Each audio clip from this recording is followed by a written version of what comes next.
Yeah, I can hear that, yeah.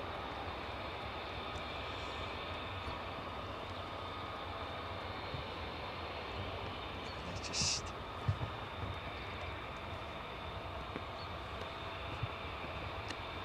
Doom, doom, doom, doom. Flight number. Oh, it's kicking off already, isn't it?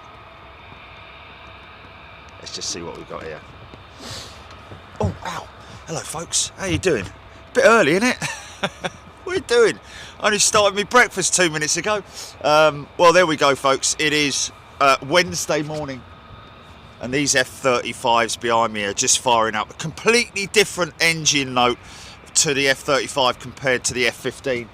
Have heard a couple of howlers firing up in the last 10 minutes or so. So hoping that there might be a little mix of F-35s and F-15s. We'll talk about the F-35s. These are new to the squadron here at RAF Lakenheath, home of the Liberty Wing, 48 Fighter Wing, and we'll talk more about them as well.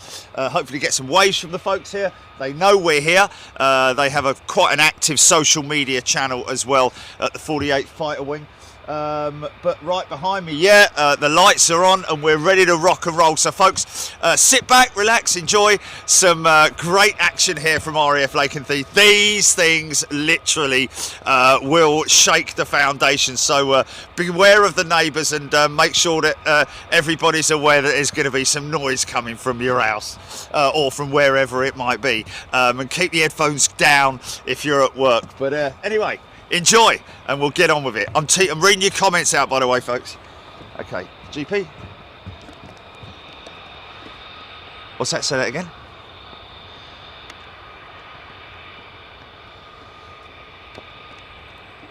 Is it? Okay.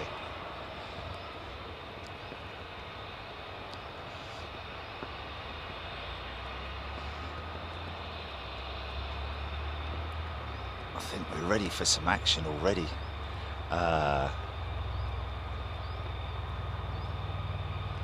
It's almost like the outlets there are ceramic, some kind of ceramic coating. I don't know, but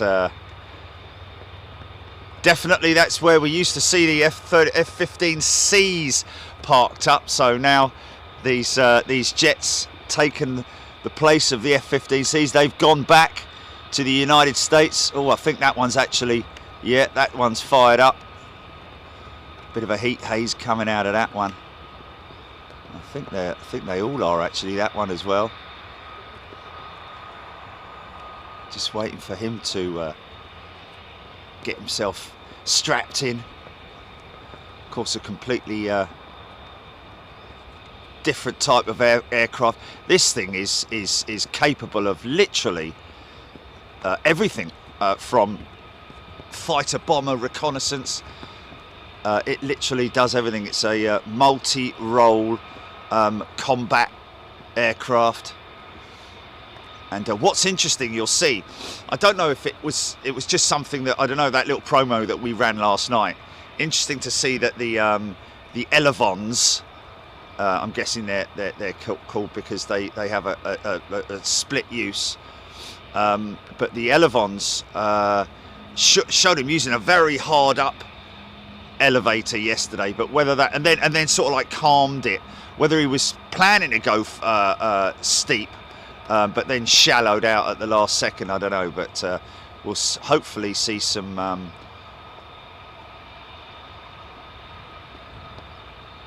very wide gate on that undercarriage, isn't it? How wide that gate is, that's something that you're going to notice when they taxi out here. Of course, they will taxi out onto that taxiway, come down here, and the girls and boys are waiting there. You can see the chocks ready for the straps to be pulled out, the pins to be pulled out from a lot of the armaments. And of course, the interesting thing to note on these aircraft is the lack of underwing armaments that we're used to seeing on the F-15s. Most of the stuff, because it is a stealthy fighter bomber, most of the stuff is slung inside the aircraft. So there's panels that open up, a bit like bomb bay doors that you used to get on the old bombers back in the day. But yeah, should be exciting, folks. Hello everybody, and a very warm welcome to Big Jet TV, Military Planes TV, here on Wednesday, the, what is it? Something of the 18th of May. 2 more days before we leave for Memphis, Tennessee.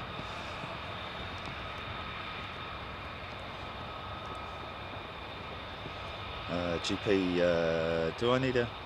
Shouldn't need a. No. I got it. I got you. Trouble is that I thought that I had. Okay, there we go. So it's a very sort of like, you know, more. These are Pratt & Whitney engines on the F-35s, F-135 power plant, I think it is.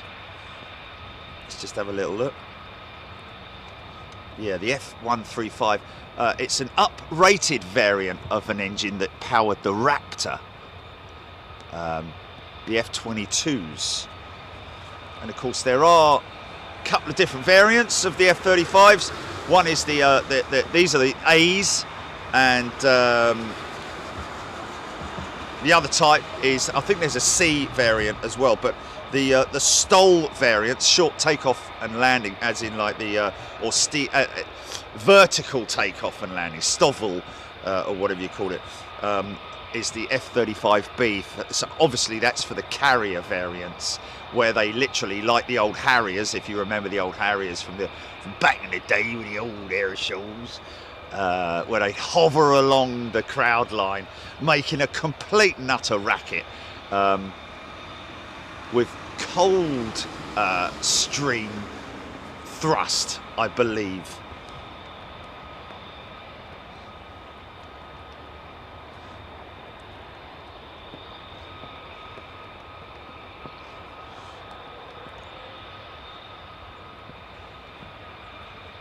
Who's this? They call them Fat Mollies, and they've stuck with them.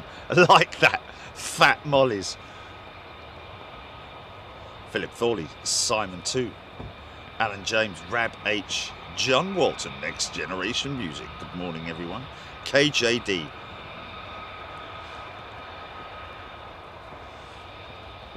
Joe Thompson, looking forward to the show.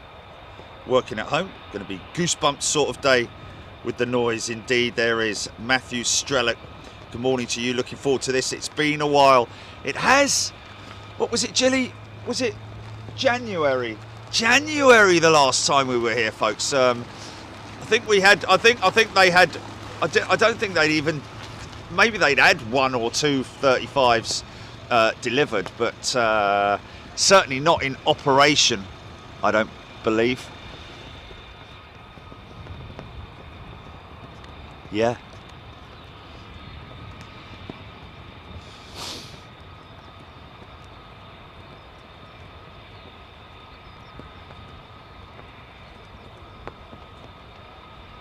Yes. Oh, okay. 35C is a catapult type that they use on the US carriers, right? Okay, and the B is the ramp type. But they land using the vertical fan, I think. Sam Tweedale, O'Malley, Susan Manning. Do you know how it is that the groin is not very highlighted compared to what it normally is with the black glasses? Bit odd that. It's not with glasses, is it? Okay.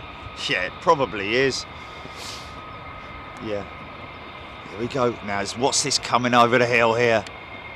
This is an F-15. Excellent. Couple of F-15s. Yeah.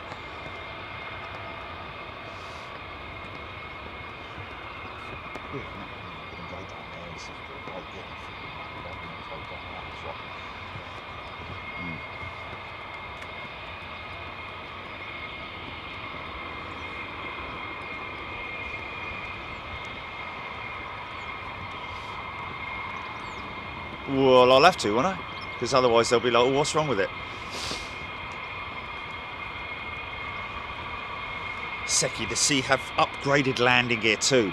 No doubt about it. Probably toughened landing gear, I would imagine, for those hard carrier landings. Bit like a couple of geese I saw yesterday having a right old Barney from about 50 feet, dropped vertically into the water, both of them, having a proper ding dong.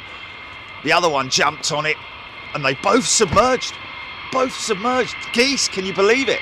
And then obviously his mate comes in from a fair old distance, flat out, and literally lands on the one that he's oh, it was just a great bit of viewing from the Bridget Staines on Thames.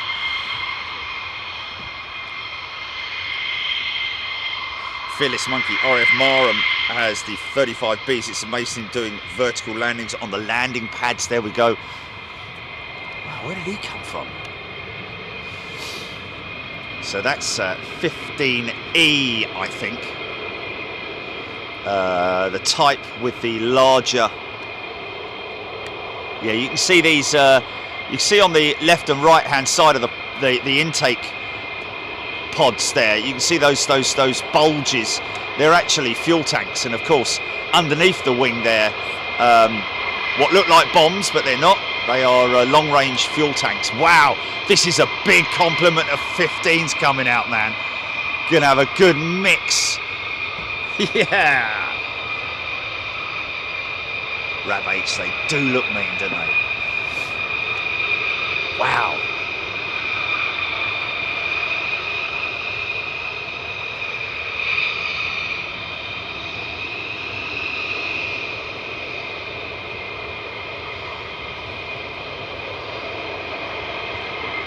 Got the flag up, boys.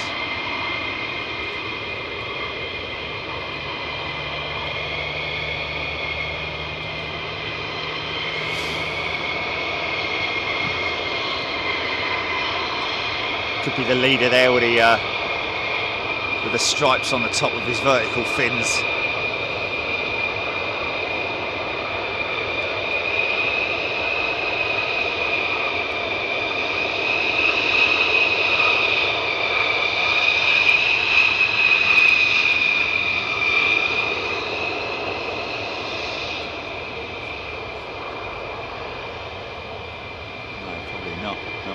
Look at that for a line-up. Now what will happen now is these the ground crews are going to remove all the pins. These guys have already been through some form of pre-flight checks with their own personal ground crew. Each aircraft having its own allotted ground crew. And those guys and girls would have already removed whatever they need to remove, and this is the final stage before they take off. Yeah, man. I think the insignia on the tail fin is just the vertical fin is just to identify the particular squadron, perhaps. You guys are going to let me know. And of course this now is the F-35, and now you can see this modern era multi-role combat fighter bomber. Completely different profile, and single engine, of course, as opposed to twin engine with the F-15s.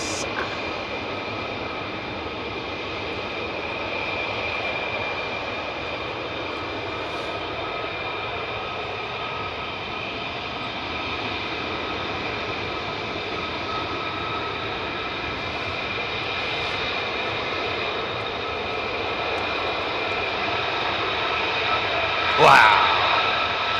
Now this is interesting. Maybe that these guys don't actually need a secondary. Oh, he comes on out pretty flat out. I think these guys are going to go straight out, you know. Wow.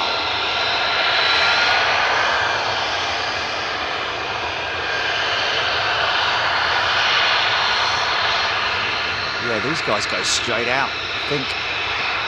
Look at this.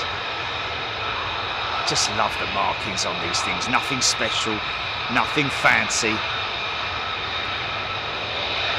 Okay, they're going to the secondary pad, I think. Or are they? Yeah, they're going to the secondary pad.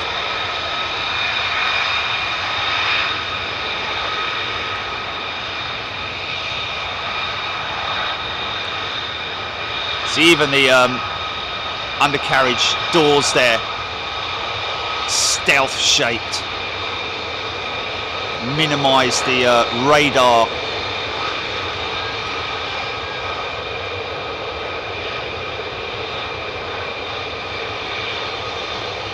Crazy looking aeroplane, isn't it? Wow, look at that. Talk about going up like a rocket ship. These things do, man. They really, really do.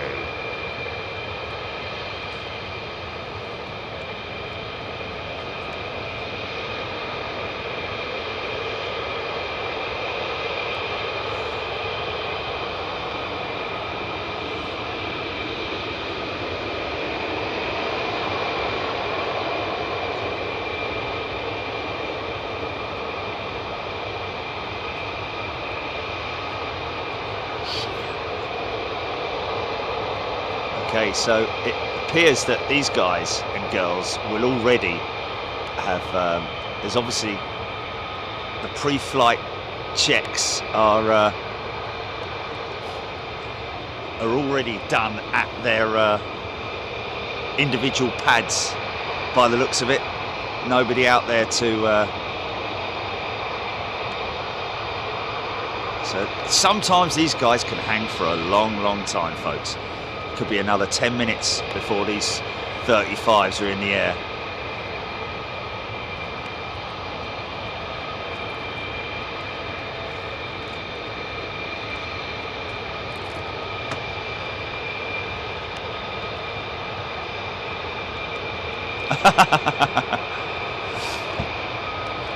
Doug Marshall, thank you.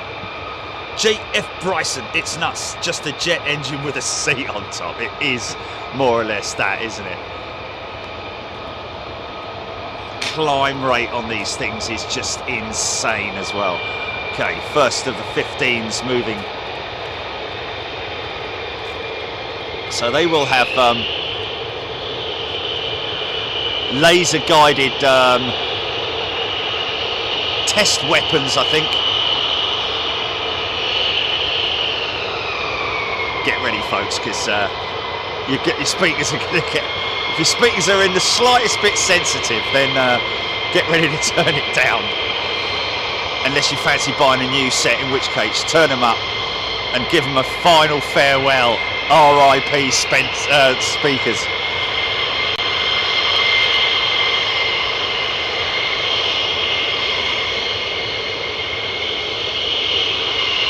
No.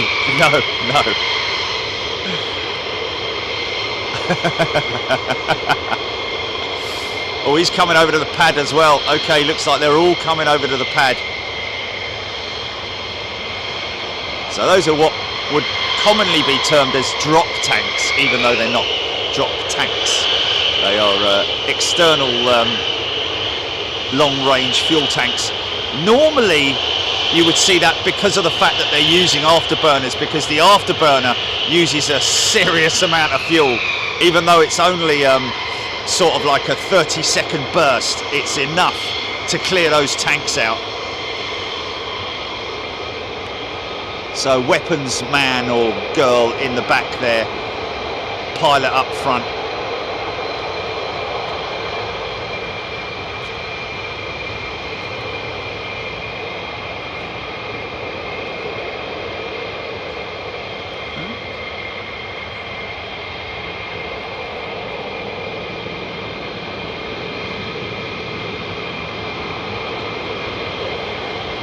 Of course, these folks could be going up for air-to-air refueling exercises.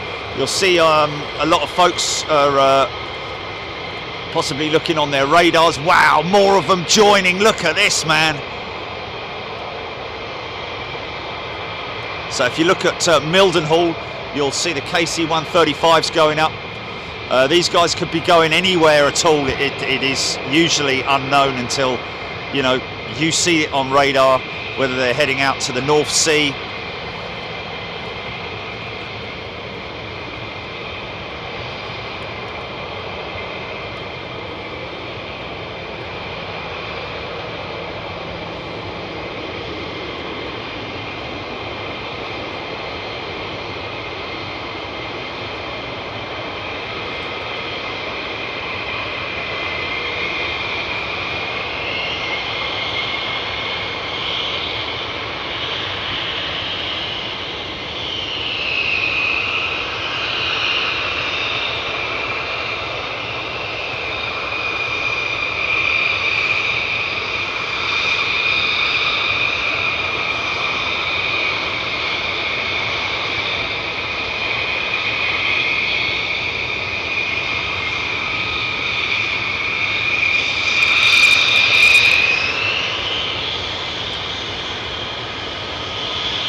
Different flashes on the tails there. I think they are, there's all sorts of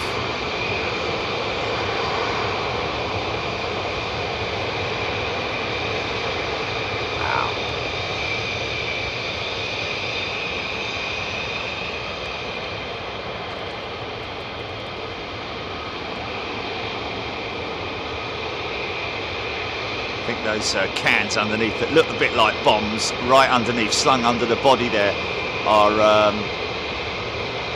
laser guided equipment, or laser guiding equipment.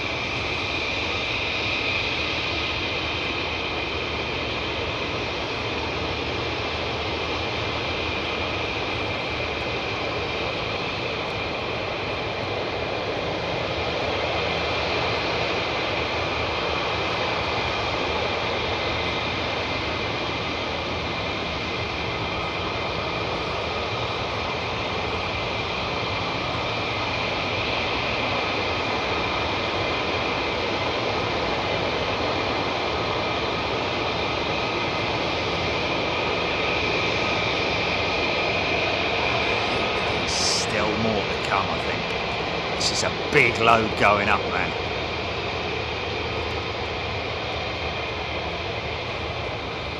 Okay, got the last group that just came out. I'm trying to find them on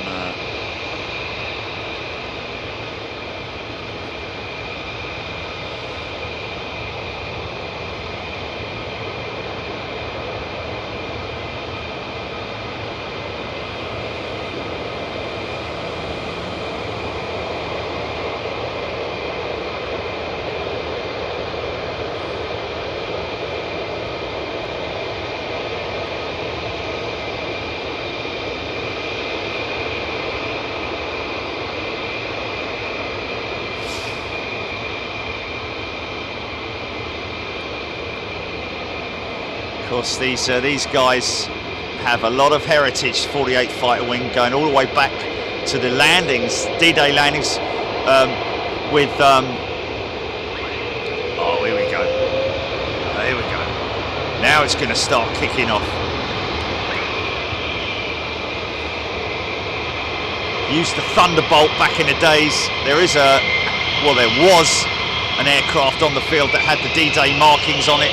The commemorative jet, commemorating those brave lads. Now listen to the actuators.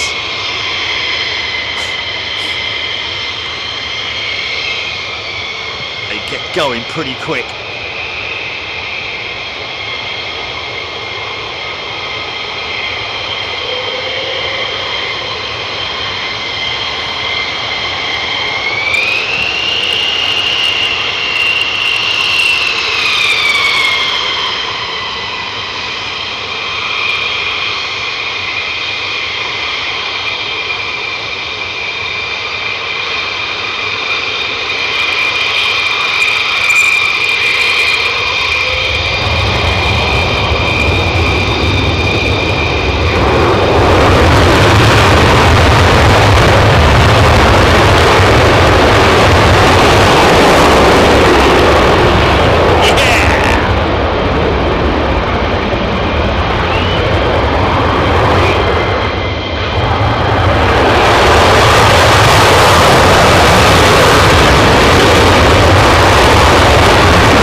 line.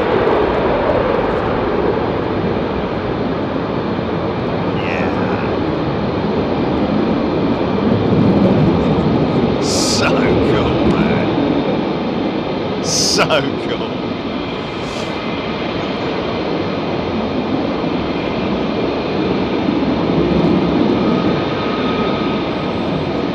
Yeah, I think everybody was pretty impressed by that. How can you not be, man?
Of course. Just let me get this lot going out. Yeah, of course.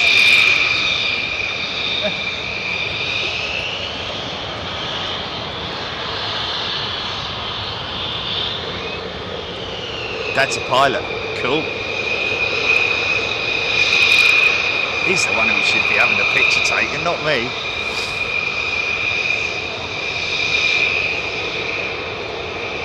Solo mission.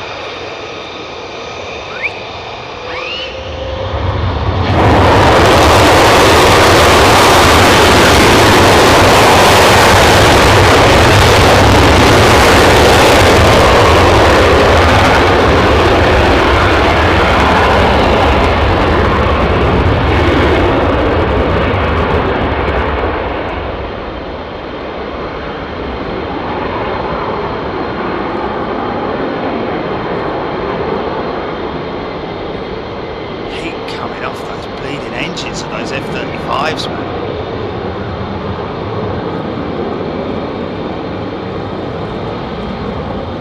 Nice. Bit of moisture up there.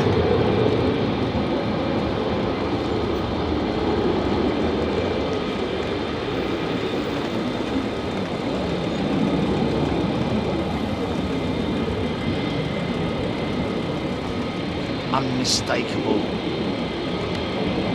profile of that F-15.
Scrapbook.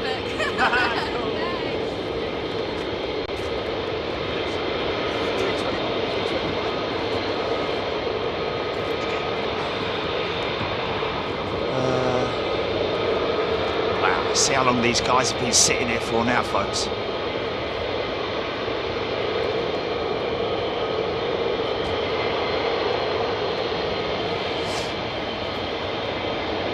Got a new member. Michael Philby is a new member. Welcome to Michael. What is it? What is that? What is? There you go. First of the KC-130. Probably not the first of the KC-135s, but a KC-135 AAR air-to-air retanker, air-to-air refueler tanker aircraft. Interesting.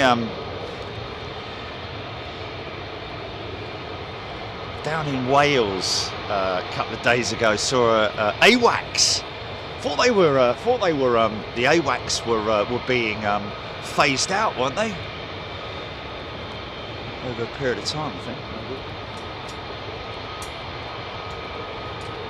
Welcome, Michael. By the way, very warm welcome to you, sir.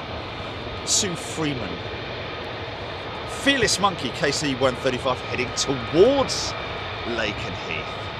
KC-135. Well, he'll be going to Mildenhall, I would have thought. But I mean, hey, if we get a KC-135 in here at Lakenheath, I'll be happy with that. That F-35 is now. That's maybe what they were waiting for. These two here.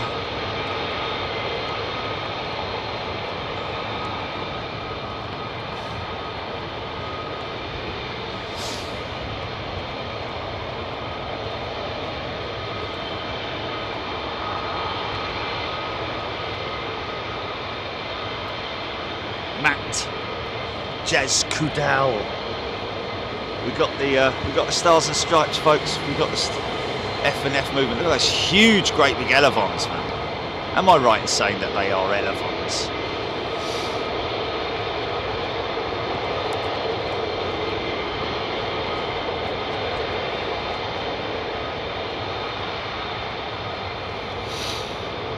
Oh, okay. The Chilean Air Force have bought the AWACS.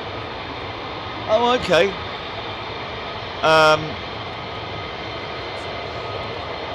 And the RAF are training them, so that could have been training exercises that I saw then down in Wales. David Hammond. Nope, all built in the USA. We're talking about these Lightning 2s, aren't they? The F-35 Lightning 2. So Lockheed. Gary Crowson tuning in from Stansted. Good day to you, Gary. There is another F-35 out the back there that's looking like he or she is ready to go as well.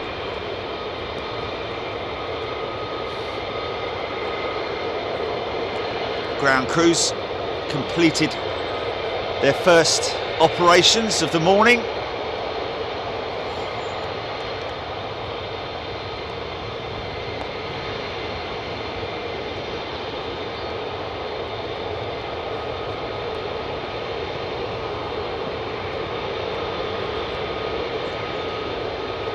Back to their hut, cup of tea, sit back in their big leather armchairs and wait for the next wave. Obviously not big leather armchairs, but you know, quite comfortable seating in there, I would imagine. Here we go, next set coming out.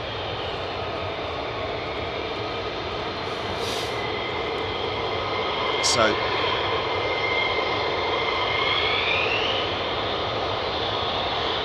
see the refueling arm that you see is very neatly hidden just below the cockpit canopy. Very difficult to see. You can sometimes see the outline.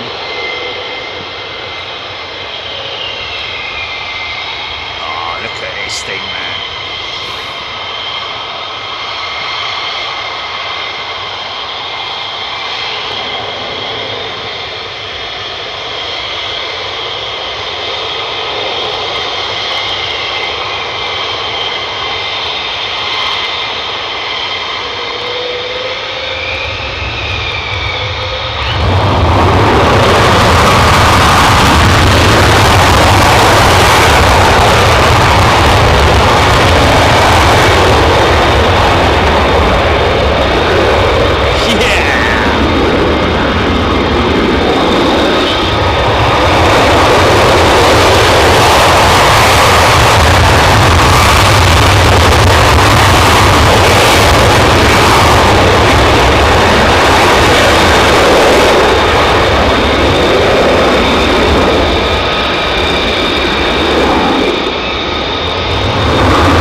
These things don't half make a racket, man. Looks like a ceramic lining there.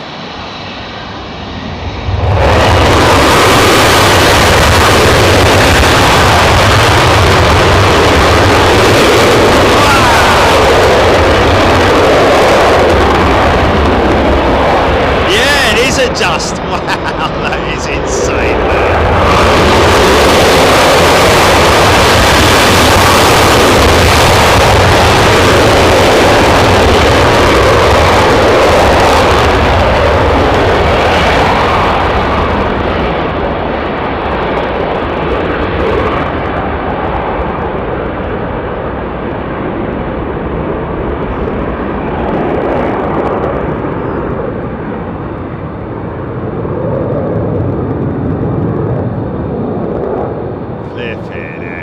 These things get going, don't they?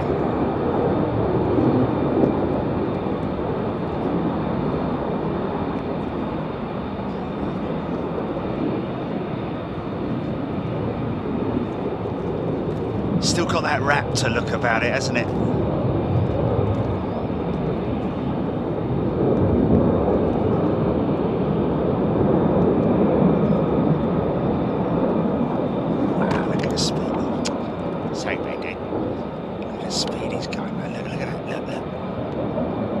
Speed he's already carrying.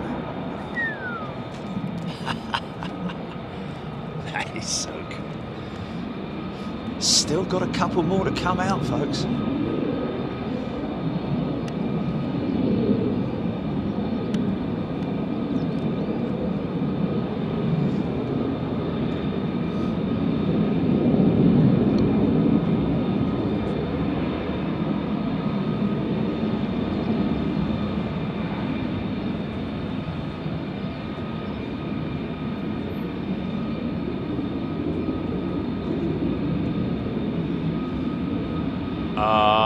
Right, yeah, it's not like the talk. No, I know what he's talking about. Yeah. The F-15 doesn't have the refueling. It's a hatch that opens up, isn't it? Isn't it a hatch that opens up, and then the refueling boom It's like the female and the male, obviously, and then it's a slot behind the canopy, I think. Yeah, I think that's what they're talking about. Although there's the air brake, the speed brake is at the back of the canopy, isn't it? So maybe to the left or to the right, I'm not sure.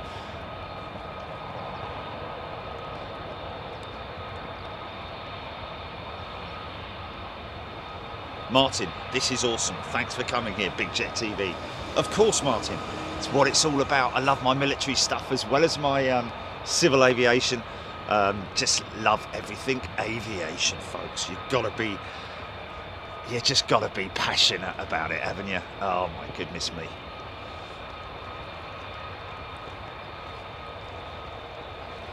John Singleton, hotter than the melting point of the metal used to make them.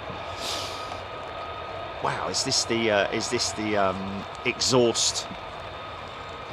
Those what are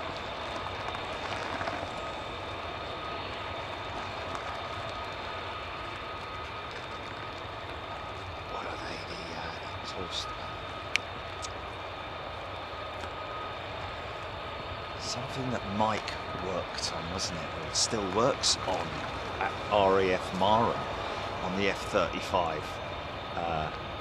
The nozzles, each individual moving component is that there's just basically the tolerances are nigh on zero for those all to work in unison. When you see the whole thing squeeze, that is that's where it squeezes the air so much so that it creates that afterburner and just creates more thrust, because there's a smaller area for the air to escape from, so making it more high powered, I guess you would say.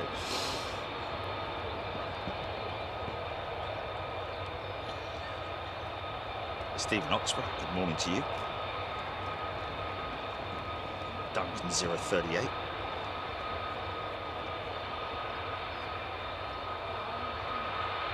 Phyllis Monk is hearing them now over his house. Brilliant.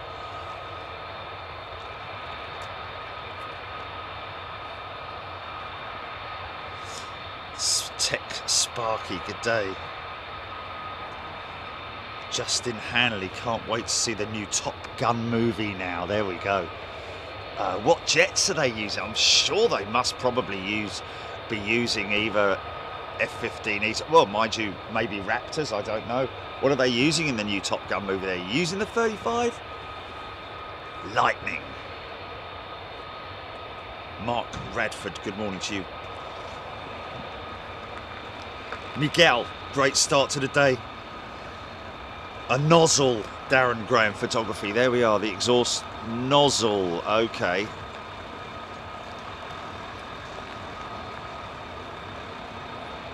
Yes.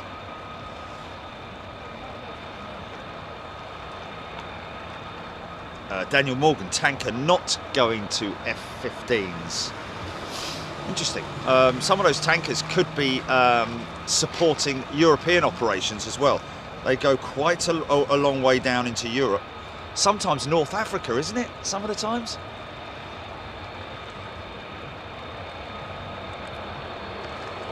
Mighty 52, Dolg 21 and Valor 01 just gotten airborne in the last few minutes. Have I probably missed that? Way back on the comments, my apologies, folks. Mark Radford, good morning to you.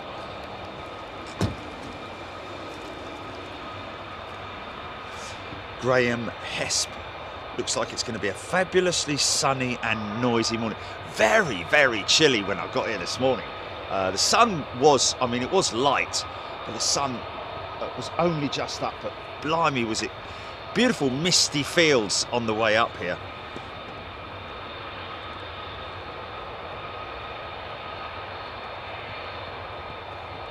Jamie Rees, can't beat Lakenheath. Always guaranteed some quality jet action, yes.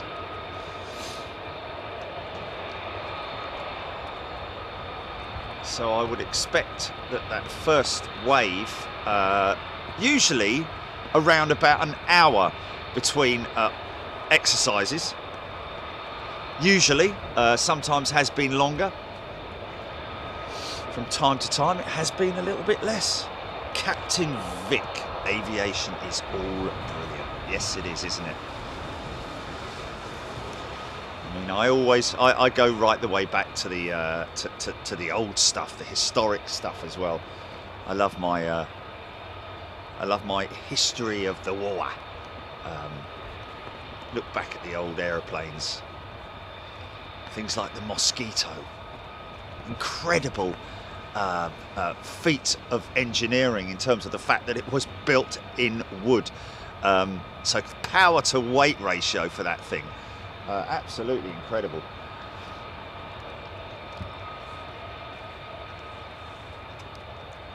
But what is amazing is if you ever get the chance to get inside the cockpit, or at least have a look inside the cockpit of some of these fighter jets. They are so tight inside. Mosquito, of course, navigator, bomb aimer on the right hand side, sitting to the right of the pilot. Incredibly tight confines. I think this is I think these F-35s are just single operator. Jorg Wiethoff is a returning member. Welcome back, Jorg. Good to see you here. Howler 41 and RAC 61, also airborne Mighty 52. Steve Morton is a new member. Welcome, Steve. Good to see you here.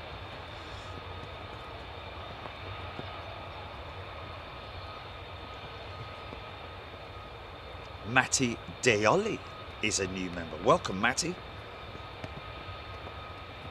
Neil Quinn. Neil Quinn's wife is working upstairs, having to feather the volume throttle on the TV. Brilliant. So let's move back a little bit now. Have they shut that engine down on that one? Has that gone... I don't know where one of these jets would go to. It's a bit of a... oh, looks like there's that... the fact that he was...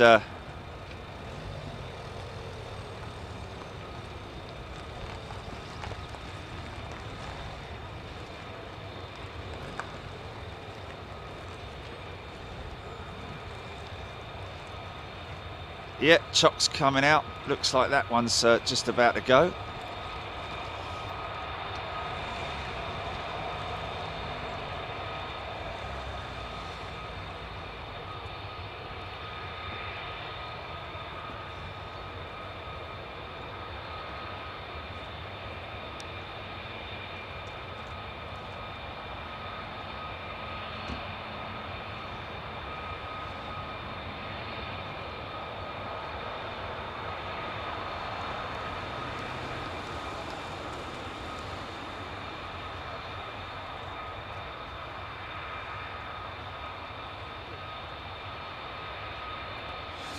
Seki TG Maverick features P-51 Mustang, actually Tom Cruise's personal aircraft. How cool is that?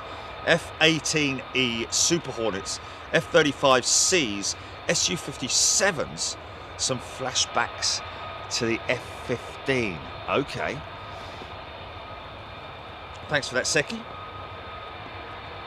Matty Deoli. Alec Padley's watching in Skegness, soon to be in my workshop. Nice. I like workshops.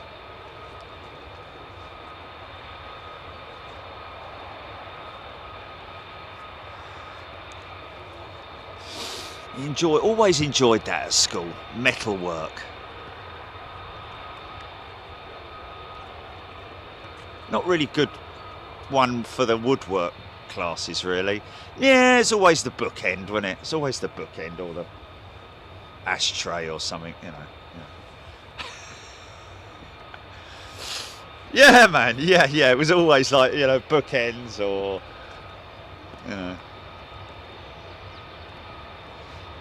Chopping board. It's not very difficult, is it?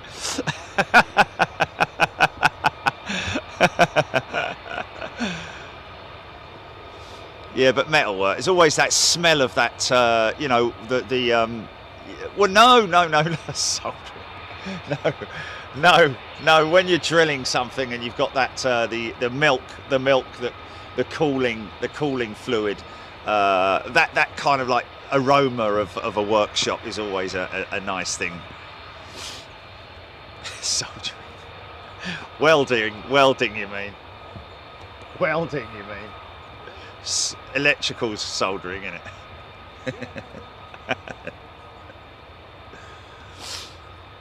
Well, soldering iron would have been for maybe for physics when you're making the little circuit boards. I don't know. Anyway, whatever. Keith Cornell saying, keep your eyes open on Milden, all inbounds and outbounds. I think the rare WC-135 Constant Phoenix is there. It is a nuclear sniffer. We saw that last time we were at Mildenhall, didn't we? Toast rack, yes. The toast rack.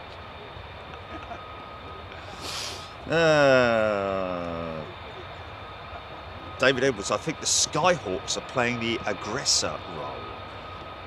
Yeah, like that. He's ready to go, this guy or girl.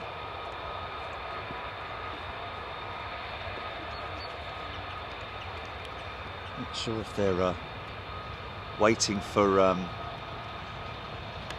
lots of earthworks still going on here at Lakenheath.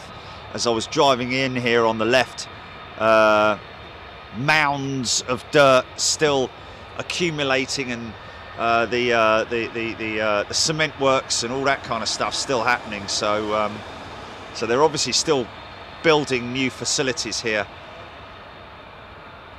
Almost seems every time we come here there's oh,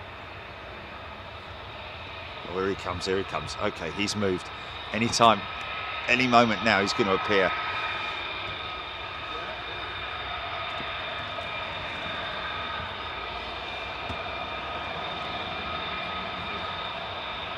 Oh, really? Nice. NATO exercises.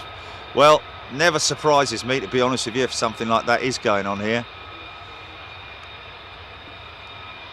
Oh, here we go. We've got two of them coming out.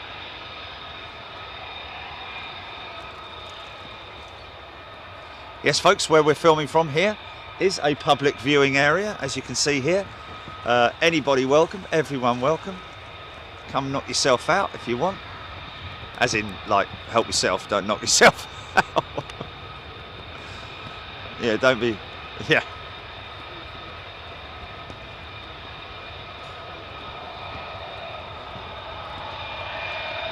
I think these things are probably a little bit easier to taxi than a 787. High Cirrus. Here we go.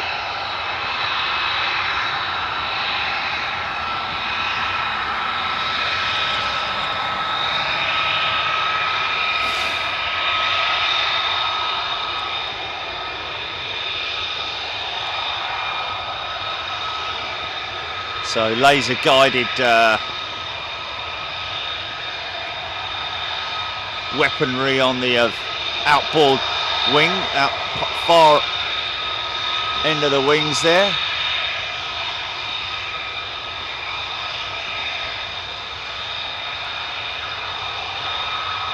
Or actually possibly, no, they're just the hangars, aren't they? Are they just the hangars? Nothing actually slung underneath them at this stage.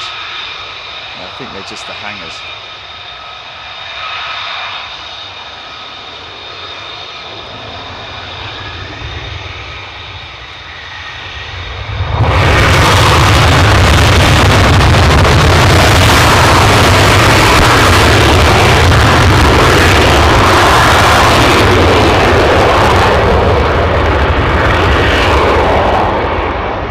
Aggressive, the pull up on the elevator.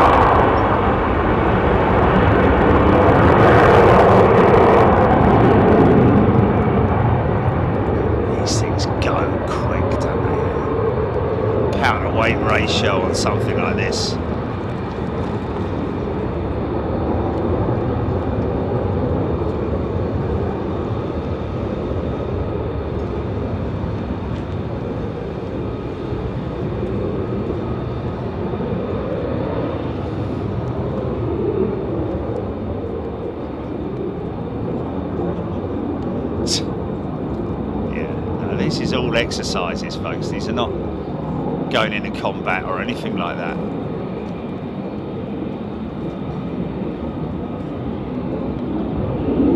Trust me, if they were, I wouldn't be standing here filming them. I'd be at home pooping myself. Well, you know, it's like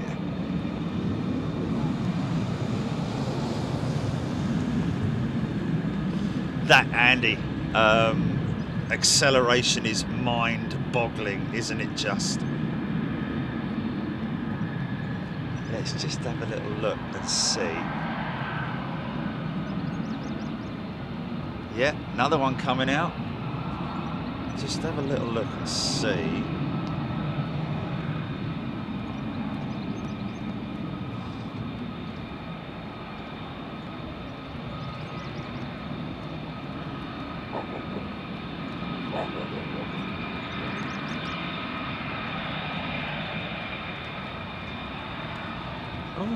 Just read something very briefly there. Apparently the acceleration of the 22 Raptor is actually faster than the F-35.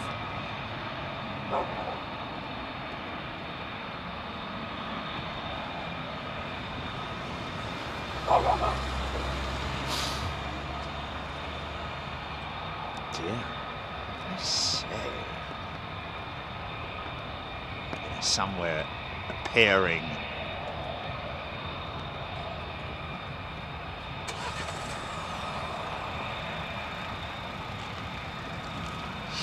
Yeah, it's true actually, wouldn't it?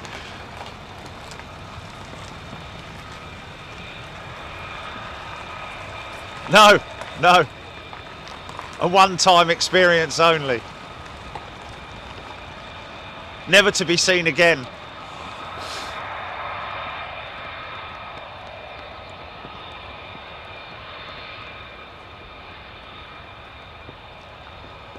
So these things can accelerate to 1.07 Mach, 727 miles an hour. Interesting, less speed than Concorde, but that's behind the point.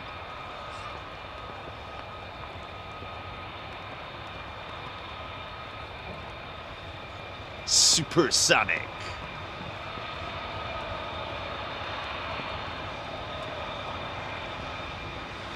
Oh.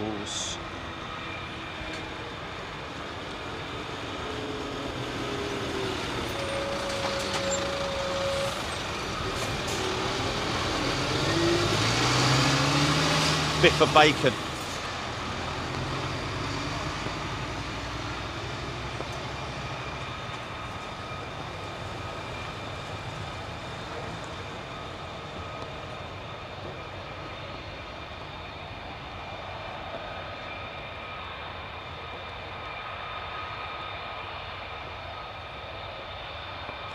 Oh. So they had to downgrade the specs for this aircraft in order for it to reach its certification, and part of that was slower acceleration and turn rate for the F-35. Interesting.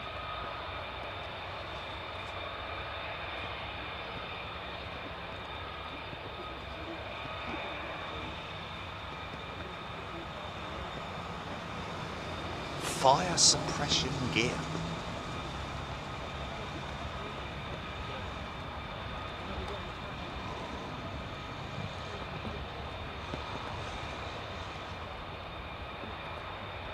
Yeah, something like that. You do definitely need nimbleness, don't you? Multi-role aircraft, jack of all trades, as some people call it.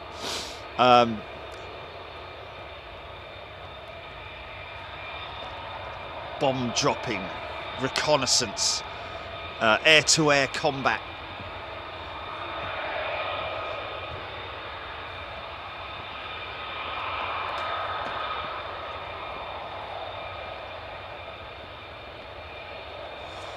Built lad F-22, that's the Raptor, pure air superiority fighter. Topper pile. Anyone ever do trump cards anymore? Is that a thing of the past, or is there still such a thing, or is it all on computer now? Top trumps.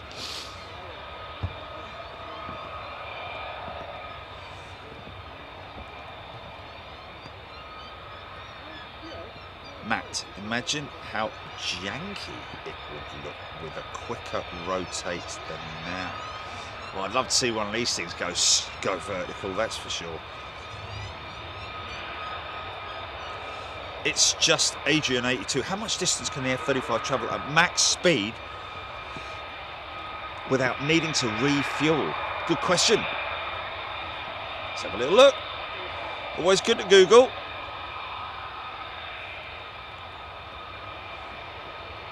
So F-35 range.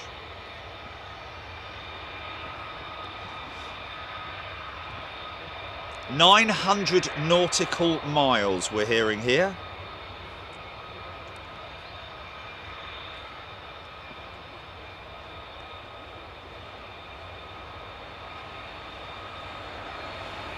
The UK plans are to procure 138 aircraft. Wow.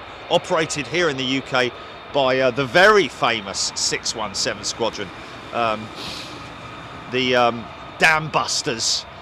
Look them up, folks, if you're new to aviation or new to military stuff, or you're not maybe a little bit younger, didn't see the Dam Busters movie, and read about the famous dams raids back in May 43, I think it was, carried out by 617, of course, commanded by Guy Gibson, a mere youngster. Crazy how young he was to be operating and running a squadron, but wasn't anything out of the ordinary back in those days, to be perfectly honest with you. Average age of a crew member with any squadron, bomber or fighter squadron, back in the Second World War, sort of like average age of 19/20 years of age. You know, barely started shaving, you know. Of course, oh, here we go. Something's moving. Oh yeah. Is that something that's coming out from up at the top? Sounds like an F-15, that does. Sounds like an F-15. Or is that him just firing up? There we go. Yeah, there we go.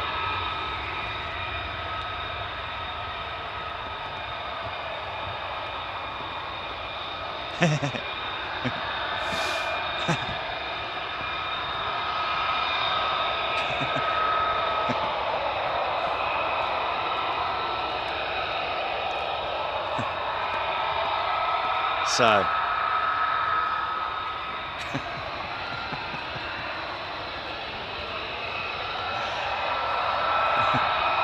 one joining it to the left.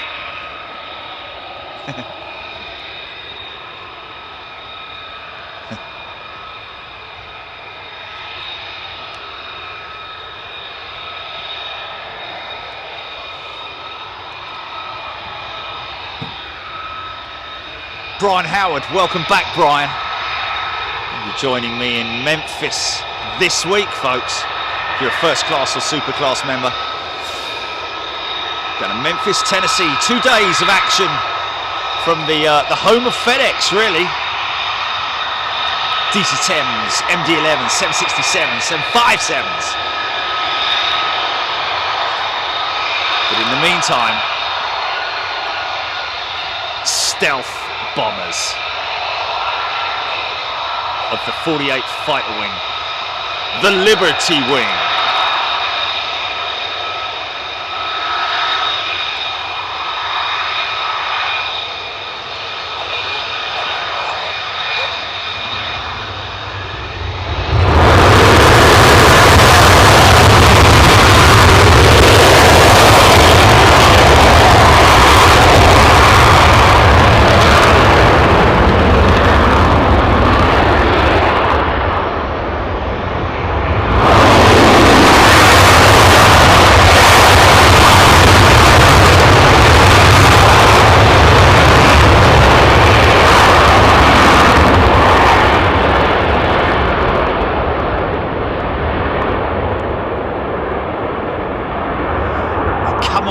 afterburner quick, don't they? Or are they? No.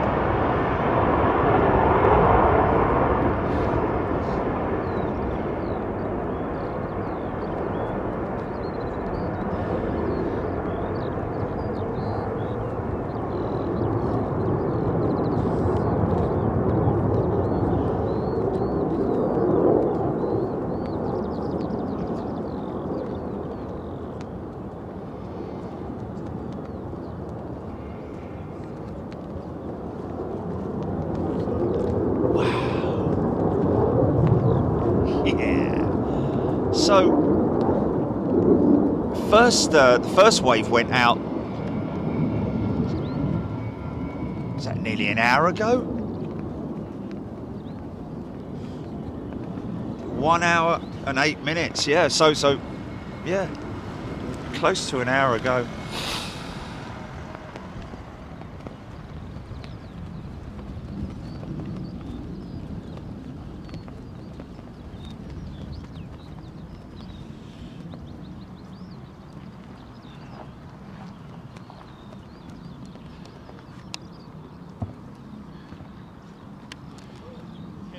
Great stuff, man.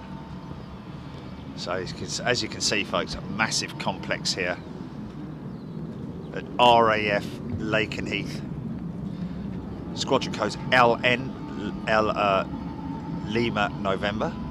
And then just literally, as the crow flies, probably only a 4-mile flight that away is RAF Mildenhall, which is kind of like a, I guess you would call it a satellite station, which houses the tankers as well as other support aircraft as well. Hercules down there, they got Hercules down there, and you do from time to time get the odd airborne warfare aircraft, like the ones that I think it was Keith mentioned earlier on, Rivet Joint and other incredible aeroplanes.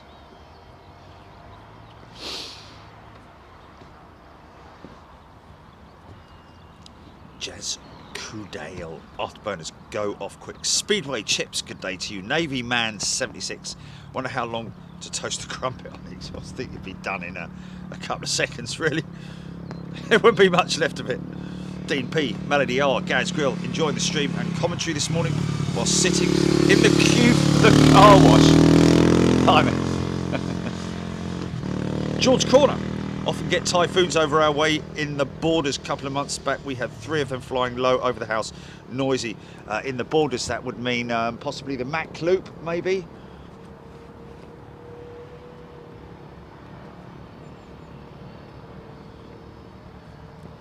David Hammond, David Bowman, Paul G. Does the VTOL F-35 version have reheat? Good question. Be honest with you, I wouldn't have thought so. Although I don't know, because it maybe would need the capability of taking off from both conventional runways, but also as well with VTOL. Soon find out. Someone's going to say.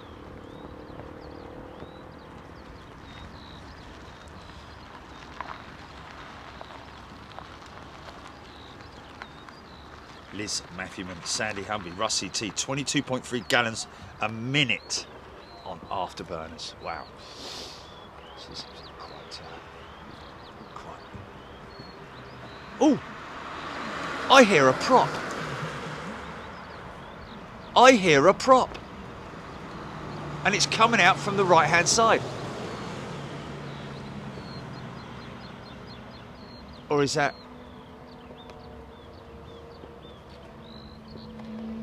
Maybe not. I'm just getting a little bit excited.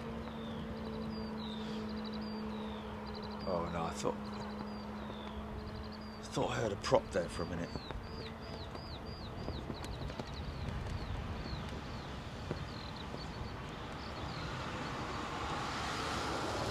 Jasku down, yes.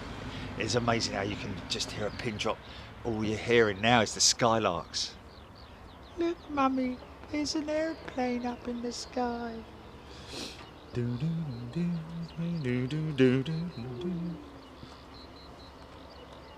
Matt, big Hercs. Want to see a Herc.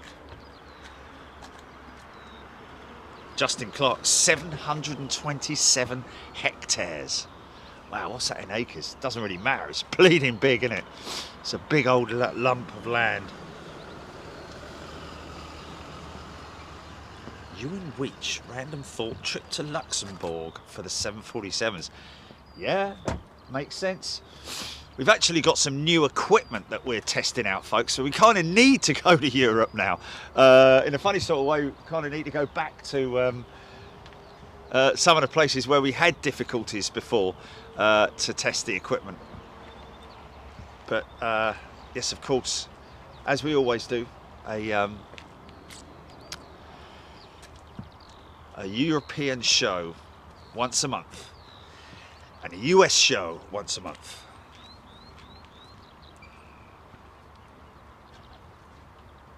David Edwards, so the gunship Hercs still at Mildenhall. I think the last time we were at Mildenhall we saw the Hercs there, they were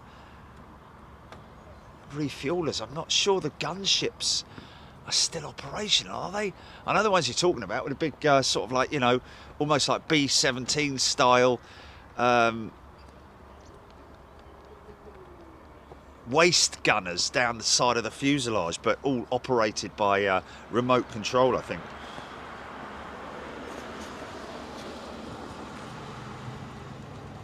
There we go, Keith Cornell saying RAF Milden is also the US Air Force European tanker base. So there you go, there you have it. Oh!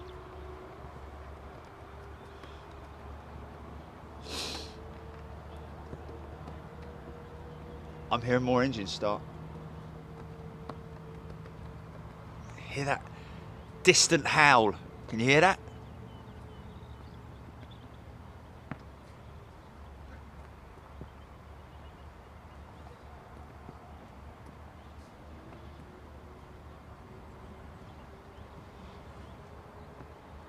That's definitely F-15s firing up.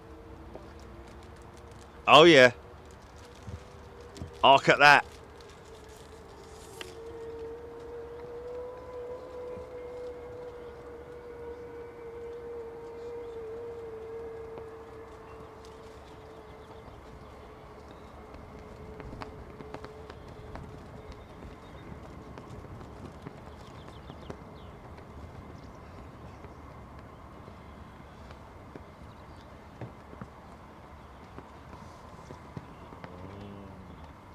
David Hammond, Apache over Stowmarket. It's not too far from here, is it? Stowmarket?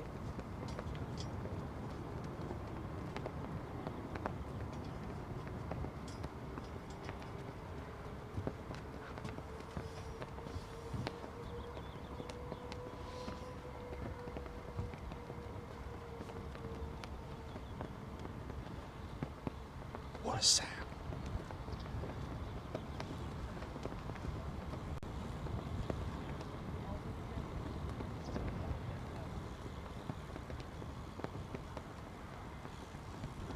Jazz Cudell, most perfect way to start 4 weeks of gardening leave. Gardening leave. That's an old term used for a specific type of leave, isn't it? It's not actually he's doing 4 weeks of gardening.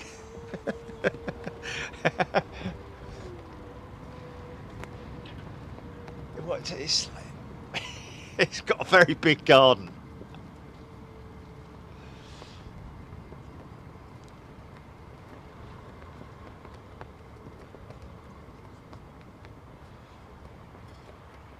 (1,200 miles per hour is the top speed of the F-35. Wow.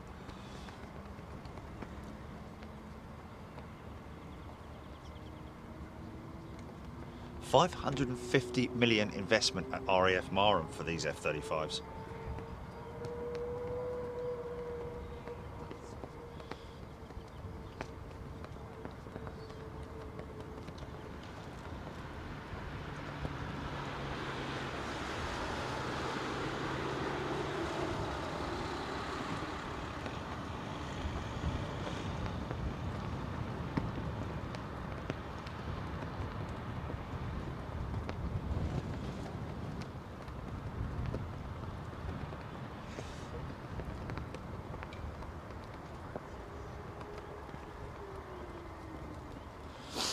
Oh, okay. Gardening leave is the practice whereby an employee leaving a job having resigned or otherwise had their employment terminated. I'm sure that's not the case with you, sir. Or between jobs or going, yeah. So sometimes you know, you're not allowed to work for a competitor. I'd have to have you sign that, Julie, wouldn't I? Well, you can't go and work for a competitor for 2 years, isn't it? Yeah, there is no competitor, is there really? Scrub that one from the list.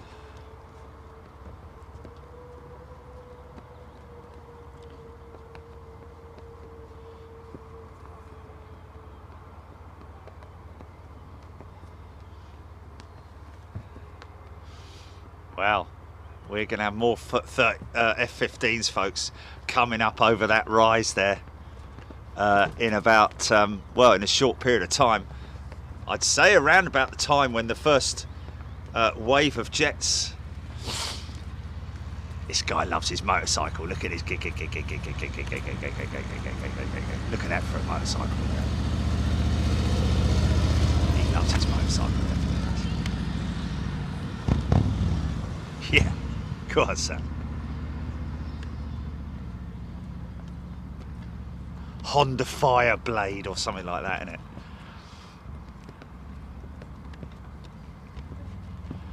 See these big bunkers here, hard standing.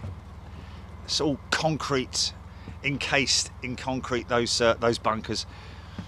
It's probably why they've been around for so long, because they can't take the flipping things down. A bit like some of the old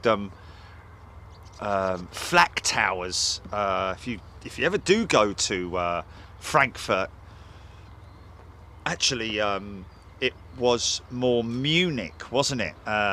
Where you see these. I'm not sure how many of them are left, but well, I mean, I think they're all left because these flak towers, which were used as bomb shelters, but also on top of the structures were on each corner huge, great big flak guns from back in the war, and these things have concrete walls that are 20 feet thick or something insane like that to withstand heavy bombardment from the RAF back in the war.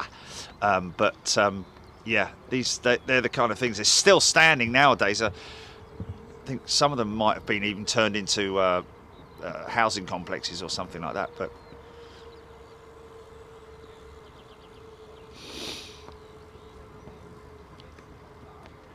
I wonder if we're going to see a bit of hot pitting today. By hot pitting, I mean, folks, that's something that you see often here at Lakenheath, where the aircraft will come in, taxi up to a station, be refueled whilst the engines are still operational. They're still running at that point. It's basically an exercise to keep all of the teams up to speed on different techniques, knowing exactly what they need to do, and training exercises as well, of course. It's like with anything at a military station, with anything really, you just like with training, you have to have line training, as it's called in the civilian world, in the civil market. Line training, where you'll have a training captain flying with a captain, because you know, it's refresher courses, making sure that everybody's up to speed and sort of like not cutting corners, because that's the most that's where things can really go wrong, when people say, oh well, we'll leave that bit out and just cut corner and make that a little bit faster, and that's the way that things can go badly wrong.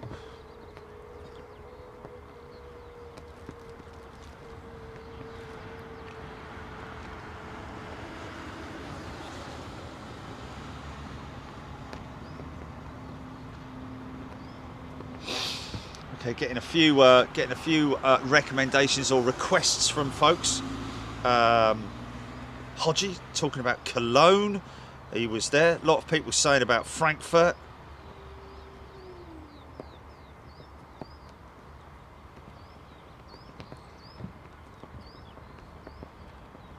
Oh, interesting.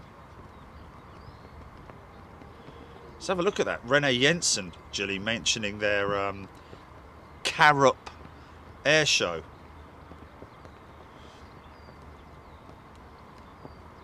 Hold on a minute.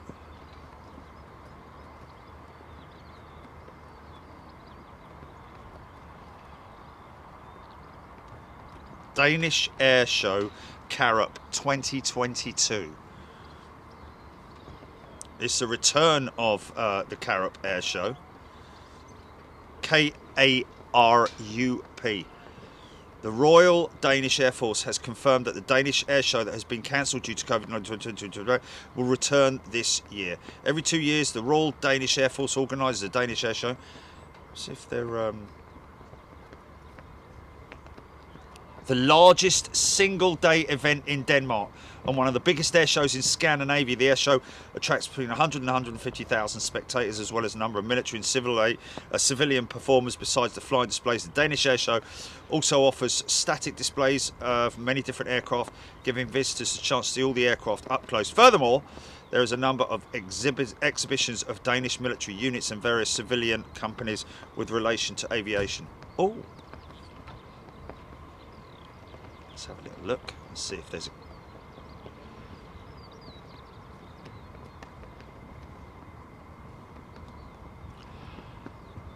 okay. On the way the week before for the Gold Tunnel. Yeah, okay.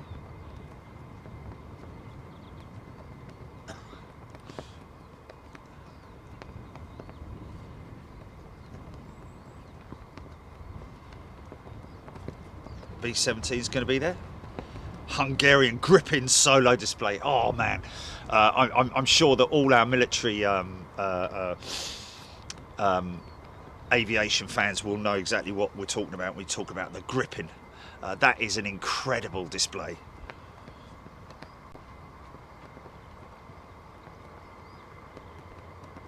Looks like got the F-35.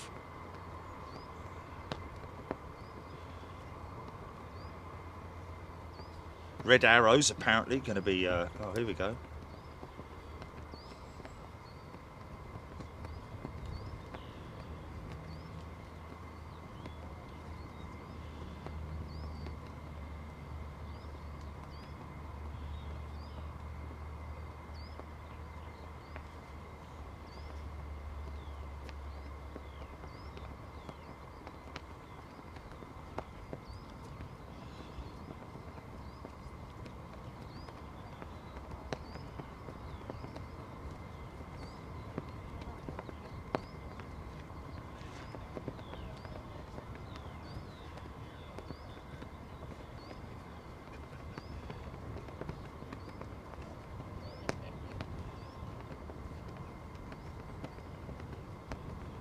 Just writing them a quick email just to see whether we can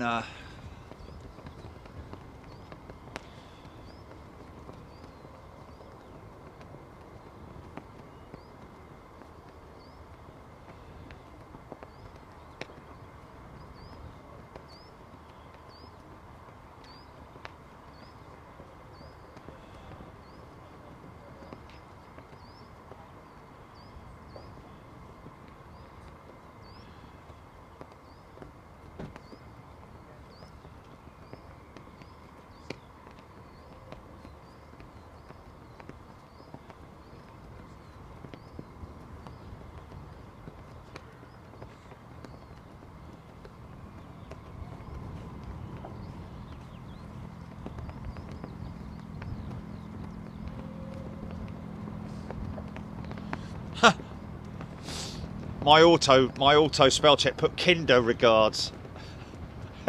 Isn't Kinder the I don't know.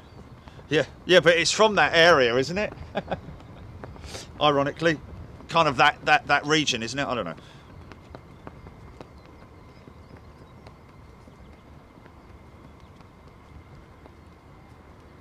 Oh, okay.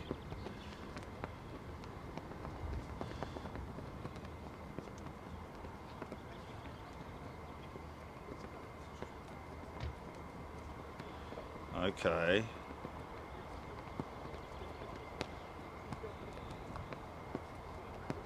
Oh.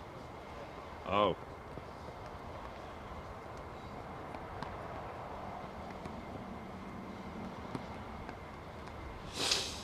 Oh well. Yeah. Yeah. Okay. Be patient, folks. Be patient. We are waiting for F-15s to emerge from the top of that hill. If you just joined us, we are live at RAF Lakenheath. Called RAF Lakenheath, some people may be confused, even though it's a US Air Force base, has been for many, many years. It's the MOD land. It is. Here we go. Here we go. Oh, just at the wrong time when I don't. A little bit. Don't tell me it's a loner coming out. He's been making a lot of noise, isn't he, for a single jet? Or is there an? Oh, here we go. There is a few of them.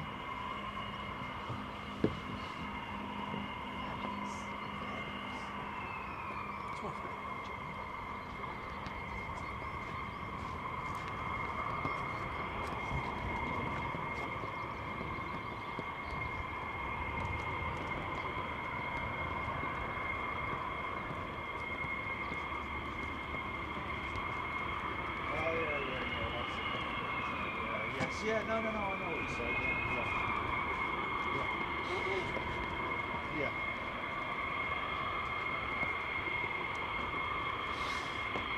Yeah, no, very true. Very true. Yeah. Yeah. Yeah, very true.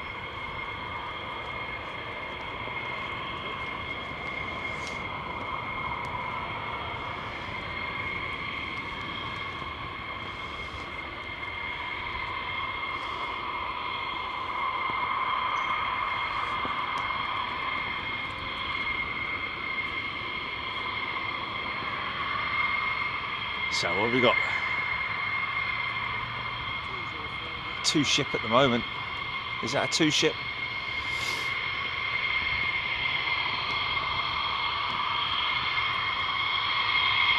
No more F-15Cs obviously on station now, folks. All the F-15Cs been replaced by the F-35s. These are the F-15 Eagles, the E's. I think. Pretty sure they're E's. Is it a mix of E's and D's? I don't know. But identifiable by the bulge either side of the air intakes there.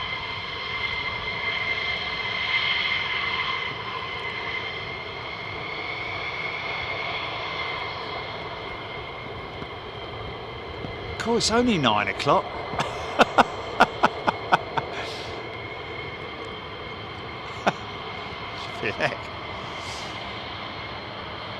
So I'm expecting to look down on my comments in a moment and see first wave on its way back.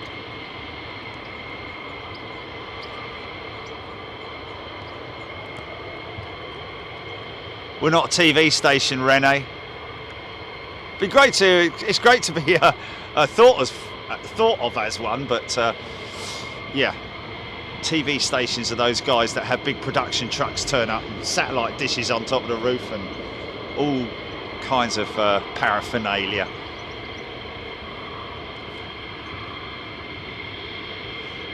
Yeah. Is one of the major issues at such a huge sporting event, I would call it. You know, it's the equivalent of where 90% of people are filming on their phones and also live streaming themselves and all that kind of stuff. So obviously connectivity, as you can appreciate, is a huge challenge at big sporting events. Doesn't matter how many towers there are in the area or anything like that. It's all down to connectivity, and when you've got 100 to 150,000 people all watching it at the same time and all on their phones, that's why you get a massive drop. That's why when we went to you know, when we go anywhere where there are a significant amount of people, there will always be possible problems with nice little F and F check there, little waggle of the elevons. Nice.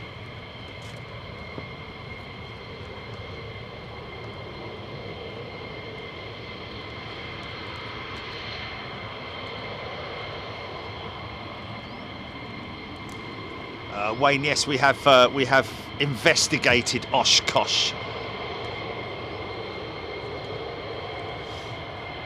Again, love it when they do that F and F check. Another F-15 coming out. I have to say, I love the F-35, don't get me wrong, but these F-15s, they don't make a proper, unique sound as the nozzles and the actuators all squeeze together. You'll see what I'm talking about when they light up the afterburners. RAB H. There we go, Jim, you can see that. Every time he goes to not kill for the British Superbike, it's impossible to get a phone signal. Yeah, it's totally understandable. So you can imagine it's... And Jilly has to keep me on a leash because literally I keep overlooking it. She's like, for God's sake, I keep telling you. It's like, oh yeah, sorry, I forgot about that. Get all excited and like, oh, we go so-and-so. Yeah, we can't. It's like the time we went to, like, way long time ago, went to Biggin Hill, didn't we? Went to Biggin Hill. It was a nightmare, man. I mean, that was old equipment, don't get me wrong, but it's okay for a little bit when the displays aren't going on, and then as soon as the display comes in, bosh, the signal goes down, like, or just you lose it, you completely lose it, and it is very frustrating. And of course, flying the flag today, by the way, folks, just for our friends here at RAF Lakenheath, we got the flag flying proudly, stars and stripes.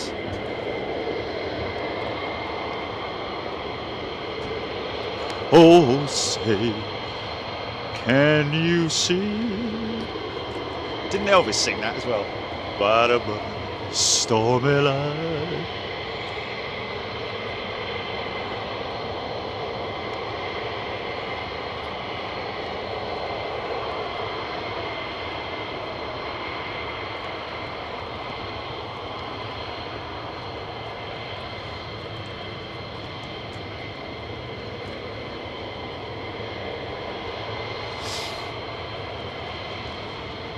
As so proudly.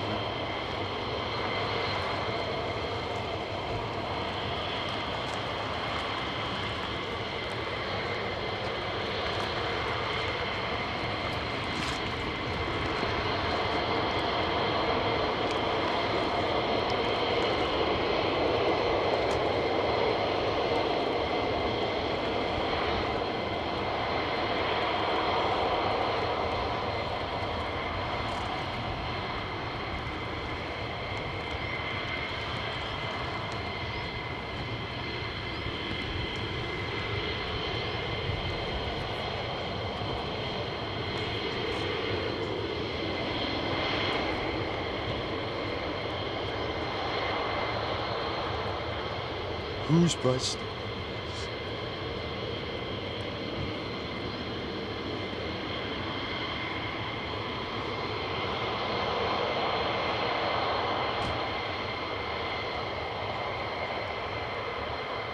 What's that?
These are D variants. I think they're the D variants. I know I said the F-15 Eagle, isn't it? But it's the D variant.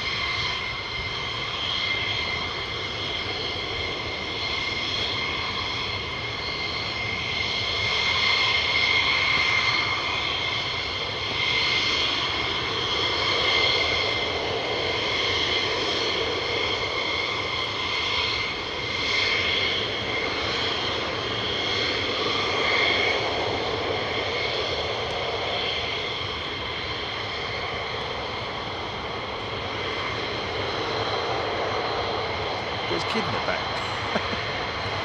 Pretty short. Maybe he needs a couple of cushions underneath him. Or her.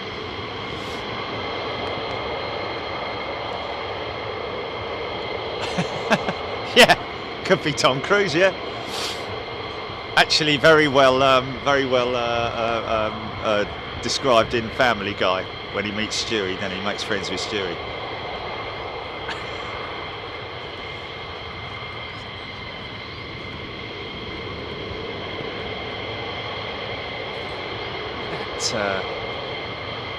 Is that where the is that those you can see the white mark is there? I don't know if that is where around abouts where the wow, look at that laser guided missile, which is I think a dummy. I don't know. Obviously, probably will be. I'd imagine.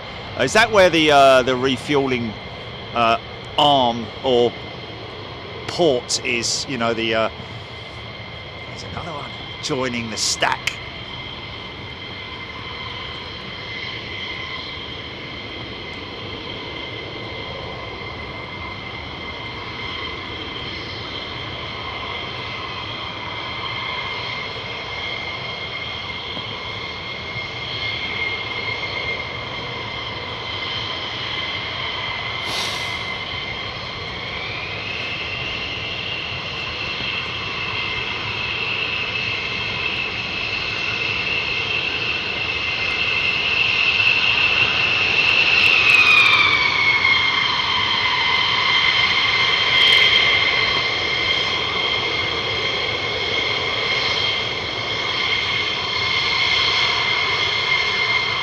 So now these guys not carrying drop tanks.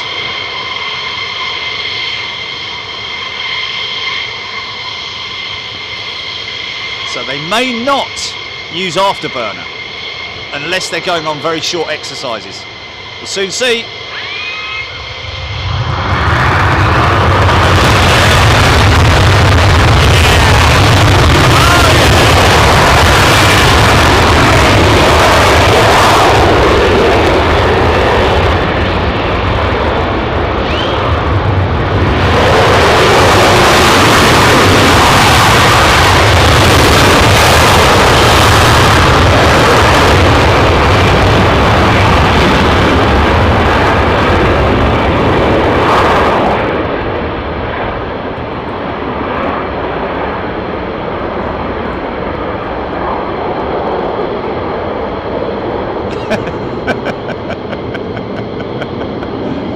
Oh, it's great, isn't it?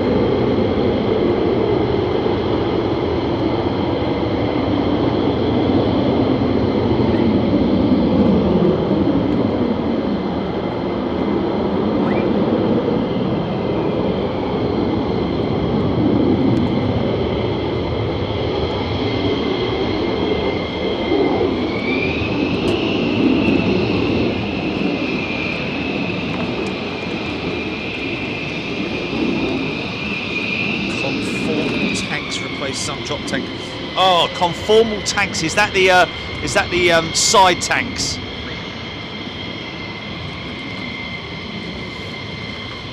That are an addition to these variants. You see the bulge on the side there. That's a fuel tank there.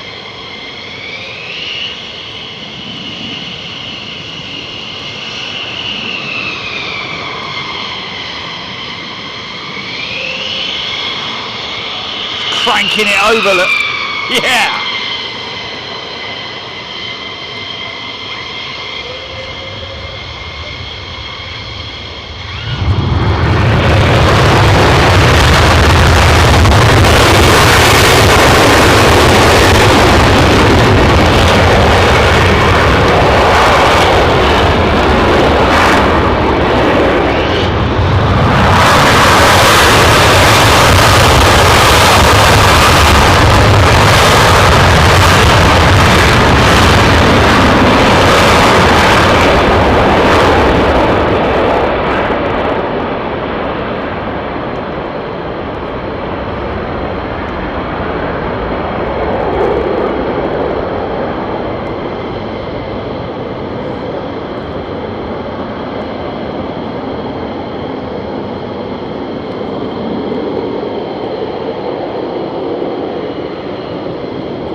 we go.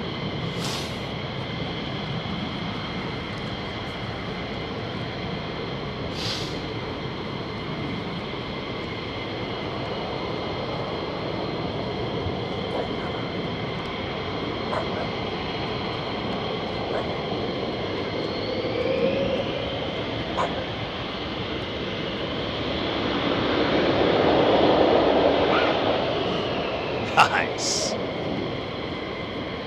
Just a little bark.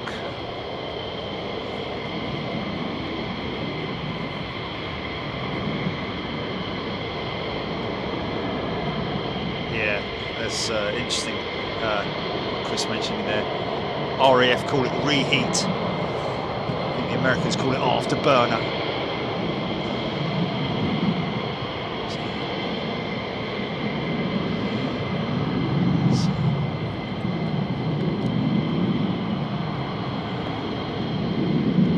Bomb racks.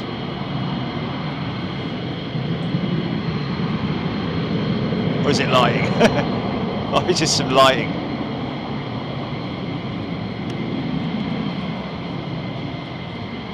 Way above the clouds.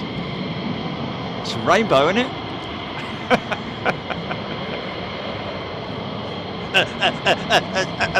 Bang.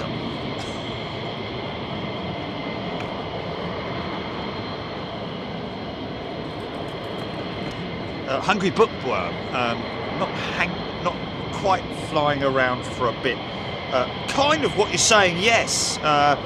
They're going out to certain sectors doing, there are nominated areas that are used for practice. Bomb ranges and all kinds of stuff that they carry out exercises at. Designated sectors.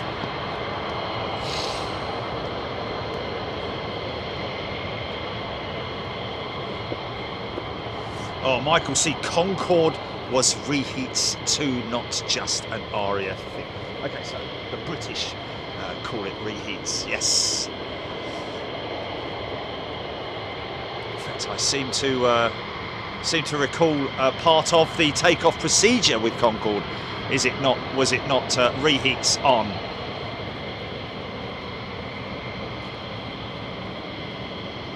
Daniel Morgan, there we go. First load of F-15s on their way back in. So this should be good, folks.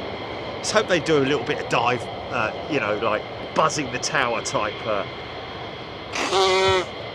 Bit like that.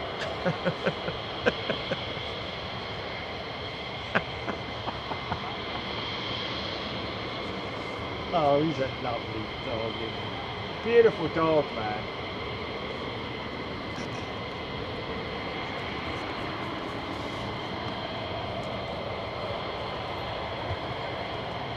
Oh. Fancies a bit.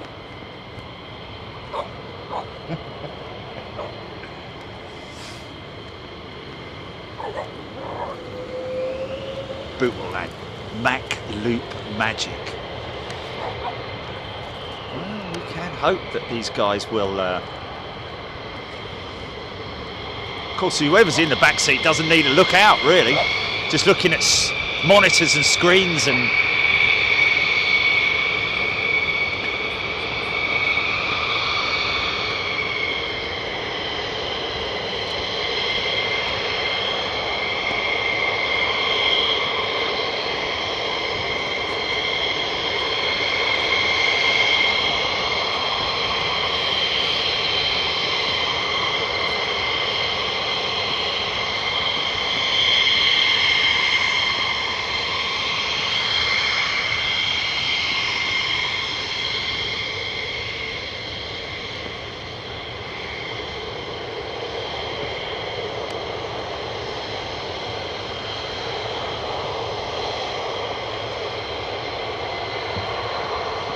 Solo mission. Go vertical, man. Go vertical.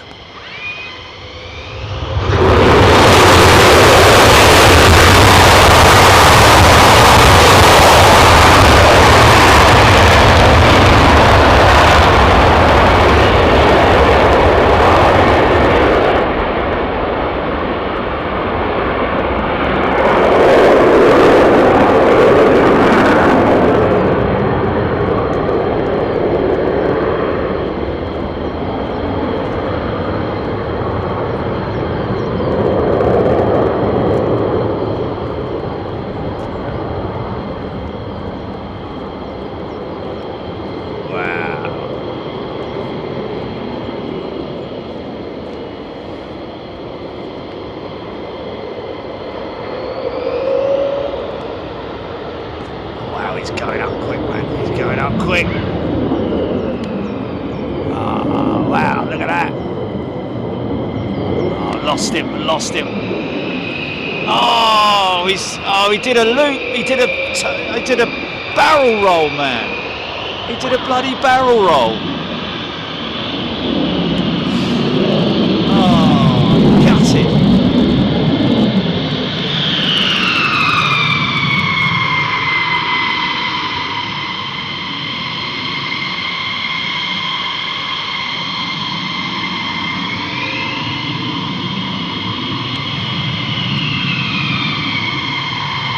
Hungry bookworm, can you imagine a passenger jet taking off like that? Well, I've seen a few DHL 757s doing that. Not quite with reheat though.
Check this one out.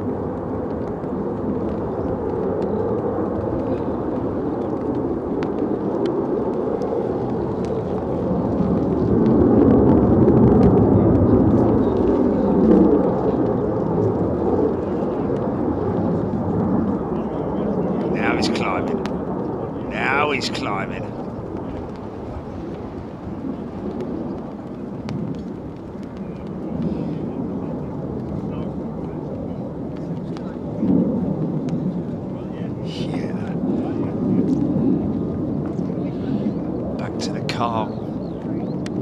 Of the Skylarks before the first group arrived back.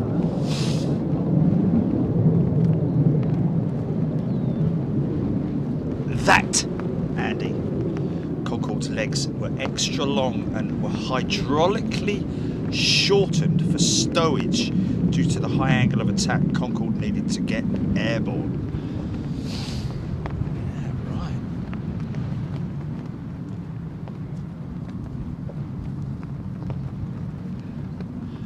Obviously, you know, I do get latest batch of stickers went out yesterday, by the way, folks. If you're waiting for a sticker, do apologise for the delays, but yeah, the latest batch. And you know, I get, like I said, I get people who may put a little note on a post-it note or something like that, just scribble something down, which is just perfect, really nice.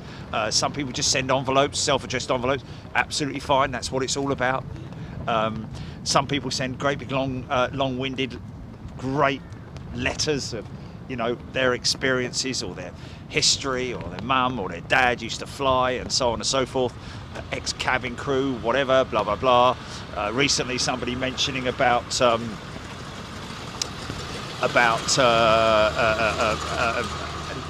having flown with Skyways in the past. A great historical read from them. Thank you so much to them. And people randomly send me like postcards or you know, whatever it is, you know. And please don't send any money, folks. I know somebody sent a check recently, and I had to bin it. I do apologise, but and thank you so much. It's very kind of you. And of course, somebody sent £20 cash. Just, you know, that goes to charity, all that kind of stuff. But please don't send cash with your requests for stickers, folks. Please don't do that. But somebody sent me a picture, a postcard the other day.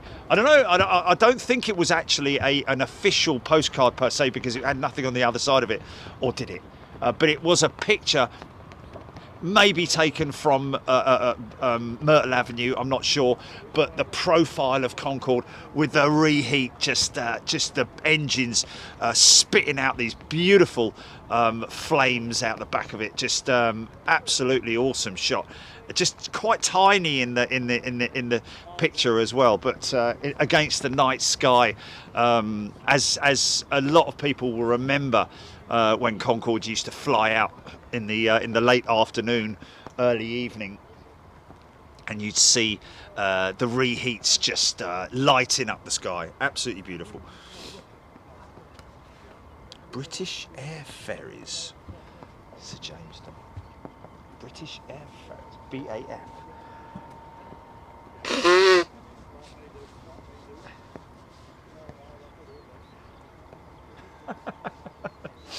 It does sound funny, Jenny. I can hear it on the.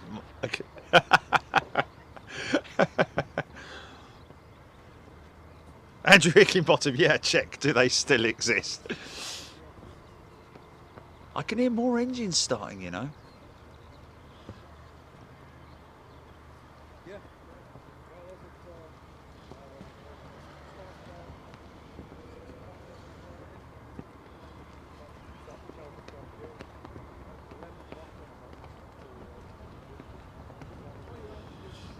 Wow, Keith Cornell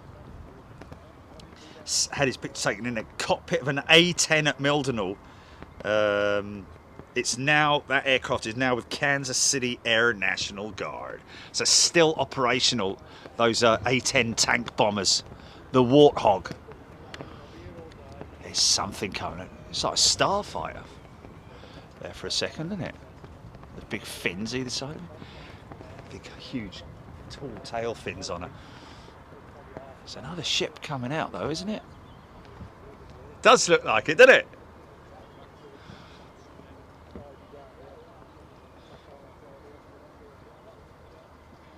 Matt was lucky enough to live on RAF Henlow for a week. It was probably the best week of my life. Yeah, why not? Why not?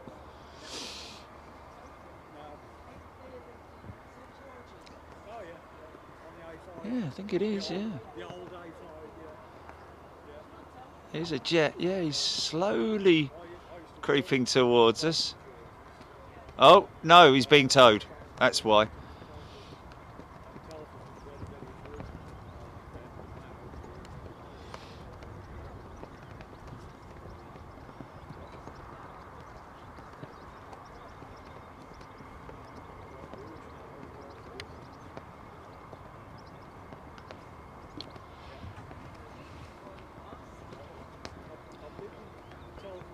Lisa Dye, it's the Empire. I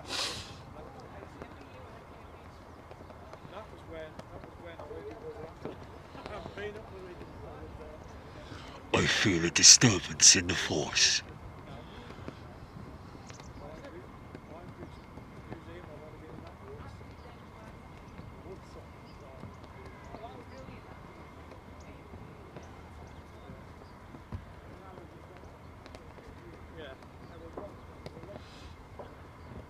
Jane O'Hart, good morning to you.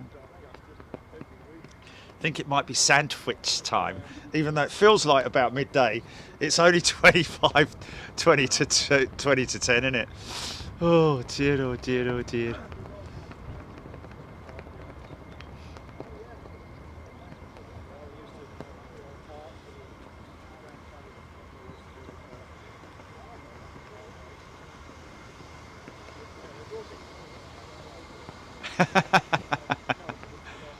Oh, here comes one. Now this is definitely not on tow.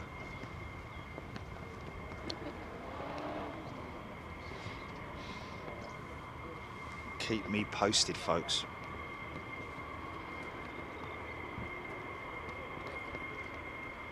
Is the van speed trapping, Clive Clark? Any idea what speed you were going, sir?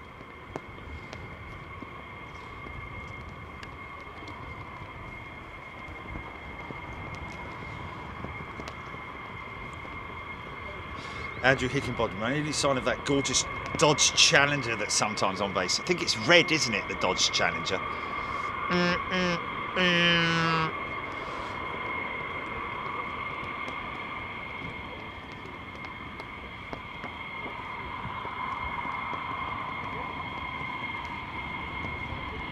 Chris Broad, no ants here today.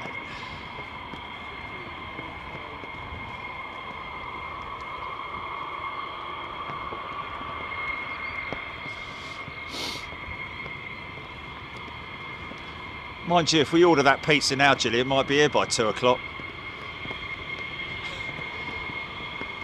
Mind you, it'll probably be normal, won't it? It'll probably be a normal sort of time, I'd have thought. It's not going to be like... Oh, hello.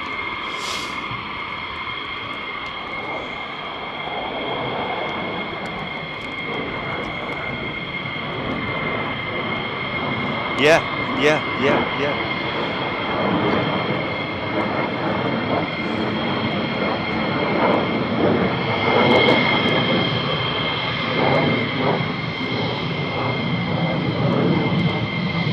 Come on, man.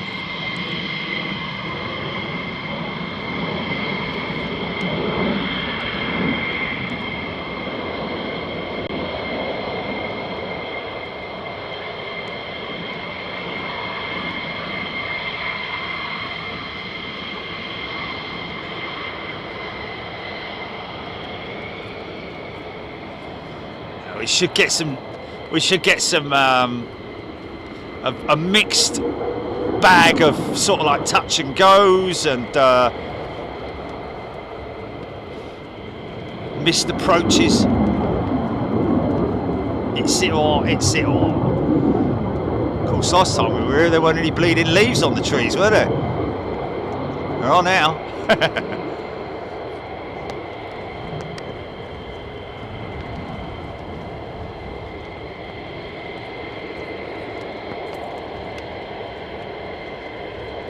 Any moment now, there she is. First one.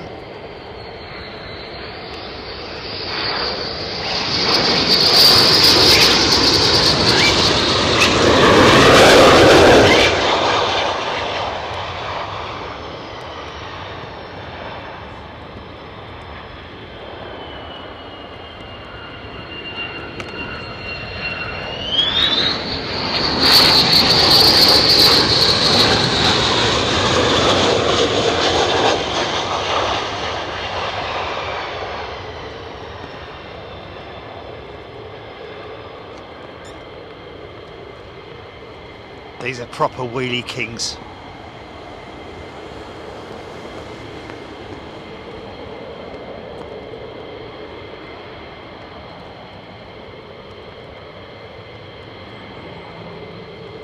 As in no option.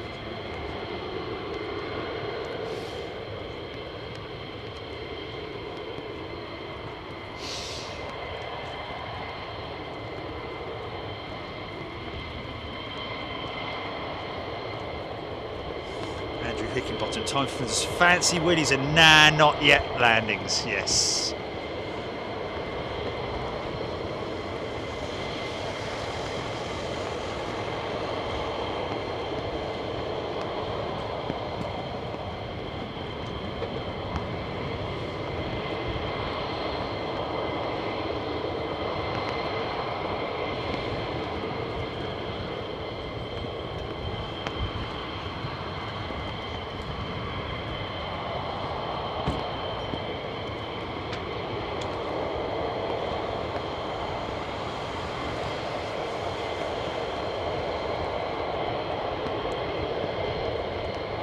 Well, that's a good point, that though. Okay.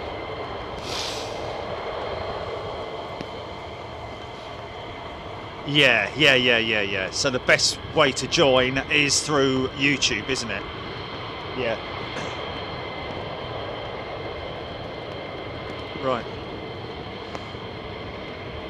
Yeah, if you are considering joining, folks, make sure you join. Don't join via the app. Don't use iTunes to join on Big Jet TV, because they add £1 on, which is bang out of order. As Android as well, is it? Oh, here we go. Look at this. 4 ship returning. Come on, man.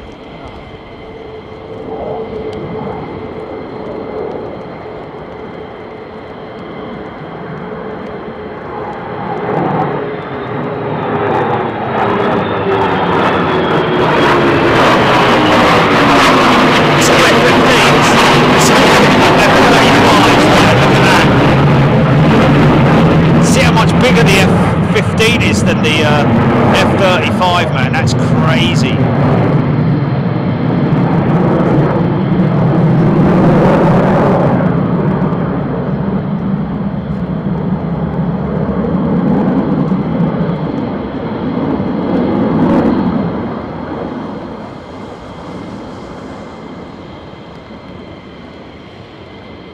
See what she looks like with her gear down. F-15 looks quite unstable and yeah, kind of the same really. Sort of like vulnerable and a little bit odd, doesn't it? With gear down, these fighter jets. Same with the Typhoon. Okay, let's get some action. Due to the tight turn of this, I'm thinking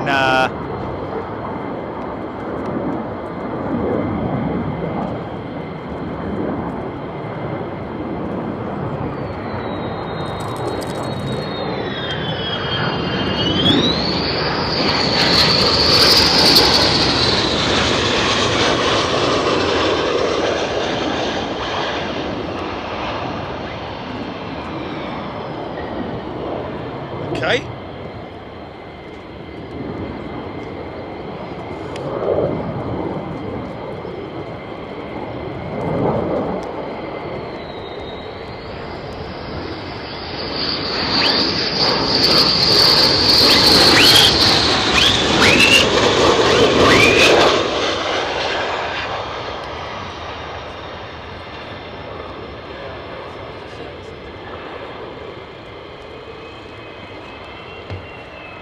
Wow, F-35 is very low compared. Look at that.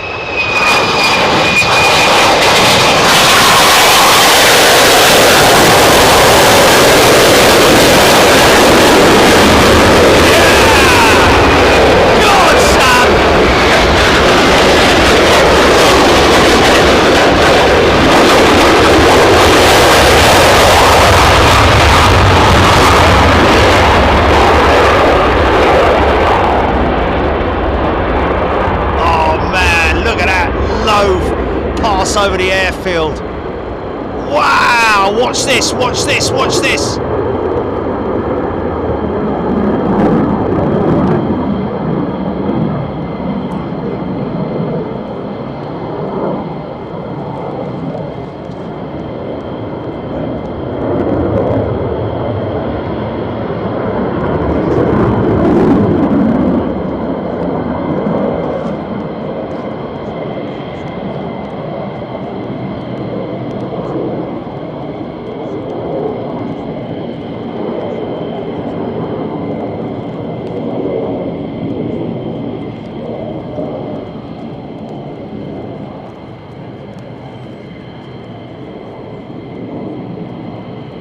Wow, man, that is awesome, man. Awesome. Yeah. That was so...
look at this one coming out from a high attack. Look at this F-35, man. Look how high he's coming in from. Wow!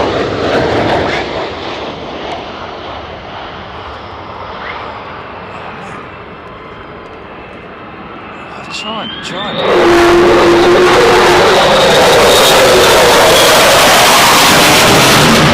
Wow!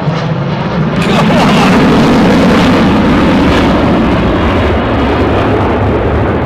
No way, man!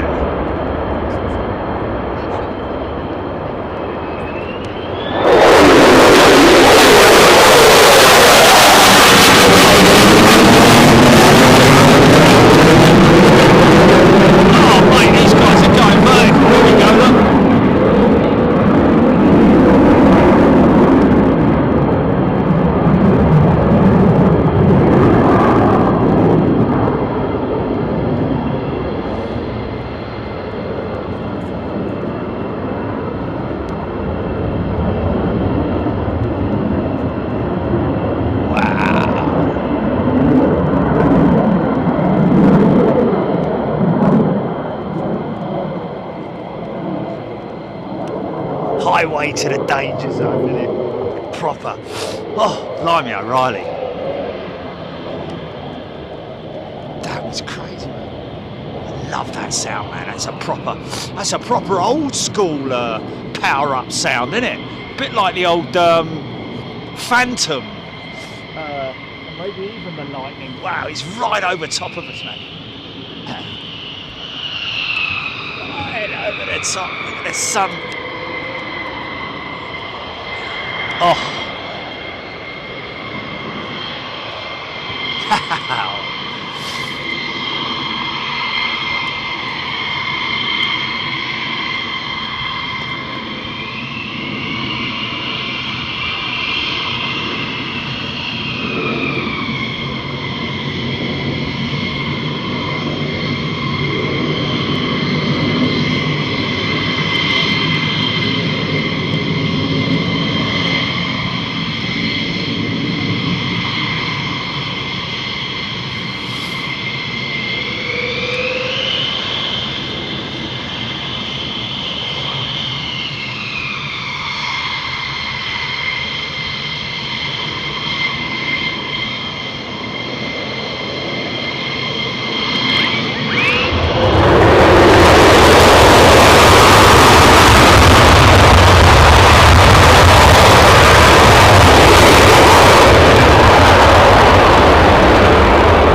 far side, just crossed over Mildenhall.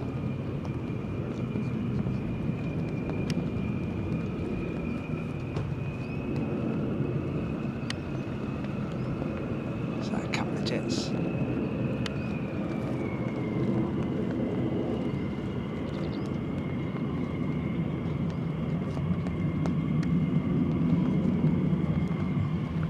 Even more coming out, mate.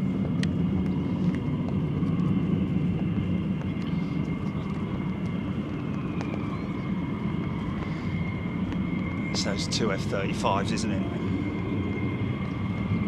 Oh, everyone loving it, man. Everyone loving it, GP. 3,100 people watching live right now. Welcome wherever you are in the world. If you know anyone, oh, look at the steep angle he comes in at. Look at this angle, man. Look at this angle. I don't know if I'm getting this, but this is...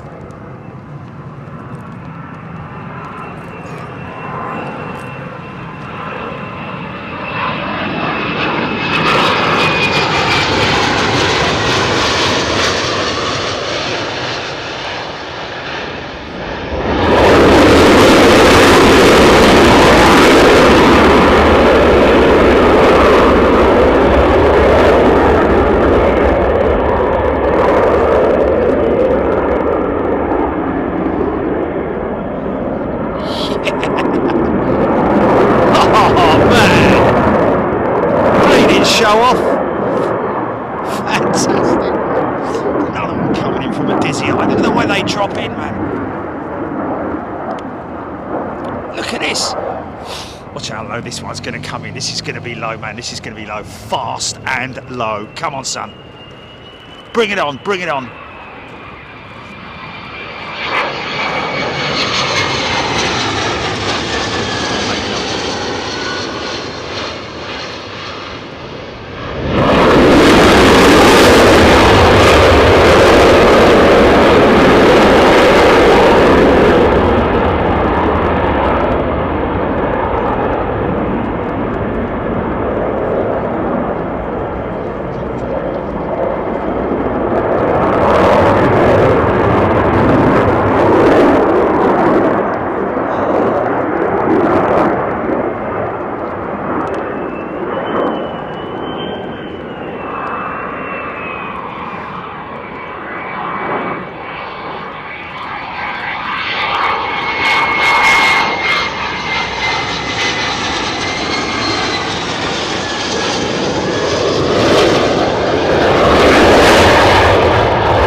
Burst of power.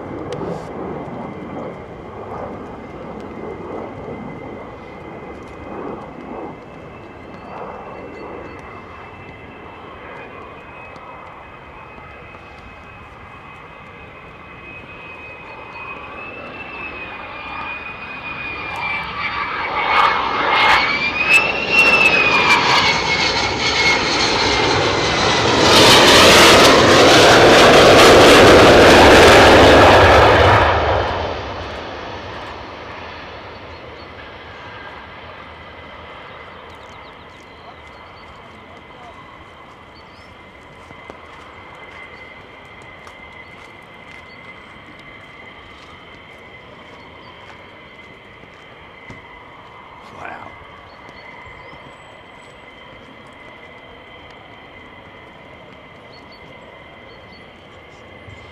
Crazy.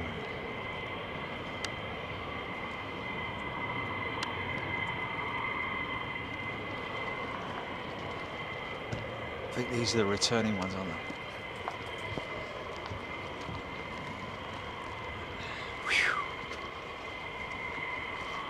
Foxy B, what wouldn't give to be in the back seat of one of these? Oh, yeah.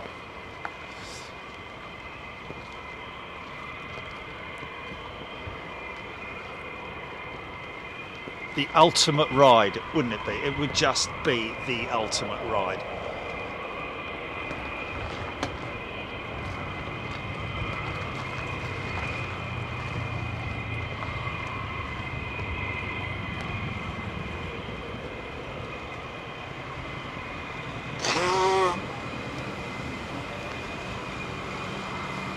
Trumpet power. Jock die, this beats any air show. There we go. Our own private little air show, eh? Featuring the United States Air Force F-15s and F-35s.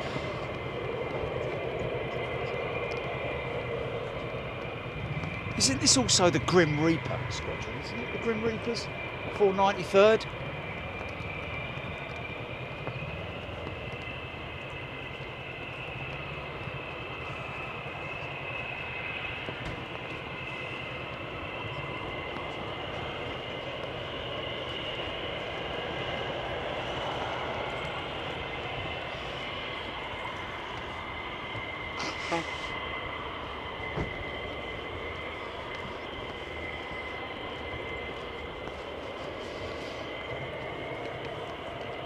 Repositioned their hard standings. That's where the F-35s are now housed or located. F-15s back on the top of the hill.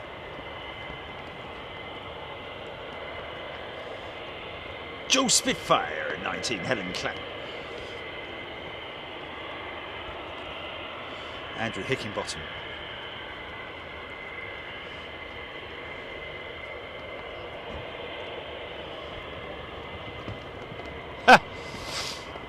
Yeah, I'm not going to go and try a G simulator, Ewan. I don't think the equipment would work too well in there somehow. Jerry, you got to know around.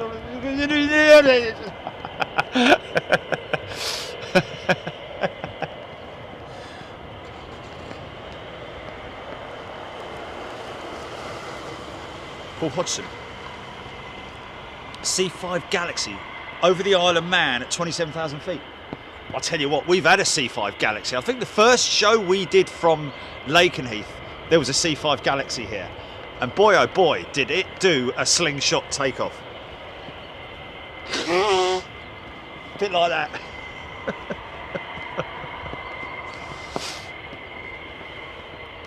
Jamie Reese, hot pitting maybe. You know what, Jamie? You might be right there. The reason I say that is because, look, one of their intakes is down in the down position, and that's usually a sign of hot pitting. You'll hear the engine shut down, or, can't see that other one, but clearly you can see that that aircraft there has one engine running and one engine shut down at the moment, I think. So you might be right there. Although hot pitting exercises were usually over here when we were here previously, when they were carrying out hot pitting exercises. By hot pitting, folks, it's exactly as here he comes.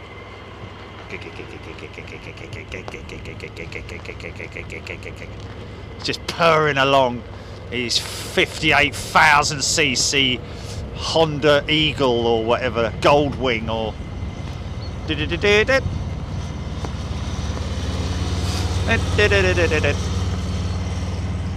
nice. Yeah, probably the station commander, isn't it? Howdy ho.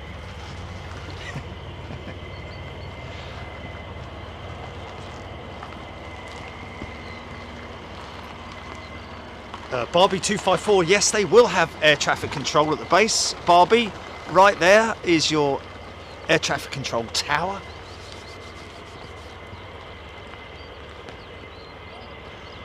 Yes, much the same, just the same as... Oh, couple over the top.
So those F-35s obviously making their way around the perimeter track. There we go. Oh, hello. A couple of them side by side. This should be good.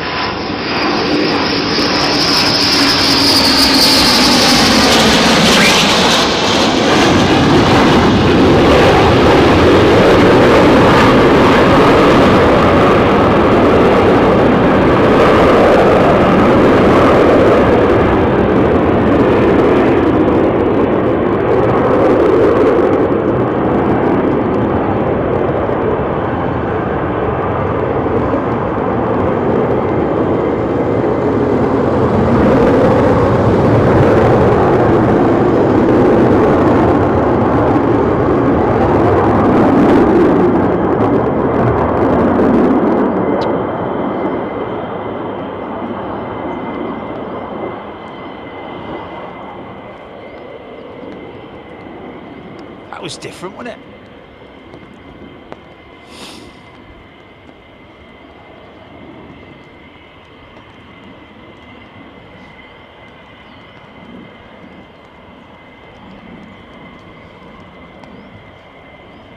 Blimey. Say it again.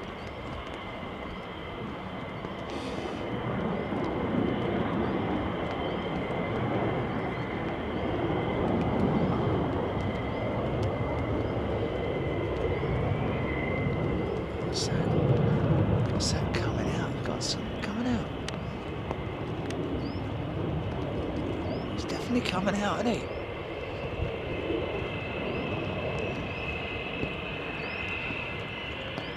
Oh, they hot pitting them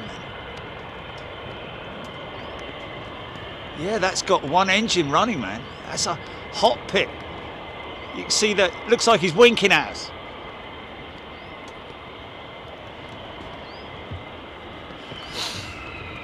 Oh, there's a 35. I think, is that a 35 in the distance there?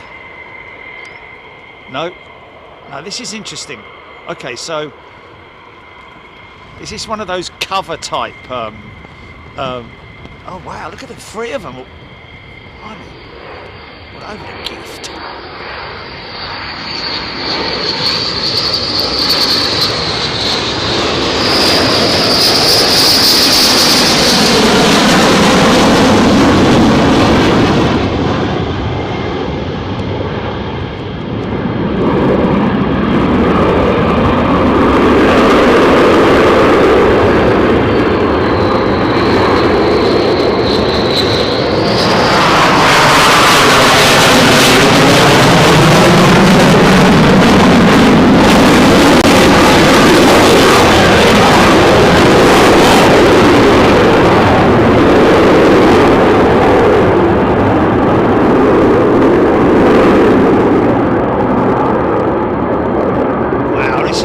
Awesome, man.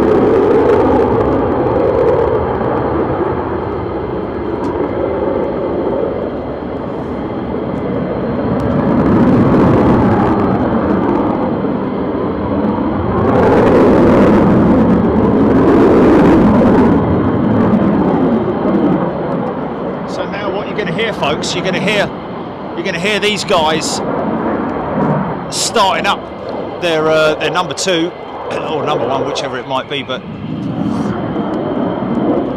you should. There's another one coming out again, also with his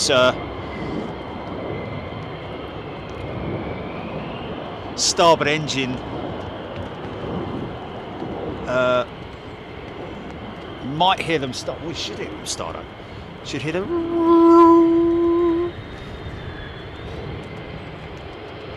Some great displays today, man.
Oh, diddums. Flippin' heck.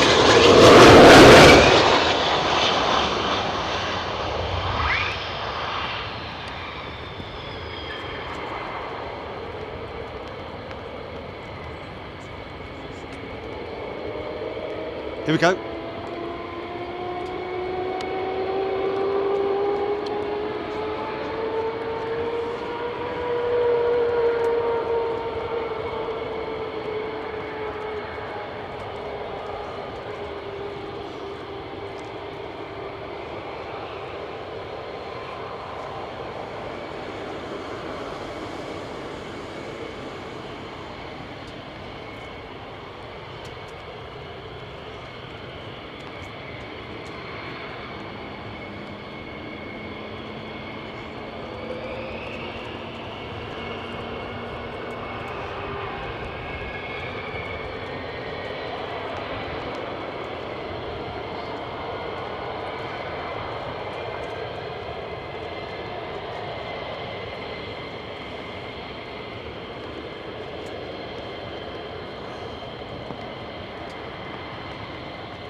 You and Weech, the squeaky noises that you hear, very well described.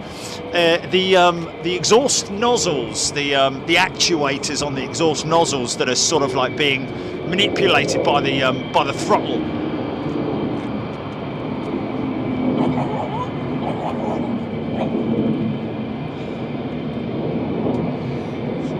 Got a couple over the top.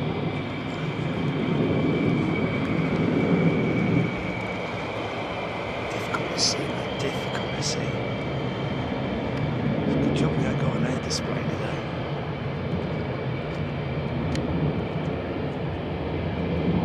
Good job picking that out.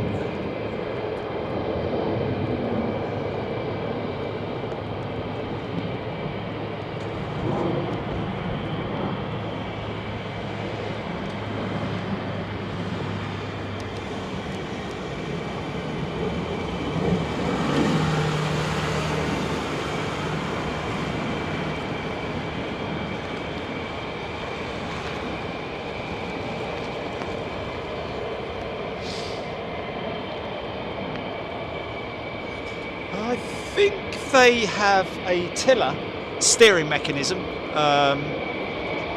obviously because these things are so agile. The rudders will be primarily used, obviously when the aircraft is at high speed on the ground, as with a commercial airliner.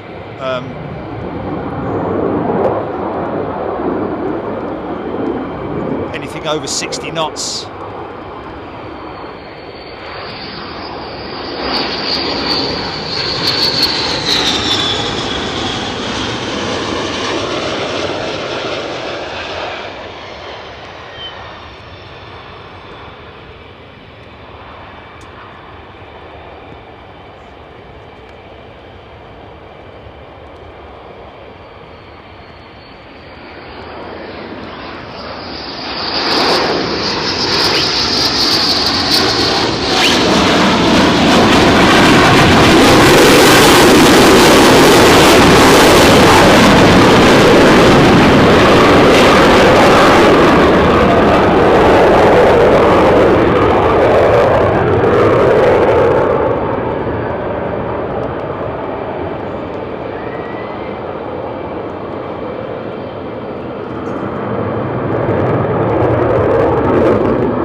Yeah, that was nice.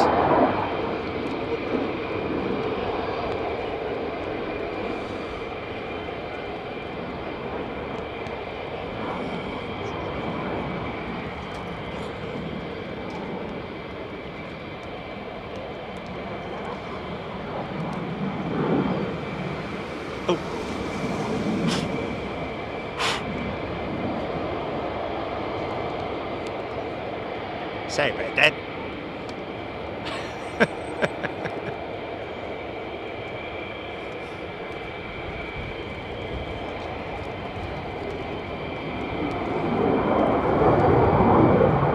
Come on, mate. Bring it in. High speed.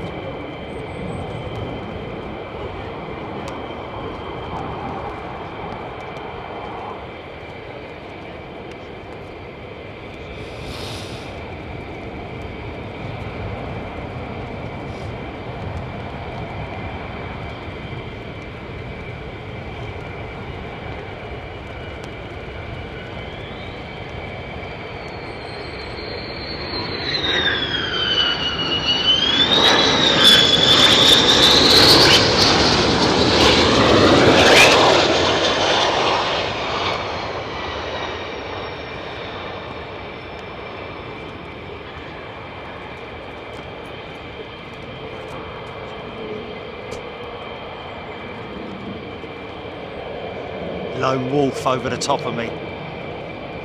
More hot pitting going on. Yeah.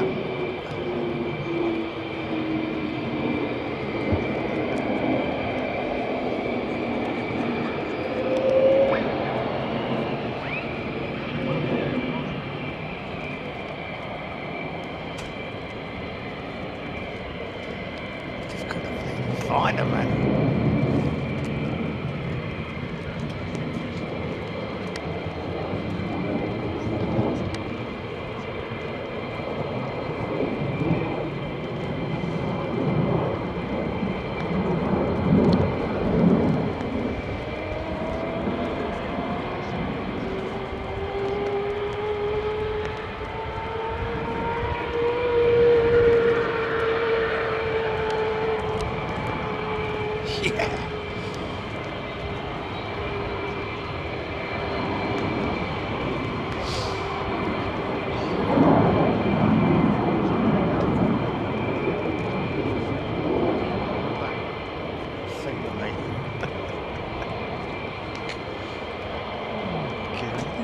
Do you, Jerry? Just like in school. Never flipping. Never listen to you. Don't even listen to yourself, let alone anyone else.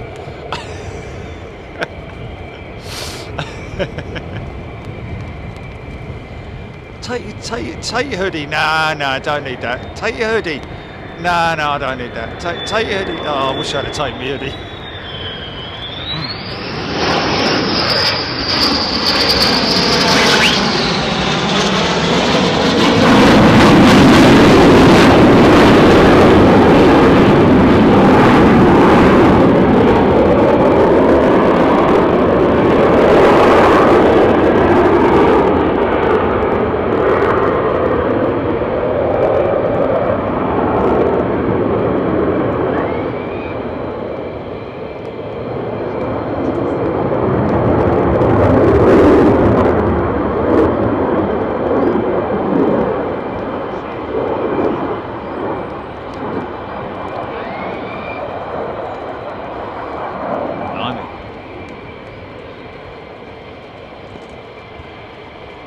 No, there won't be any US Air Force in the Jubilee fly past.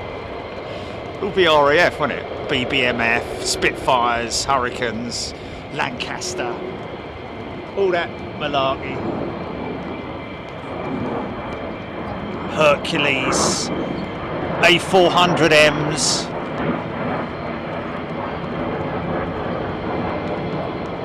Yes. I was on a hotel somewhere in God knows where. I know. It's quite good actually, wasn't it? It'll be exactly the same as the Queen's fly past. In fact, I think it was around about that amount of aircraft as well, wasn't it? 70 aircraft. I mean, do they include the whole of the Red Arrows? Because the Red Arrows is about 15.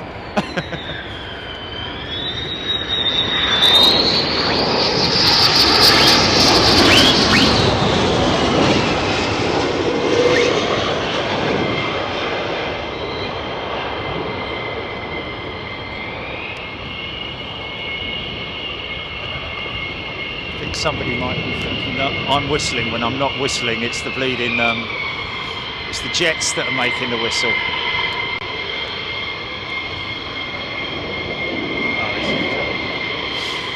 Oh, Recce Rat.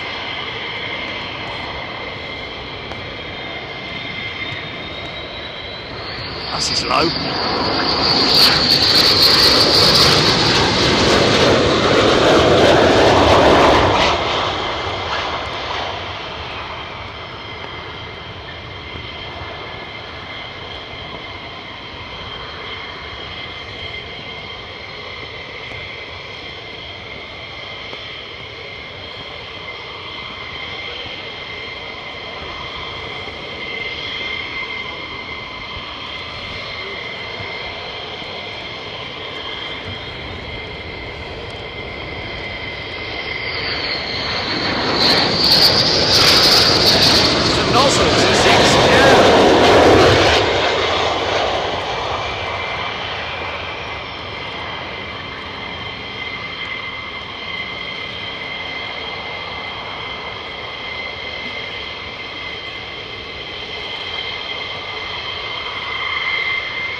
So folks, bonus, it's a bonus that we have hot pitting today.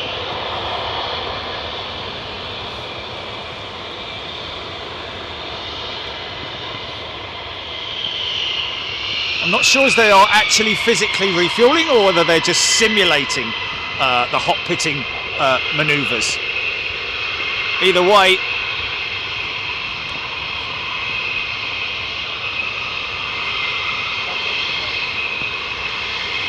great for us. It's coming straight across to the other pad. No, because they're all 99% the same, aren't they? Oh, blimey. Give us a chance. Only just started this one.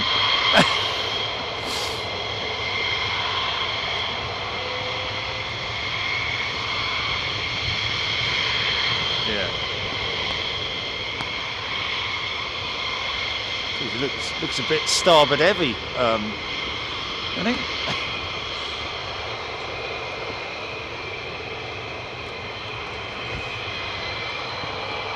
Strong smell of Dunlop.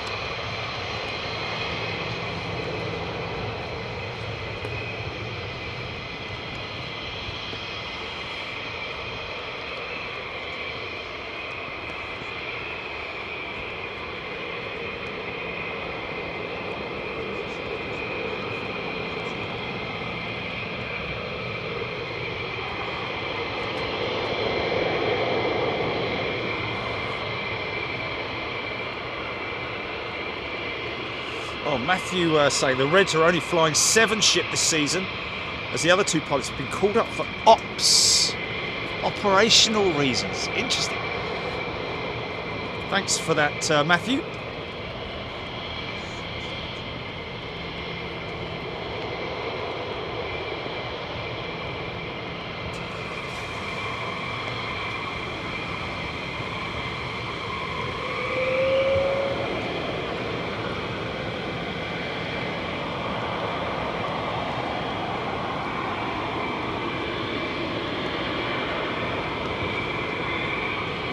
Wow, there's a whole lot of jets all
So this is a different, I think a different, is it? Well, that doesn't surprise me, because wasn't it the maintenance hub for Antonov? Massive part of Antonov's maintenance operations at Leipzig.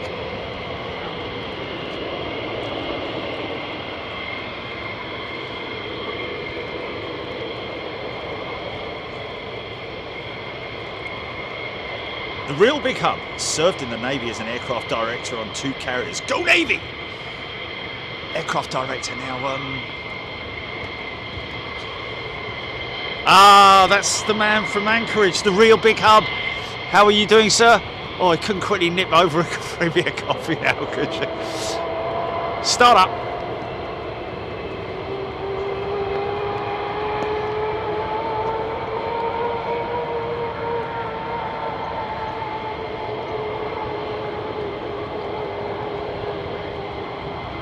Scottish Outpost used to be hot bunking in the old Oberon class submarines. One up to go on watch, one to take over the bunk for his time.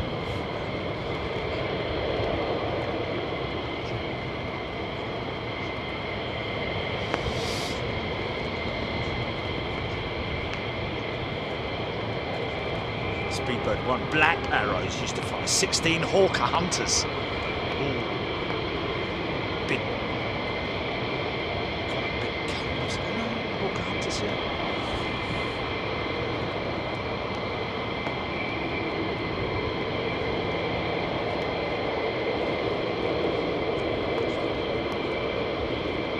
David E. wonder if they're flying the Mach Loop today. Yeah, who knows? May well be. Obviously, these guys head off to all different segments of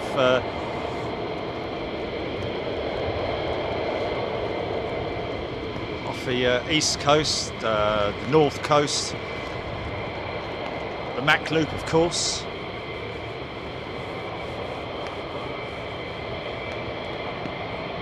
Also the Humber estuary. Is that Humber, or what's the one where we went to? About the Wash, about 58 billion light years away it was.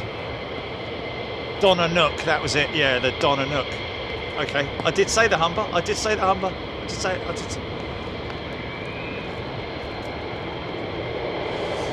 The C5 that was over the Isle of Man is now over the Wash on the Lincolnshire coast. Okay, it's now over the Wash.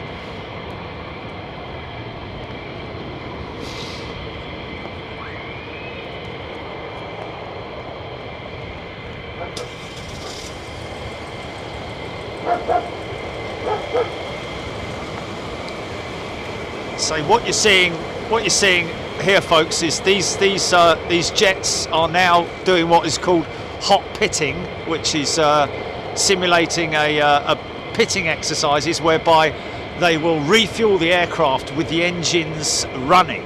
But what you're seeing there is one engine is not running, with the intake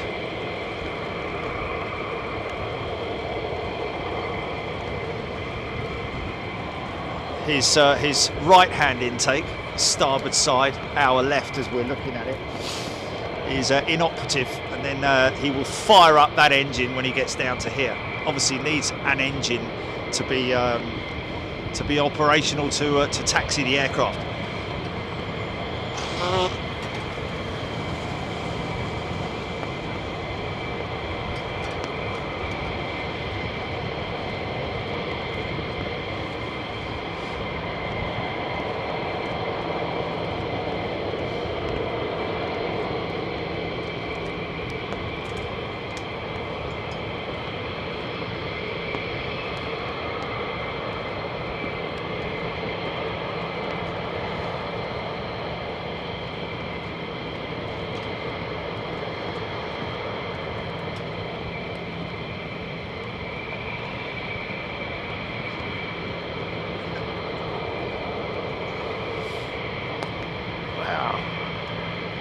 big gaggle of jets out the back there, look.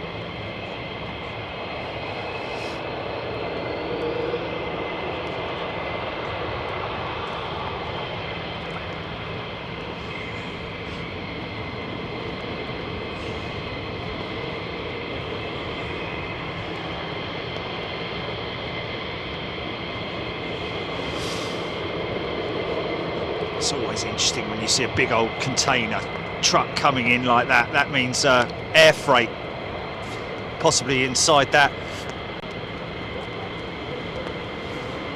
is oh, fire it up.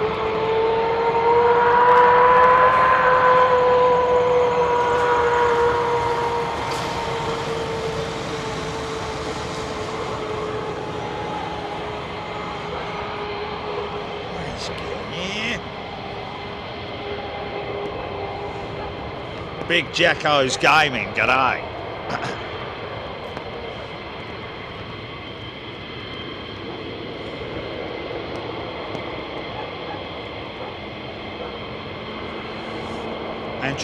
Adrian Andrews, C&D variant, mostly been withdrawn to US for use by the Air National Guard. Is it?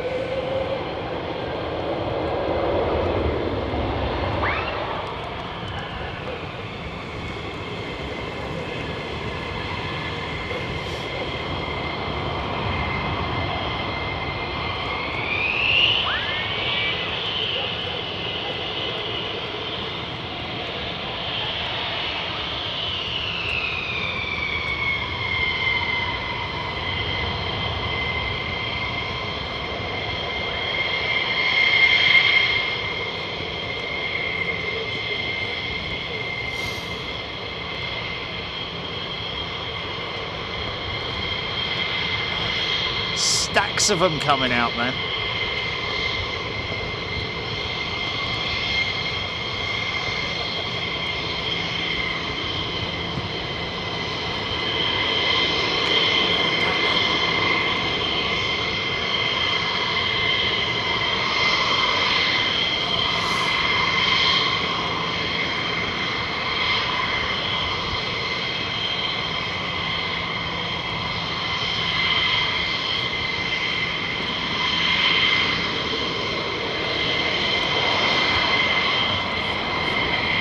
Wow, it's 3 of them, 4 of them inbound.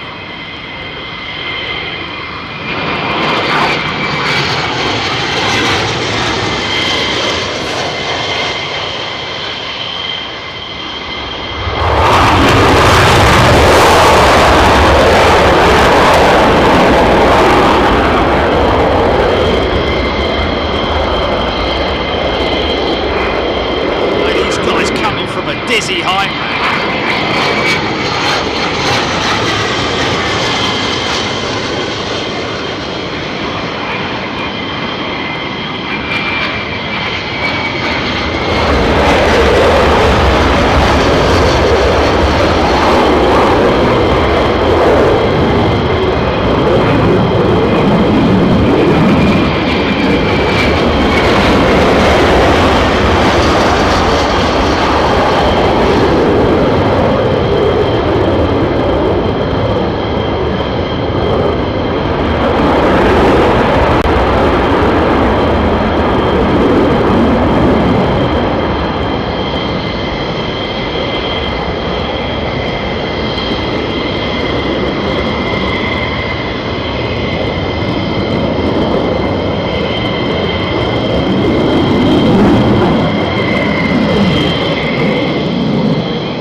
way up high, man.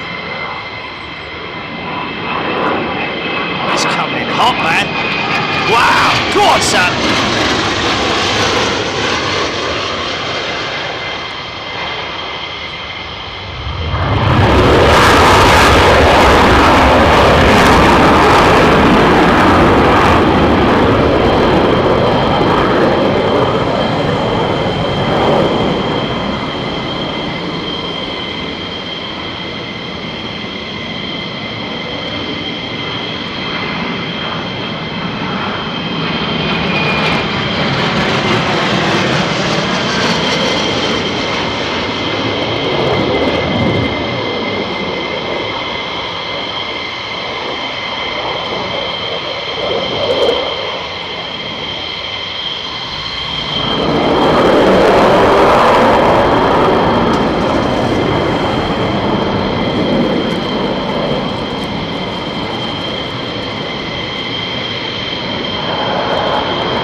Nose art, Jelly.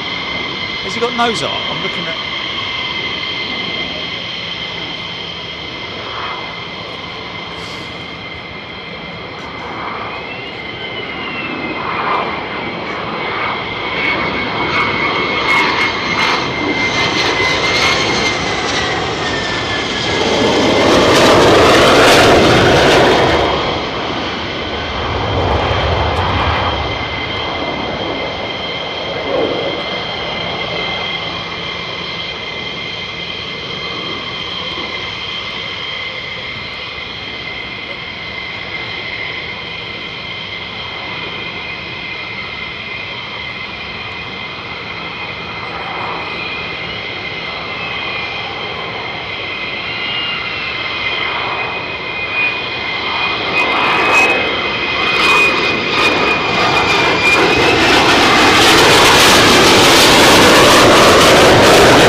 More hot pitting still going on.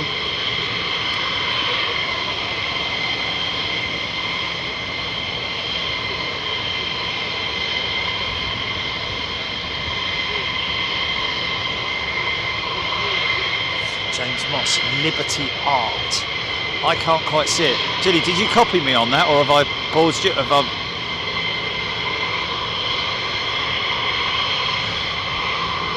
Can't hear you, mate. Hello?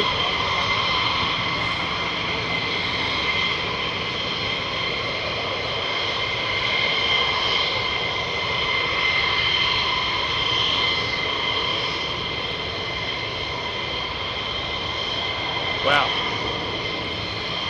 And Desert Storm took 19 non-stealth aircraft to accomplish the same effects as one stealth F-117. You there, Jelly?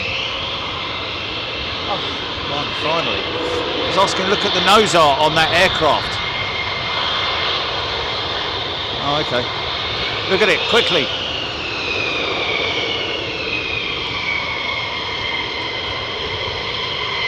No? Oh, okay. Well, it just looked like, it looked like nose art. Oh, it's the Empire State. Oh, it's Liberty then. Liberty Wing, isn't it? Yeah, there we go.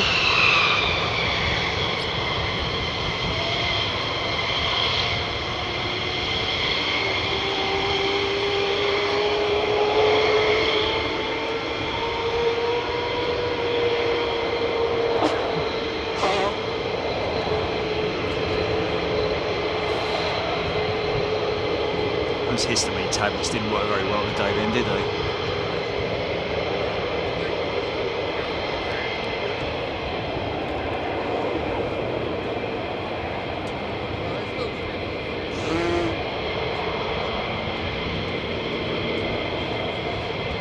takeoff now. There we go.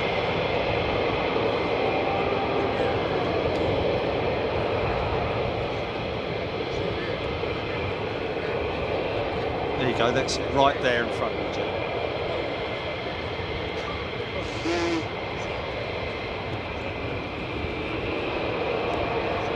No? I don't know. It's not the Grim Reaper, is it?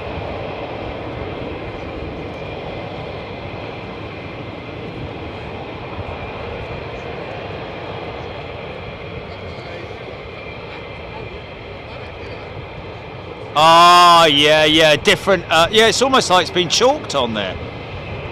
Right, I got it. Wow.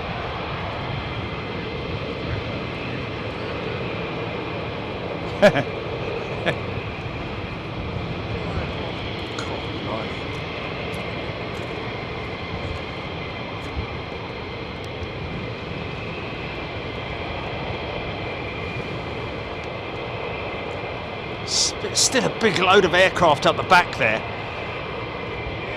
Hot pitting, I guess.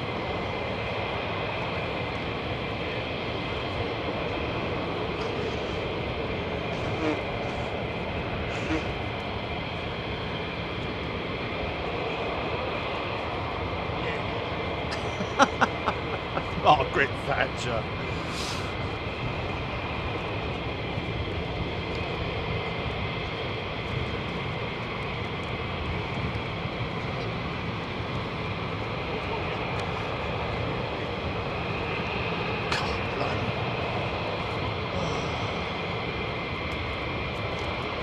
You wear the crown.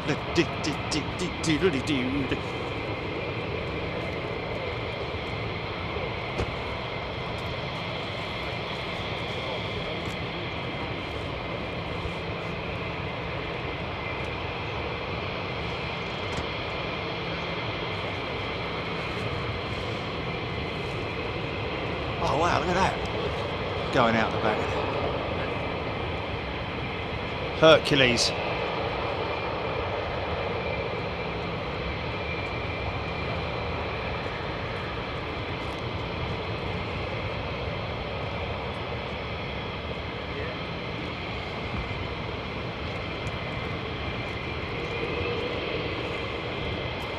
Matthew Watts, F-22s, F-22.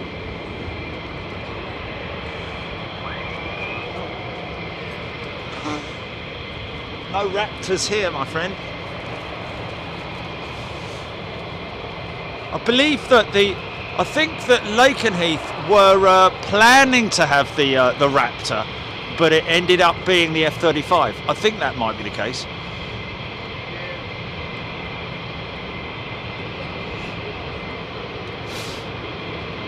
Ah, there we go. So it's part and part, is it? So part Grim Reaper, part. I'm with you. Yeah. I got you.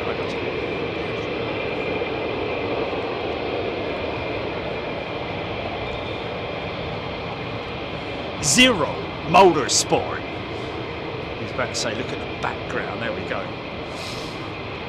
Just difficult for me to see, folks, because I've got a screen that is a very small monitor, which is about an inch and a half deep by about I don't know, 2.5 inches in width, and it's quite dark.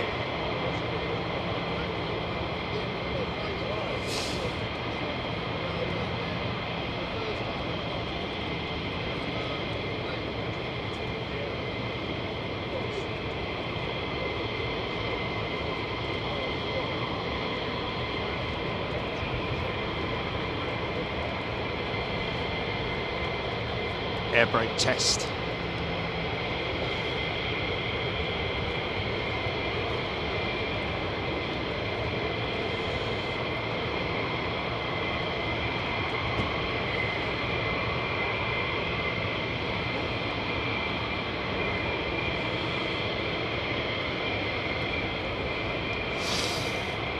Okay, I got you.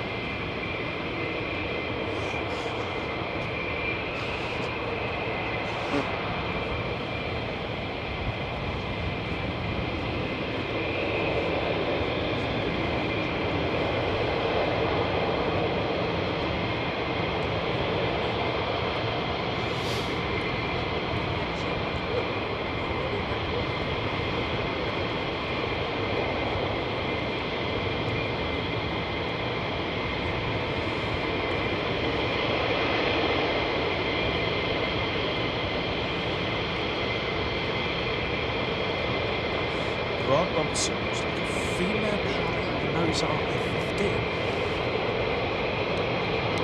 How would you know that? How would you know that that's her?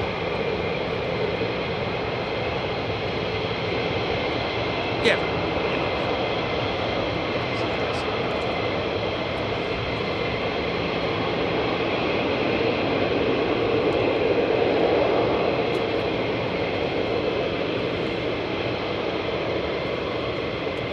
Jason Matter. We're too far away for them to see us. They know the we're obviously in a public viewing area here, folks. It's set aside by the folks here at RAF Lakenheath. It's a public compound. Anyone can visit here. Get a lot of people here, even on Wednesdays. Lined all the way up there, and of course up there as well. So, you know, lots of people come and visit, and they're fully aware of what we do. I mean, you wouldn't be able to miss us, really, me standing on top of the van. And we get regular drive-bys with the military police, and of course the security teams that patrol the fence line here as well with their dogs. So very, very secure, and it's great that these guys, they regularly, they're quite strong on social media here at RAF Lakenheath, telling us that, you know, that they're going to be doing specific exercises. I think there was a surge last week when we were away, and unfortunately we were away in Lisbon. However, today it certainly seems that today we're kind of being treated to that surge.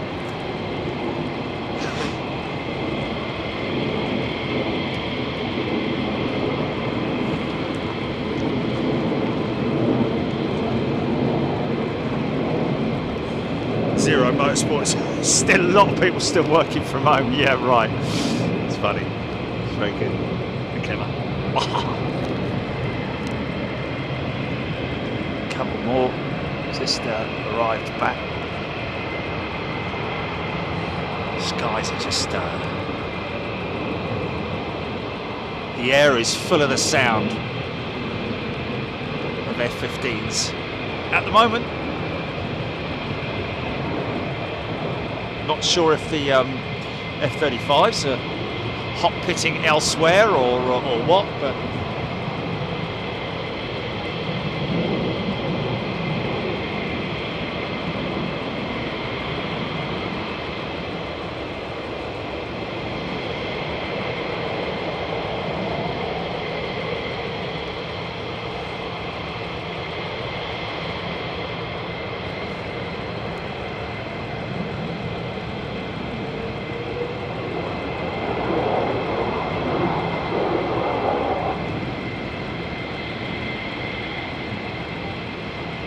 right, yeah.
Wow, it's non-stop, man. It's non-stop. The United States Air Force. Fire up.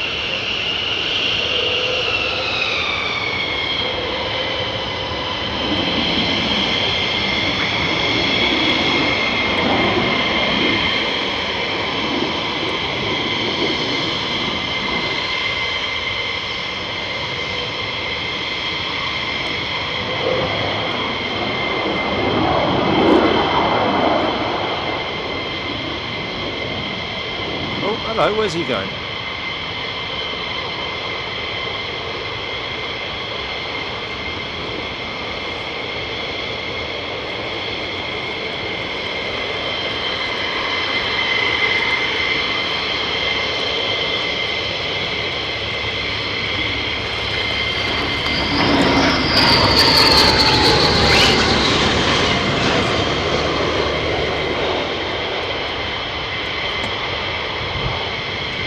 Yeah.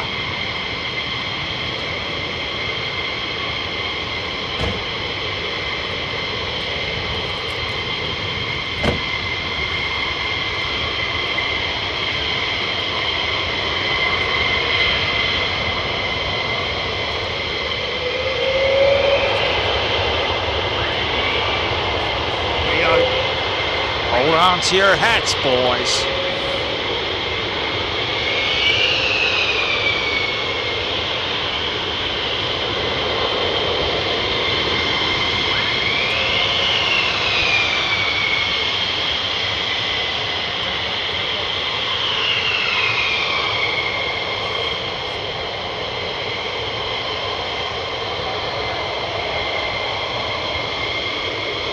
Slingshot.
Zero Motorsport. This camera is awesome. It is, isn't it? Zero Motorsport. However, believe it or not, it's just a simple Panasonic VX1. Under £500. Anyone can buy it. would, I'd say it's the higher end of the sort of like walkabout holiday camera type thing.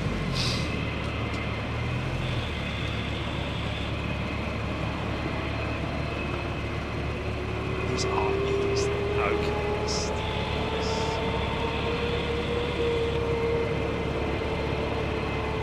Thank you, Tony.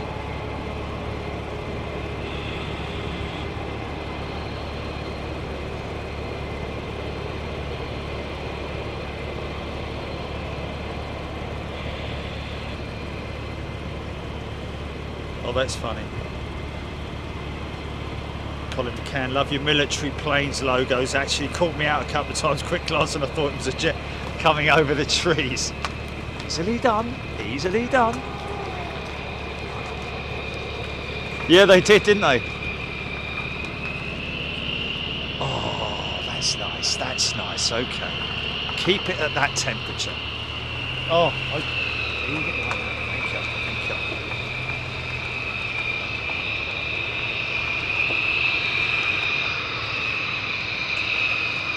Captain Ron, any F-35s today? Where have you been, Captain Ron? Yes. Might be an idea, Ron, to rewind and go back to the beginning. And yes, you will then see. Mind you, just had him just now. So he must have only just joined us, Captain Ron. I think these might be also going over to turn and burn. Here we go.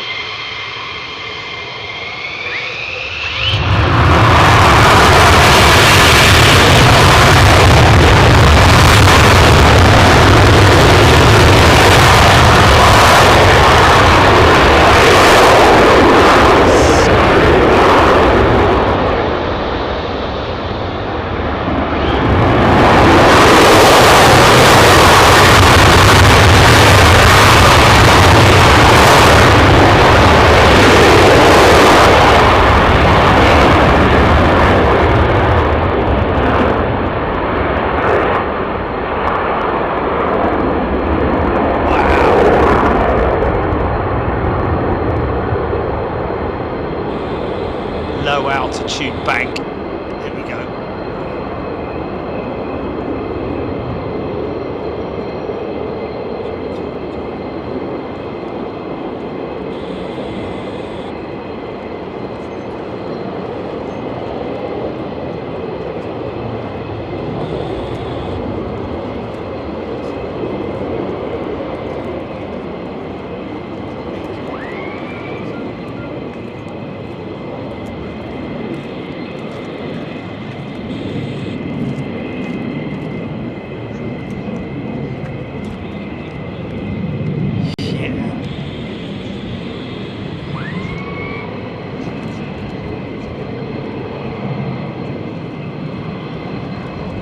Still hot pitting them up the other end, folks. That seems to be the hot pit pad, I think.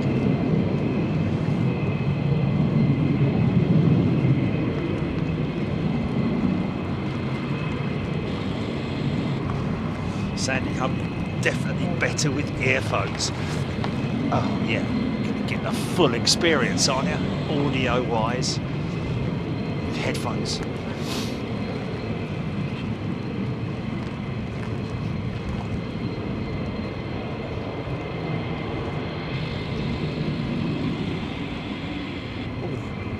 There's that man from Anchorage, real big hub. He's got his second stripe.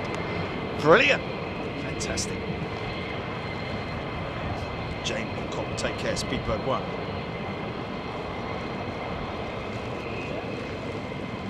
Robert Colborne tuning in from Nairobi. Enjoying the show. Non-stop, right from the get-go, literally, when we turn it on.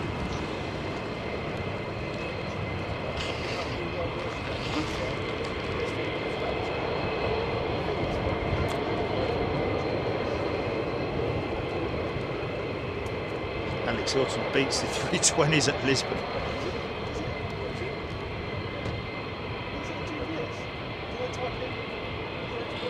But there were more than 320s at Lisbon, Alex. There were 339s. Got a great Hercules there. Yeah, 777, 767, 757. Yeah, a lot of variety at Lisbon. Very, but just from an engineering standpoint, anyway, from my point of view, standing there and seeing those things face on at you, just incredible.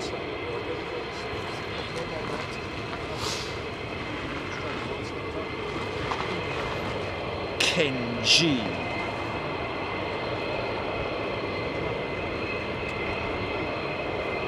Andy Bossisto. Very warm welcome to you, Andy.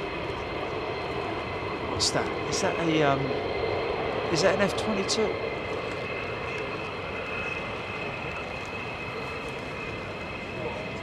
It is, isn't it? Osprey, sorry. V-22, sorry.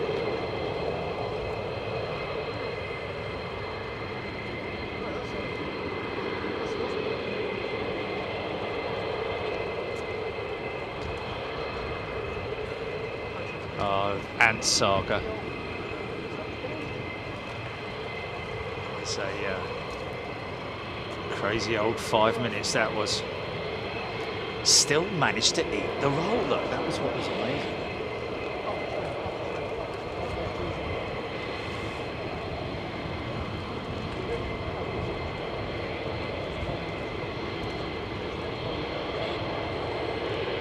Blimey.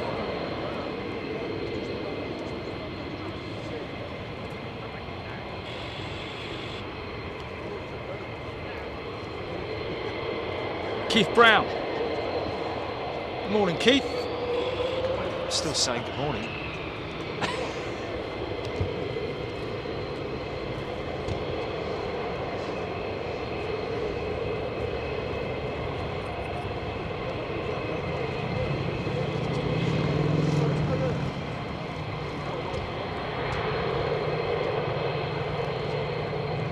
Well, it has literally been non-stop, hasn't it?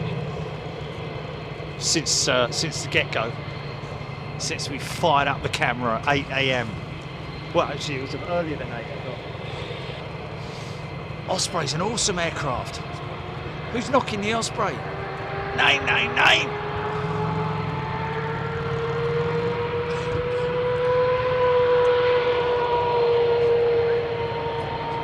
Yeah, nothing else like it. No other.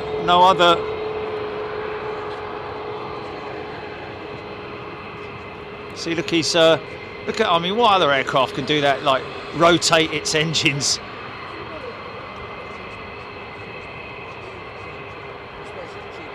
Go in, drop off the personnel, and then get the hell out of Dodge.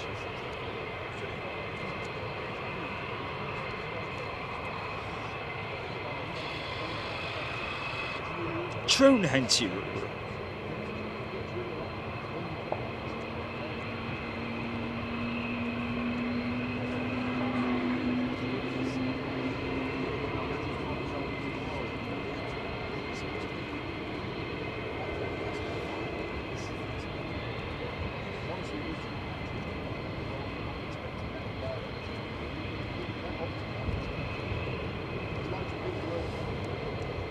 What's that?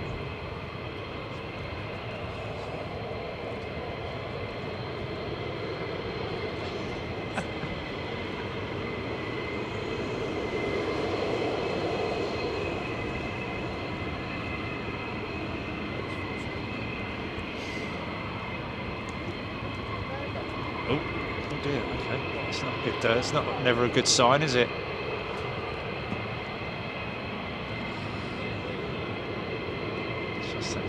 Black smoke is never a good thing to see, is it? Never a good thing to see black smoke.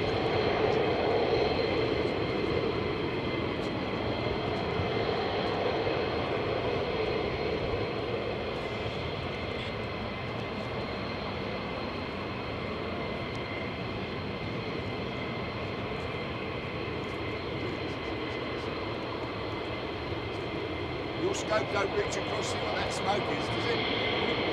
Over there? Yeah. That's Mildenhall, far end of Mildenhall, isn't it? That's just where one of the old Ospreys went down. Was it? Yeah. How long ago was that? Just before that smoke. Oh.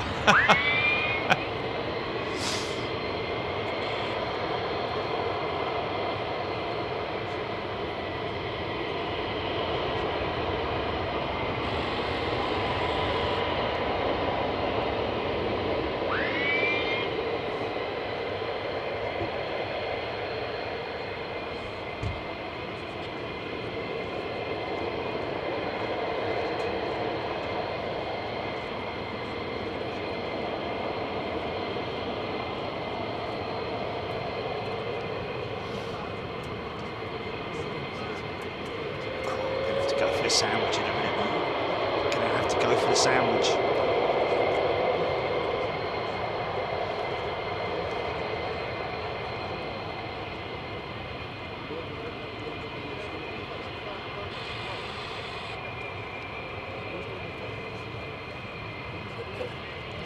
Caution, caution.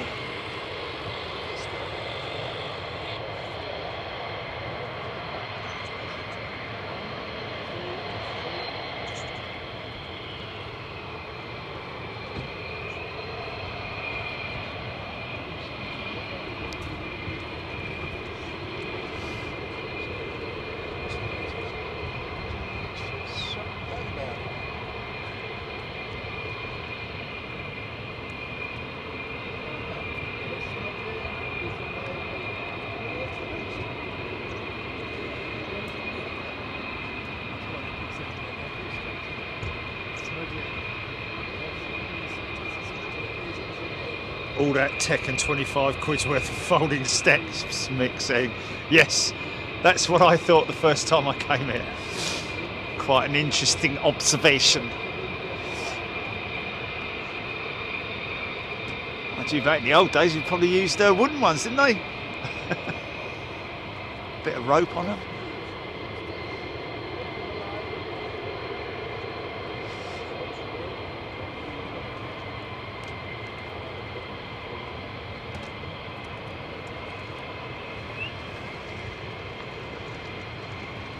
Yeah, whatever that smoke was, it's now dispersed, and obviously and in fact, to be honest with you, I think that is the Osprey there, still operational, of course. Crazy looking airplane, machine, rather call it machine, isn't it?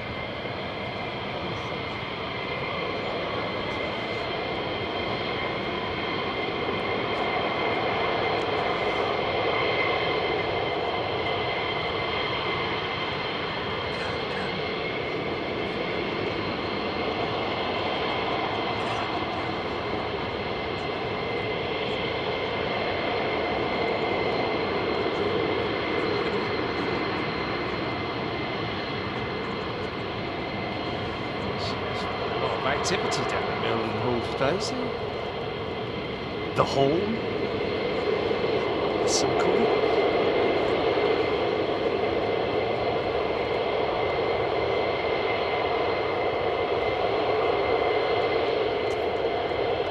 Engines going up vertical. Look at that. Look at that. How quick they rotate them as well.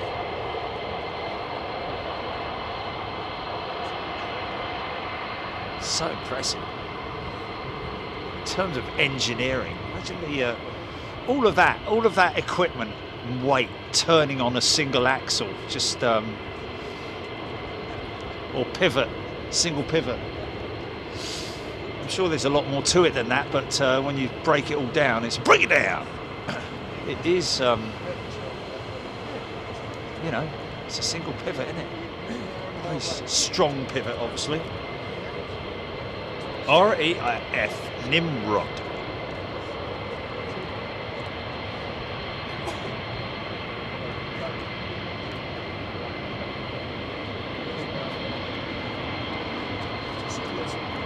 Ian Peck. Mildenhall-based Ospreys are US Air Force CV-22Bs belonging to US Air Force Special Operations Command. Like that. Thank you, Ian.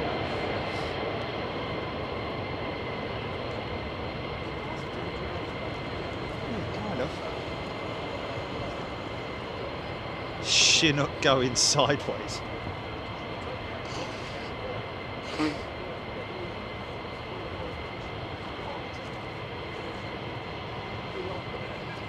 Of course, they have to operate the aircraft from the ground with the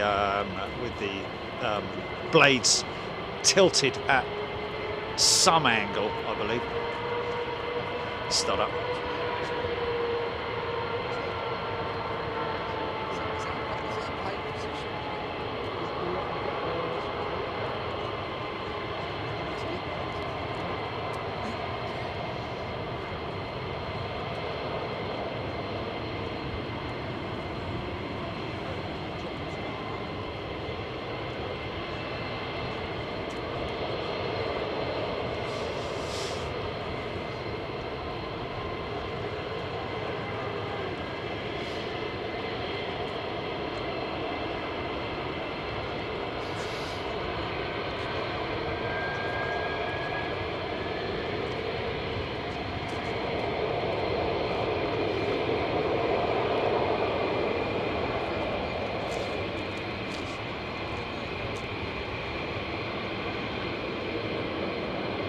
Take care, real big hut. He's oofed. All the best, mate. Andrew Hickenbottom. Tomo. G'day, Tomo.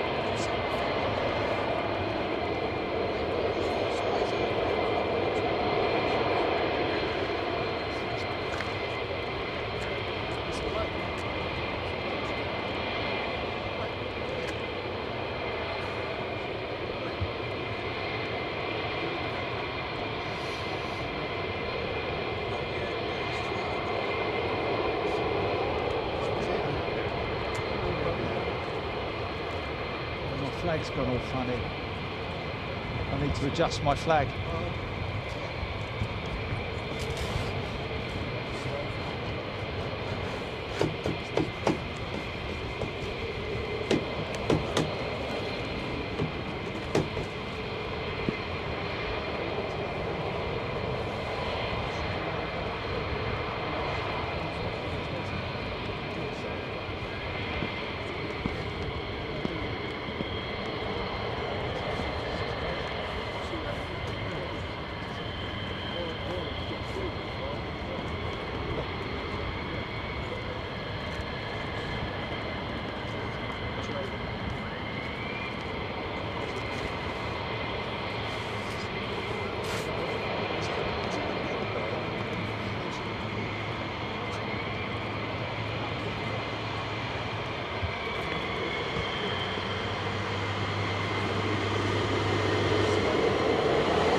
Interesting that the F-35s have not come back to their bunkers. Kind of stayed out the other side of the airfield.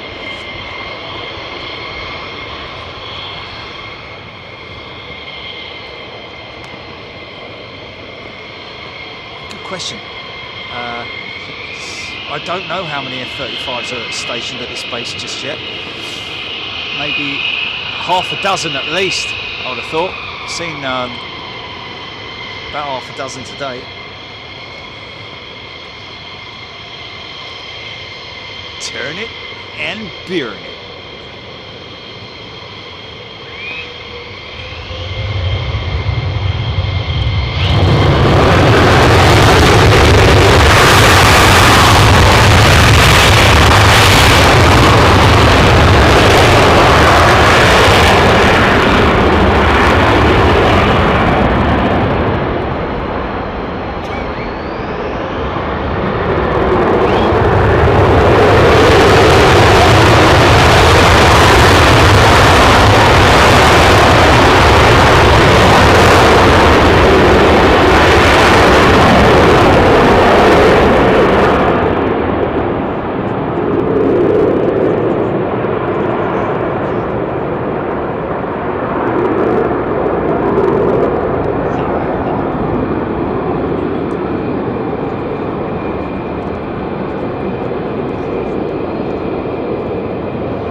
neighbouring bush, at least 2 F-35s have been spotted at the production plant in Fort Worth, Texas, with LN tail codes. There you go. So another 2.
Harry Paul.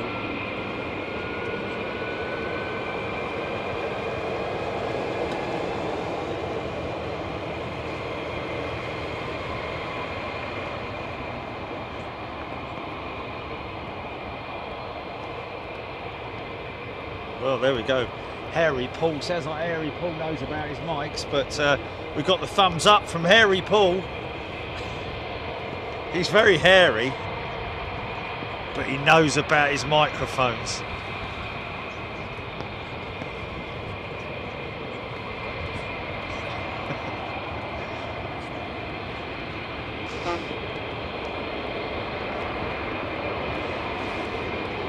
Met this fella the other day, flipping heck, his nose hair, blimey O'Reilly. Fair play to him. Never thought of cutting that.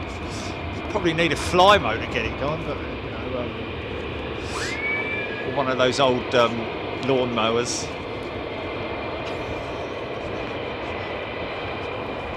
Big pull start, getting be like cutting through the jungles of a Borneo or whatever you call it.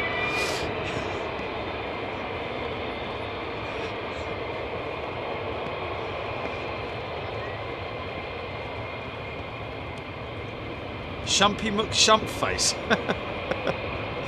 I live close to Lakenheath, Mildenhall, and on the whole, villagers love having these guys on the doorsteps. Always a few individuals who could have done a bit more research on the area prior to moving here.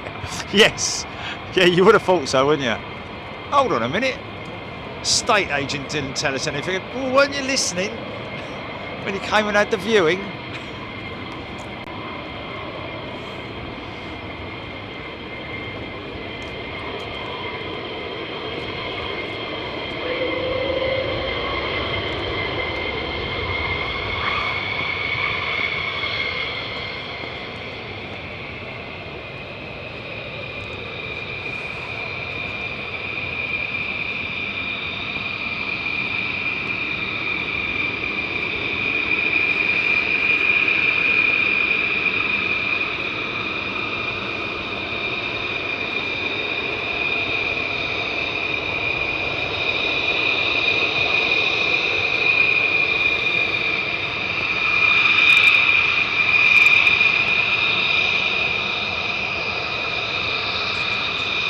Oh, was that Daniel from Lisbon who just came on just now? Oh, sorry, Daniel, mate, I missed you. I hope you're doing well.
038.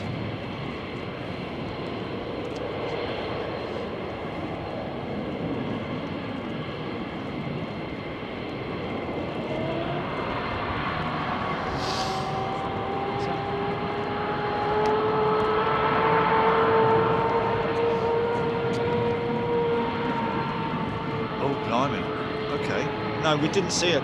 We didn't. We heard that a KC-135 had gone out. Didn't see it. Okay. Caught Herc. Didn't see the KC-135 though. It is on YouTube tonight. That's on the Ukrainian border, is it? Did you say?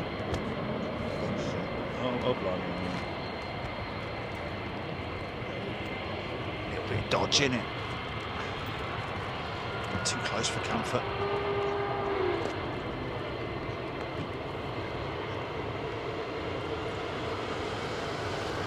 Right, I'm going to get that sandwich. Can't stand it any longer. Are you putting it on tonight? What's that, mate? Are you putting it on YouTube tonight? It's already live. Oh, well, of course we come down here, ain't we? It's only live. Yeah, don't do it yet. Most production are laughing. Do you enjoy yourself at East Midlands? Yeah, love East Midlands. Well, that's where I live. Oh, is it? Yeah. Oh, it's always a good show, that one.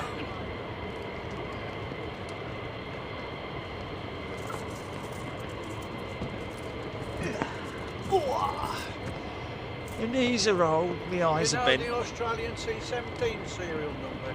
Sorry? You know the Australian C-17? It's up the back there. Oh, is it? Yeah. It's the second one. Oh! Are we likely to see that going out today, or? It came in last night. Okay. C-17 in town.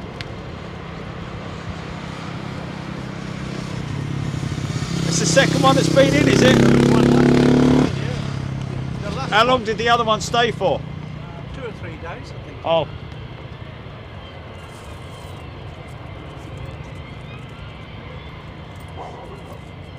How long have you been here? Since about 6? About 7:45 we started filming. How many F-35s went out when you were there? 4 or 5. That's all I've come down to. But I've just saying to the bloke on the burger, he said they go out again this afternoon. But Yeah. he said, I only come down to get the 2. What's the names of the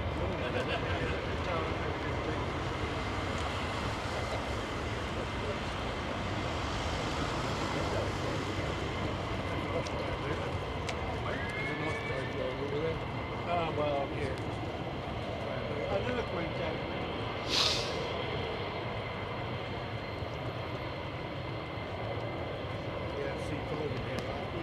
Yeah, that's what I thought you got. Yeah, that's son-in-law. I said, this is C4, but he thinks it's a C-17 Australia.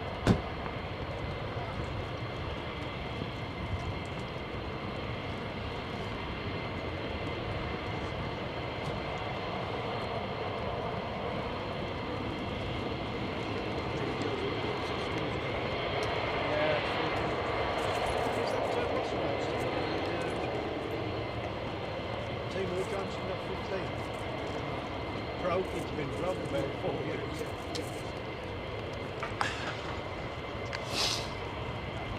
Oh, I say.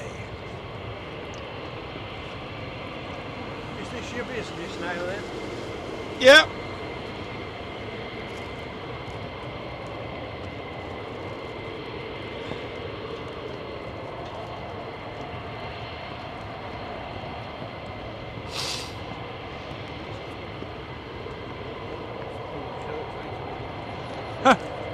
Kevin Beasley.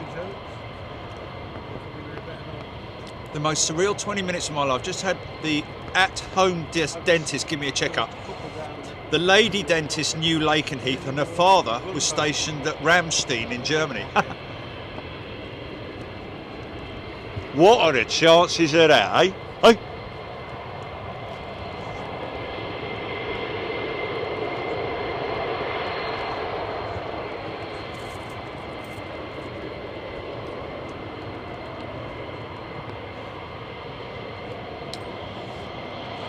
RAF Nimrod, which they would switch runways.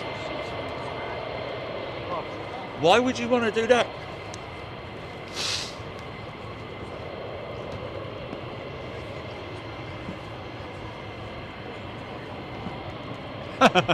Yeah, I remember them.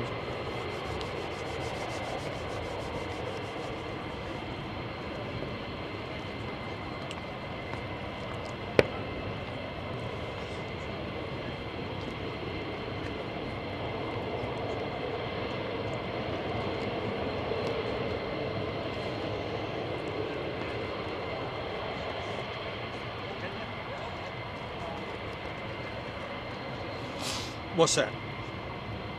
Oh, right, yeah, yeah.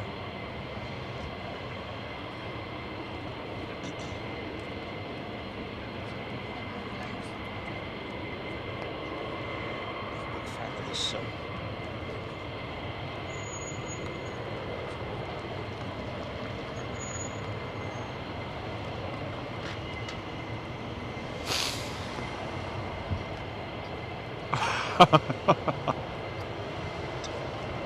Spine in a bat.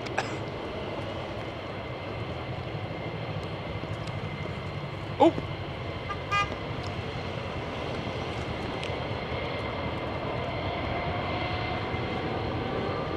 Start up.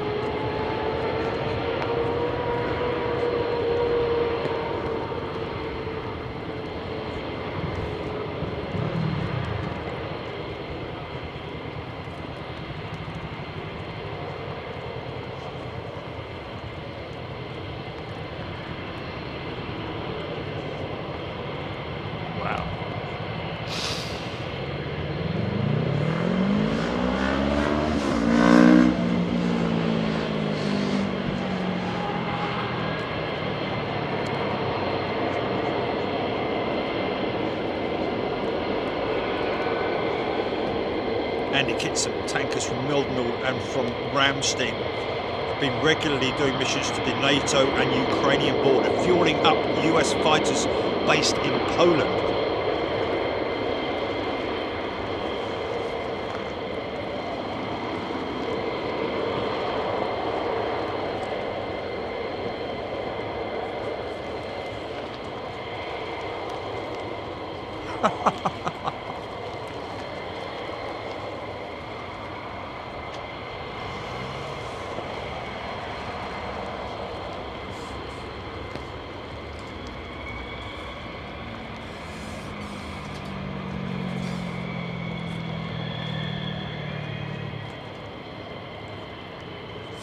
Beef burgers to swans. Why, you little...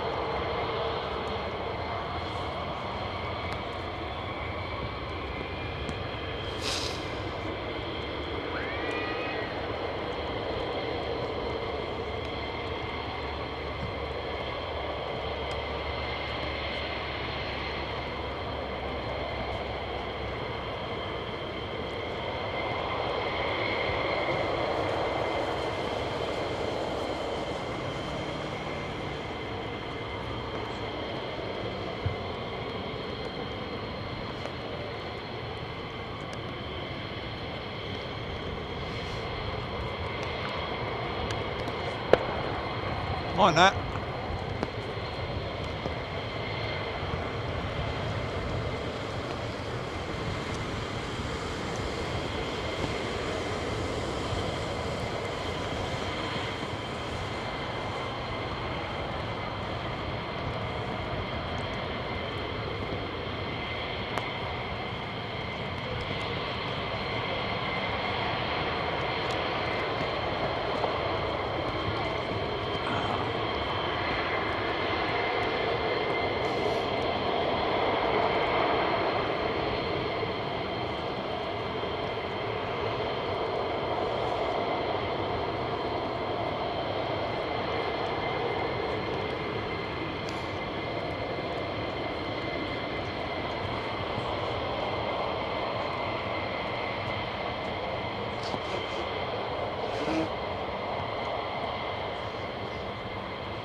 What's that?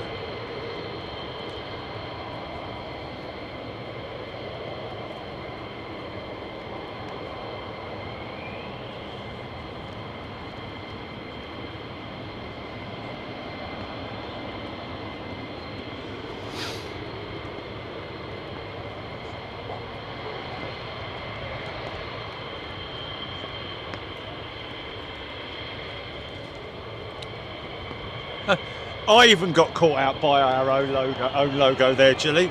I thought there was a jet flying over the top of the...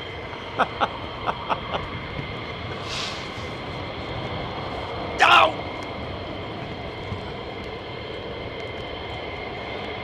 Yeah. Last of the hot pitters, I think, coming out.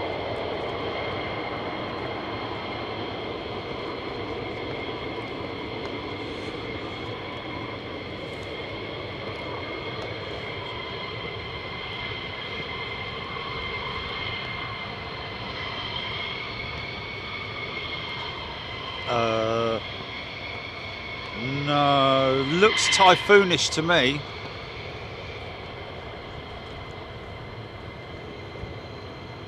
Oh no, it's not last of the hot pitters. There's another one coming out.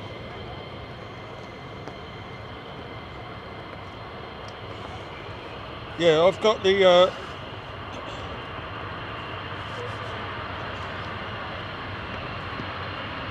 yeah, but is there on the US one? Because on the US one I've got it on today. It's just a star, isn't it?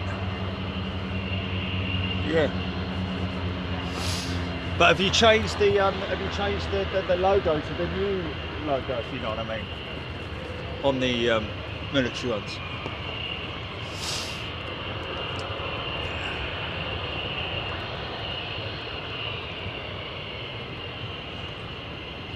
Yeah.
Sidewinder sleeps tonight.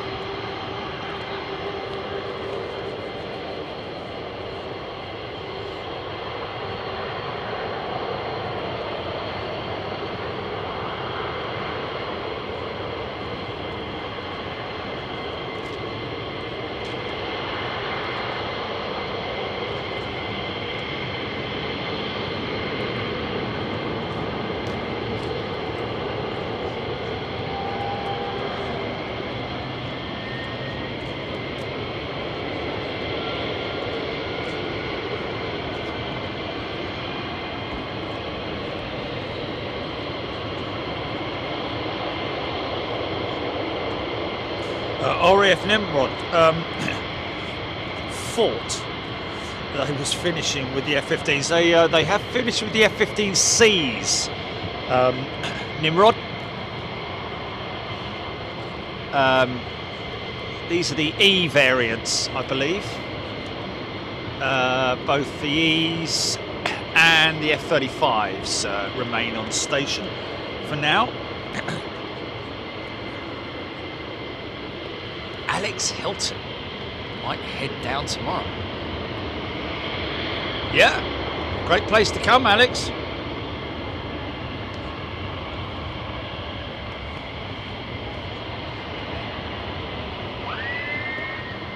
Contrails means condensation trails.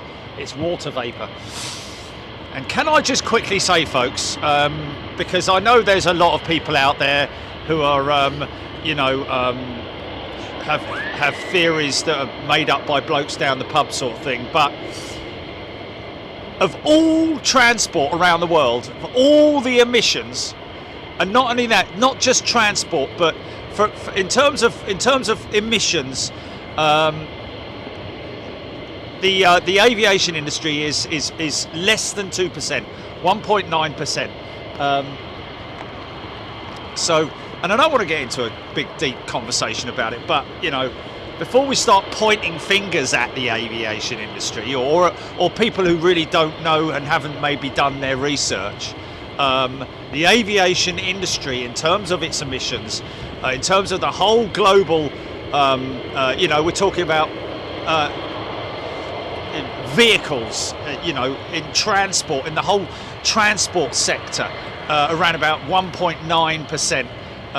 Is aviation related, and I don't think, really, I'll be honest with you, I do not think there is any sector in the globe on the globe that is working so hard to reduce its emissions. Of course, the transport industry and road transport, in terms of cars and stuff like that, yes, they are doing just as much, but I think it's very unfair when people point fingers at the aviation industry, and also contrails, not chemtrails, folks. Contrails, short for condensation, water vapor, that is.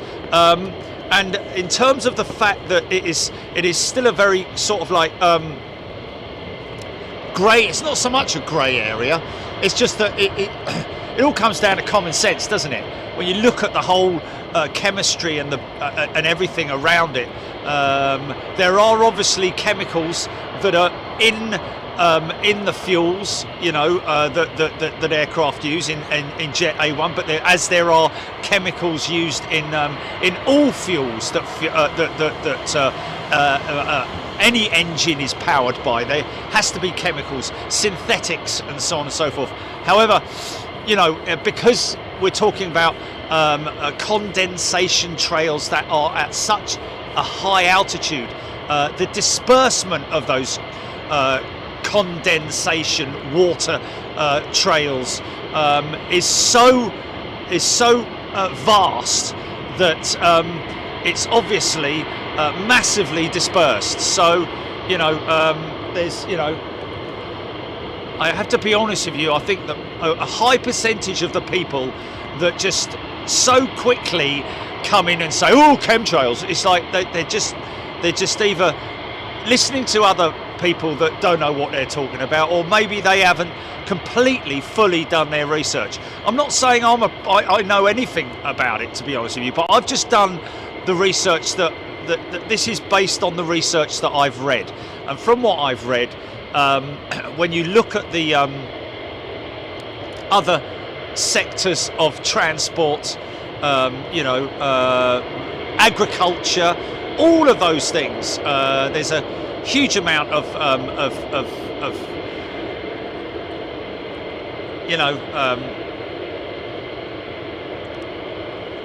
was that? Anyway.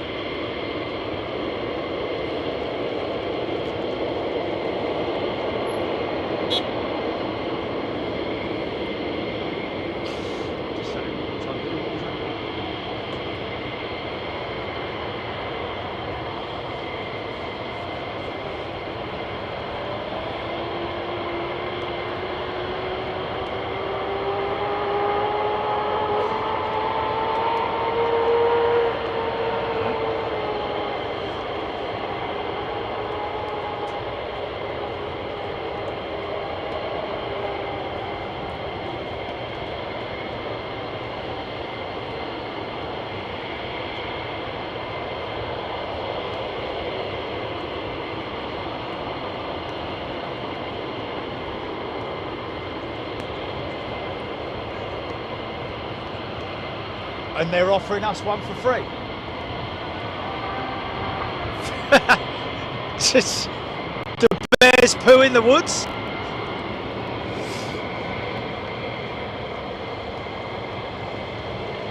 Can we have two? Jeremy Britton is a returning first class member. Welcome back, Jeremy. Going to be joining us in Memphis if you want to.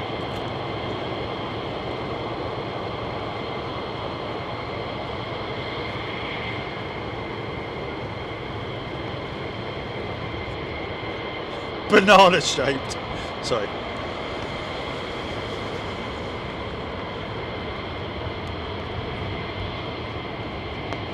Yeah, totally. Yeah, go with it. Well, I'm hoping that this whole thing will tie in next week as well, you know.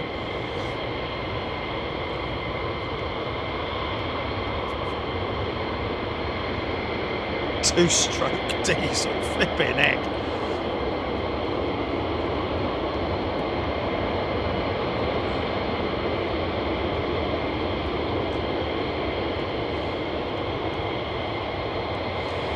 Peregrine Bush saying, heads up Jerry, Australian C-17 inbound just passing to the north of Oxford, could be heading your way. Well, one of these gentlemen who was here just now mentioned that there is a C-17 here at the base at the moment. There's been a couple here recently, so we'll have to wait and see. I don't know where he's gone, but thank you, Peregrine.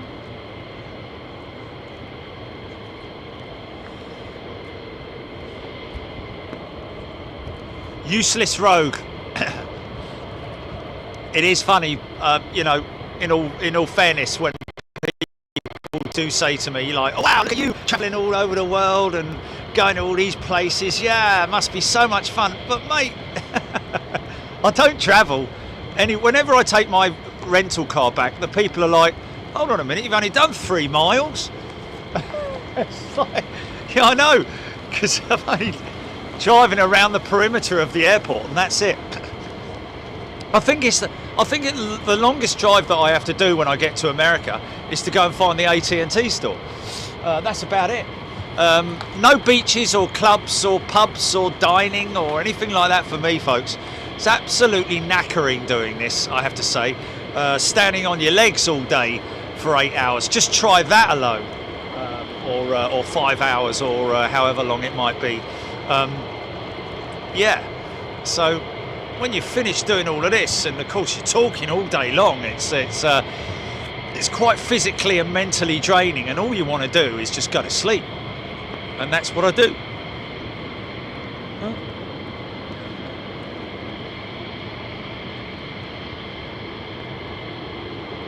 Oh, it's heading north now. C-17. That's a shame.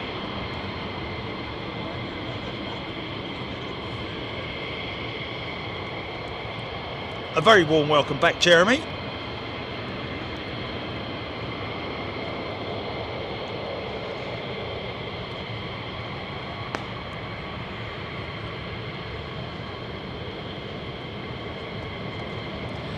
No, Andrew. I'm not. I don't do holidays. The one holiday that I do have every year is coming up next month. That's my golfing trip that I do with my pals every. We have a tournament that we that I enter every year with my mates. Make sure I do a show before. And of course before I leave. What's that, GP?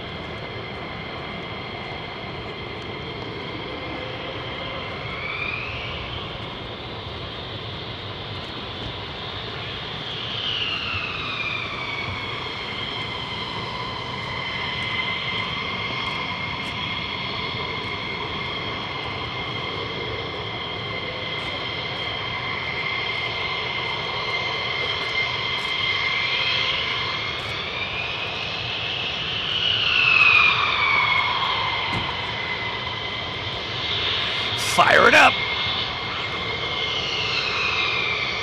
He's going to meet his mate.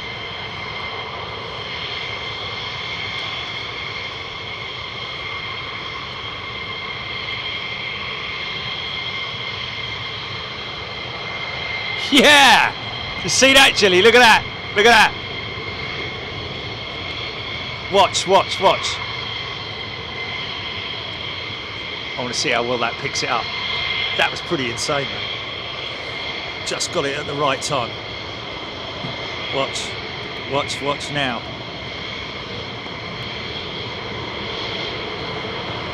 Pachow, pachoo, pachoo, pachow! Oh, okay.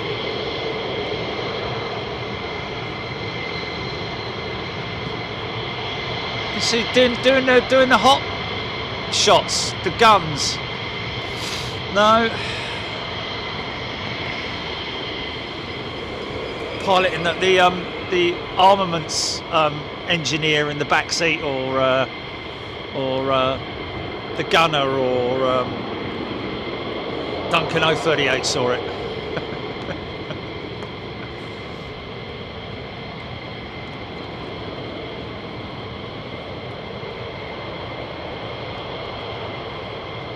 Jeff Anderson, is this on a break? I see chat but no aircraft.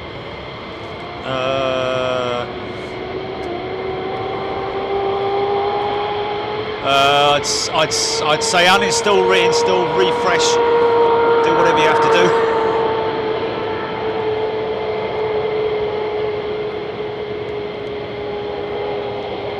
Gun fingers, thumbs up, Captain Ron.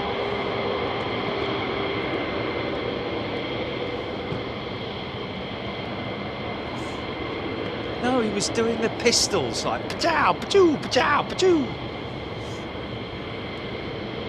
Oh, got there in the end.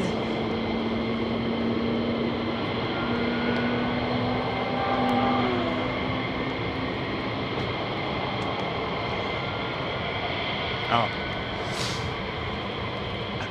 Oh, okay.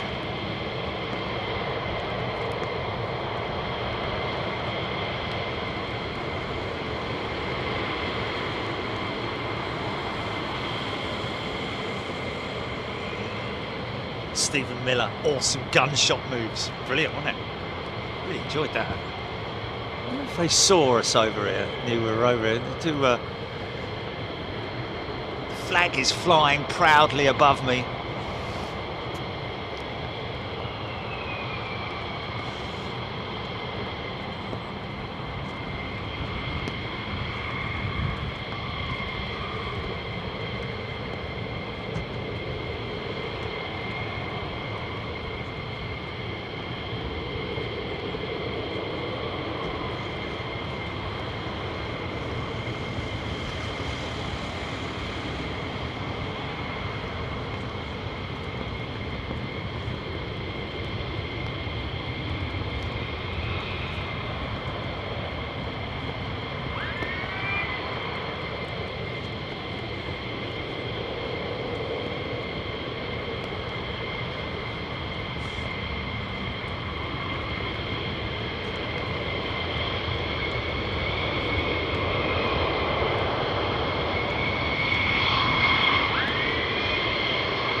think the official term is the WSO, the Weapons Systems Operator is whom is sitting in the back seat, folks.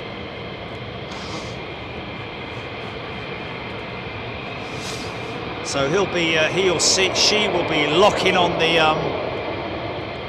the systems to the target.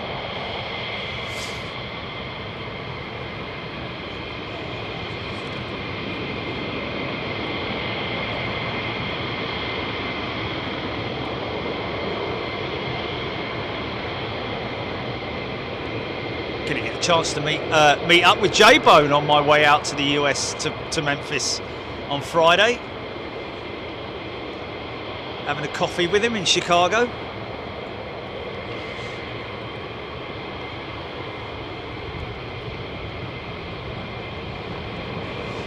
Well, I've got 2 hours. I've got 2 hours. Oh, okay. Well, maybe it'll be like the when the runners are running past the, you know, on the and they've got a bottle of water and I run past them and he hands it out to me, gives me a coffee, I spill it all over the gaff. Yeah, cheers, CJ, bye. Yeah. Take a while onto the sticks.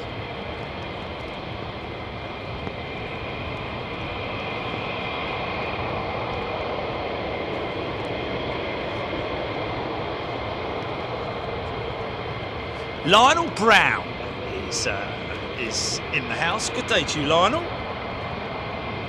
With son George. George and Lionel are watching the show. Hope you're enjoying the show. Flying out on United, folks. 7-6 on the way there. 777 on the way back. I think that's right, isn't it, Julie?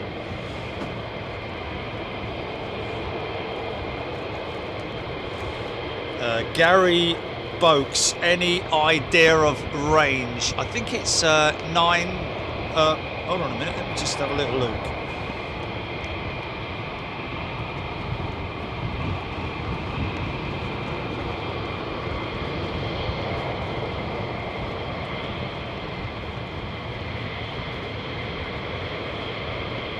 (2,992 miles). Whether that's,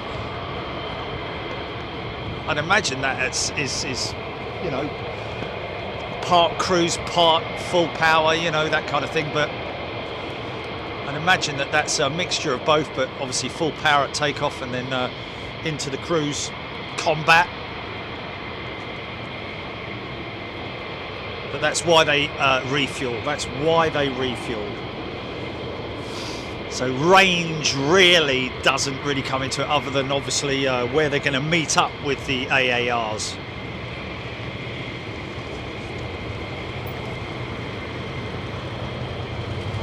Jimbo anti-climate. What's that, GP?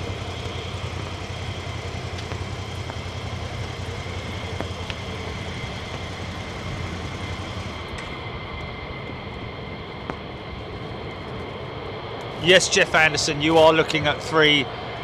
Yeah. Oh, okay, there we go.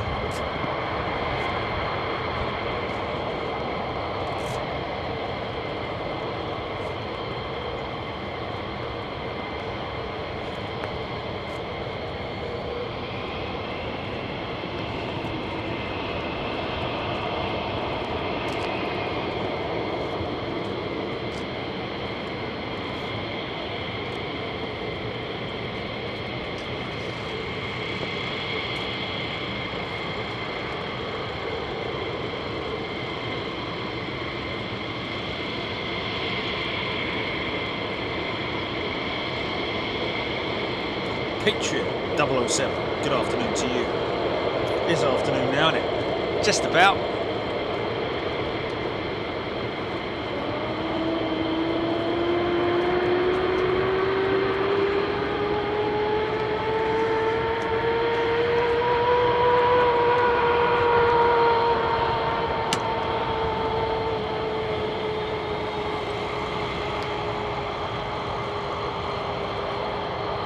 Alex Hilton, great. Glad you're enjoying it, Alex.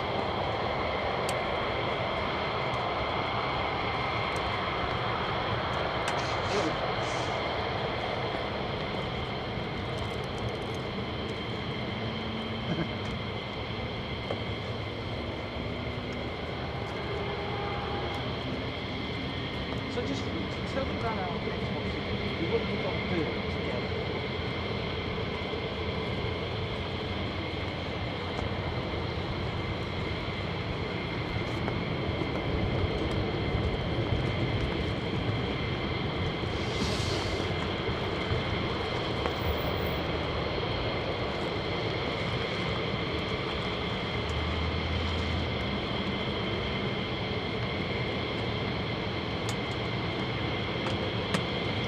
Oh, really?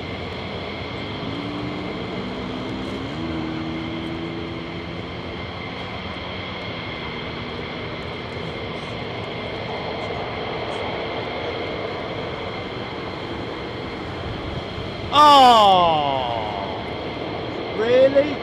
Can't we have two? Can we just blag it, mate? Blag it. You've got to blag it. Yeah, well, you know, I mean, we're 300 miles apart for crying out loud. Can't come round and borrow it up for one night, can I?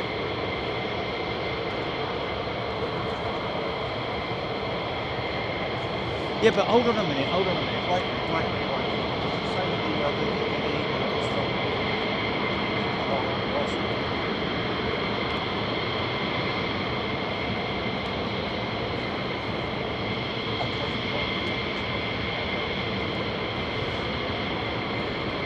Yeah. Can you reply to me? Just tell me, Joe, contact your machine.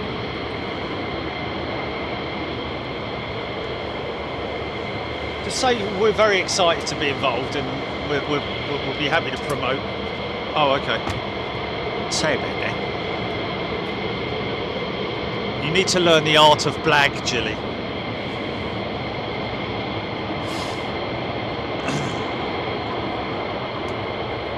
Okay. Uh-huh.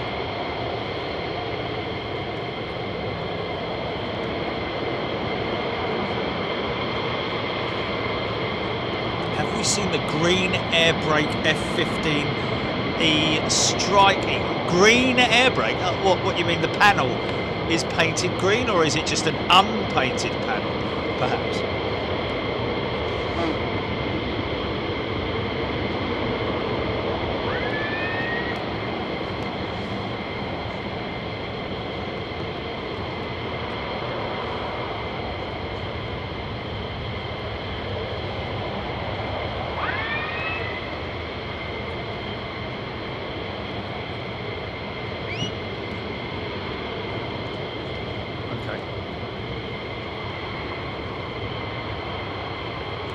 When do we have to RSVP by?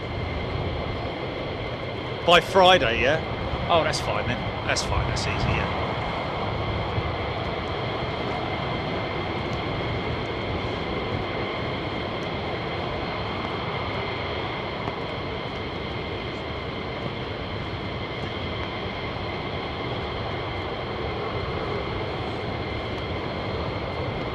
Yeah, you need to... What you need to do is 4 desk fans, yeah, with USB attachments, fire them up behind the monitors so that you can't see them, but they're just blowing cold air on the back of the monitors. It's what you need to do, man. No, man, we're not talking about great big industrial fans. I'm only talking about a couple of, like, you know, 5-6 inch desk fans. It's not going to be like the flipping, like, howling the...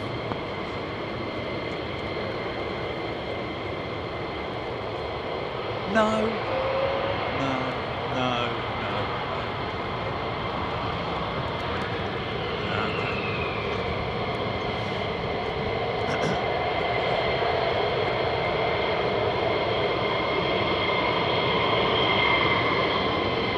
Well, that's not good.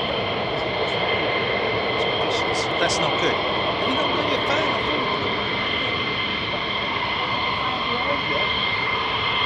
Where's that? Where's that gone?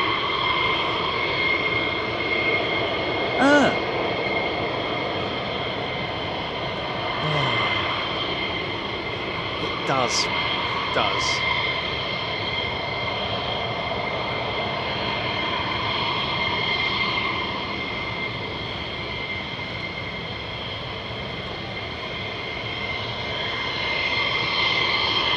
Dick Dastardly. Here we go.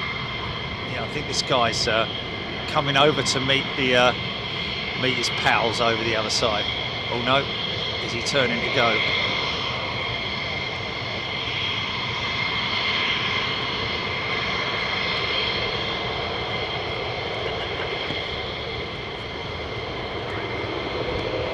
Don't like fans, but you're moaning about the heat. How does that work out?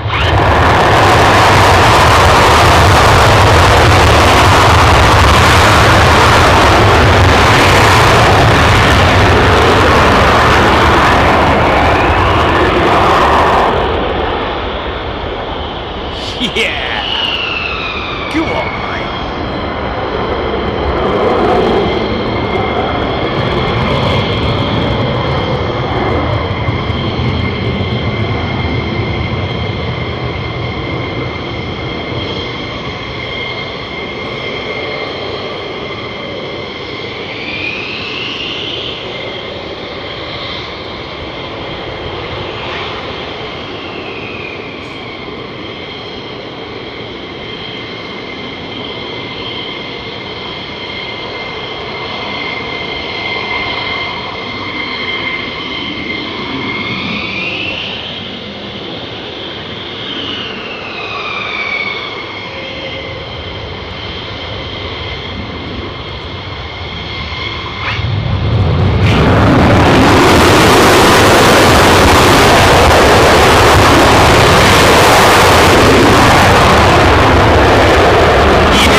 Awesome.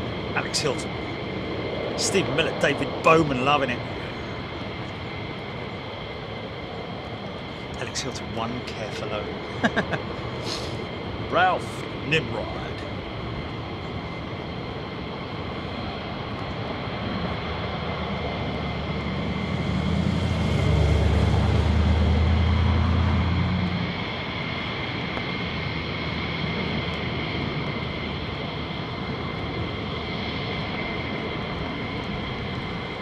Well, the first group of hot pitters should not be that far off returning, I wouldn't have thought. Anybody got any visuals? Radar visuals, that is?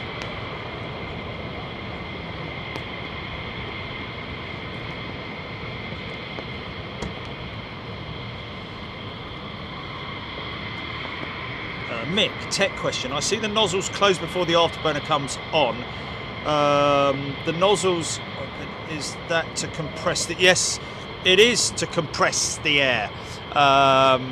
Indeed, that is precisely what it is for, to squeeze the airflow, literally, from the engine, because it's a non-bypass Not even a little bit of bypass. There's absolutely no flipping bypass. Everything ingested into that engine is pure, unadulterated jet power.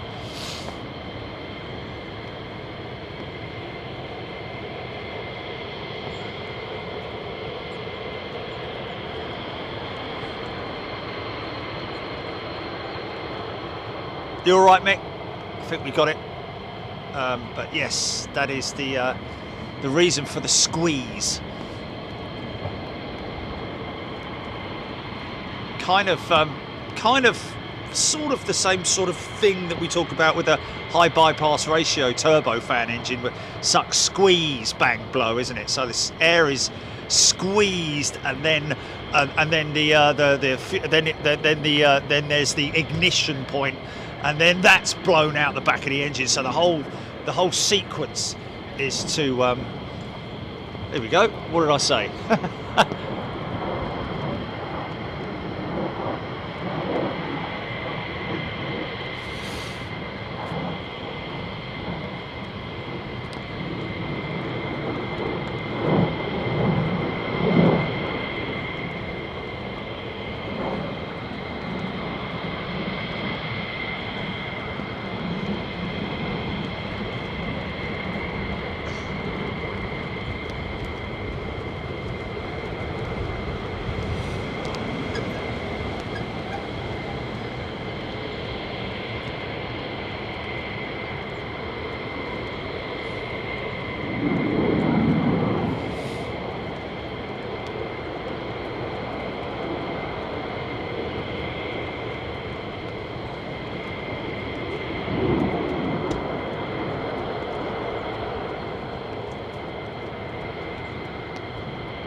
That was a little bit late, wasn't it?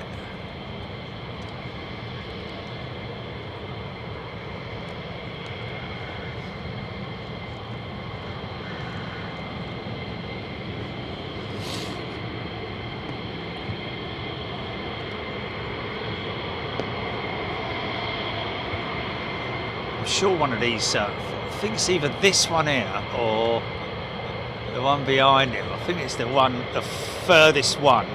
Is the guy that did the big guns. Pachow, pachow, pachow, pachow, pachow.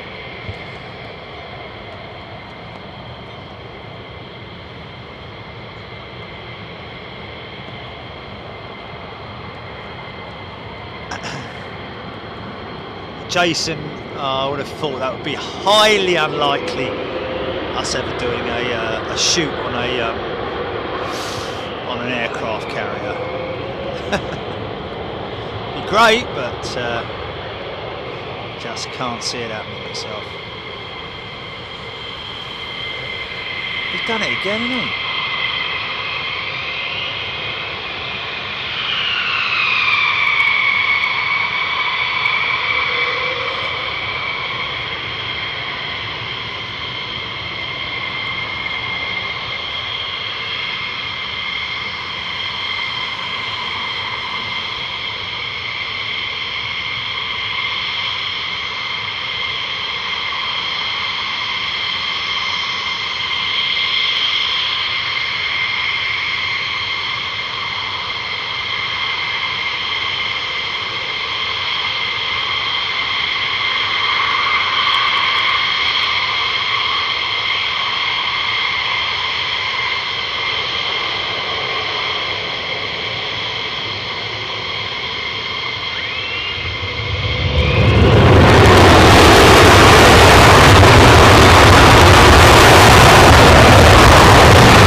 Cool.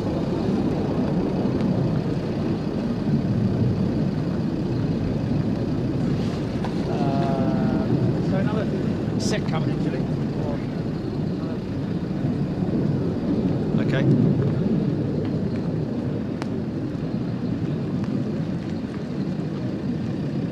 Well, I have to say, that's probably the longest continual activity we've seen since we've ever been here. Been here since, well, been filming since at least 8 o'clock. 4 hours of continual activity. It's pretty cool, man.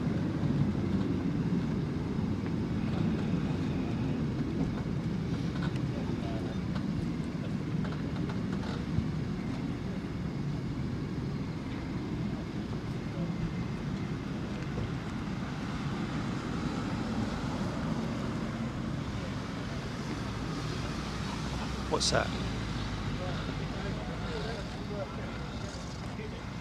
Who?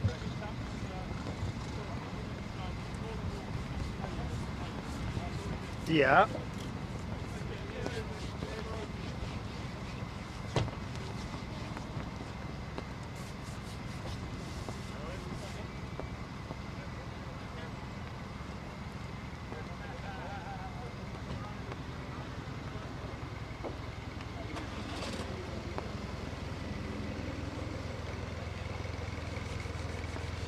Jeff Anderson, interesting fact about the F-15. The F-15 has a 100-0 kill ration.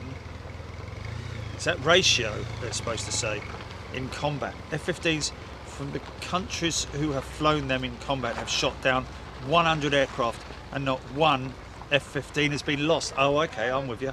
So, You're right to get a picture, mate. 100-0 kill ratio. Wow, so they've shot down 100 aircraft and not one of the F-15s has been lost in combat. Yes, Andrew Hickingbottom. Duncan 03, been like a military Heathrow all morning. What's getting like in the military?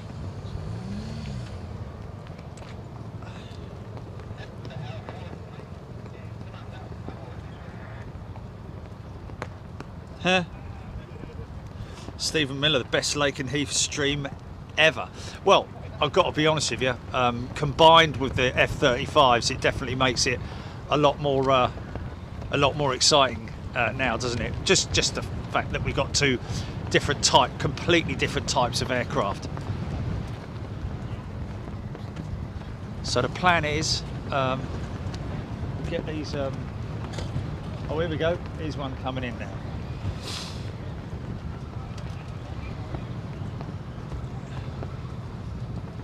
Oh, Jason Kimple saying 104-0.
working, mate?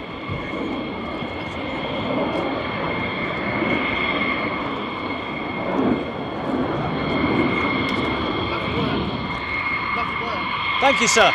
Appreciate it. Have a good day. Thank you. Blimey, another one going out.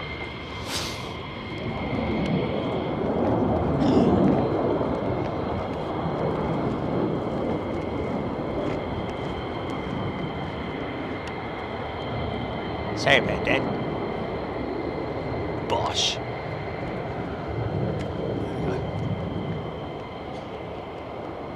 What's this in?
Nice.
Isn't his, no, maybe not. I was going to say it looks like he's...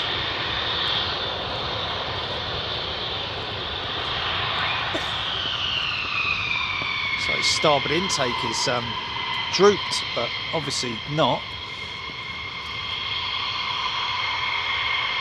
No, that's fully up.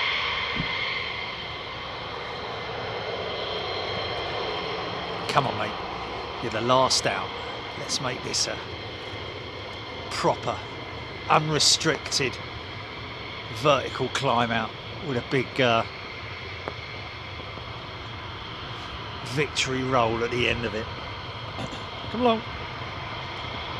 Just in time, Nick Davis joining membership. Holding on the brakes. Slingshot.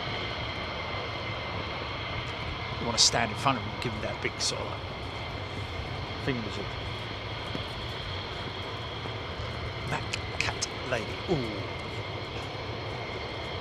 Big, strong smell of Dunlop. Here we go.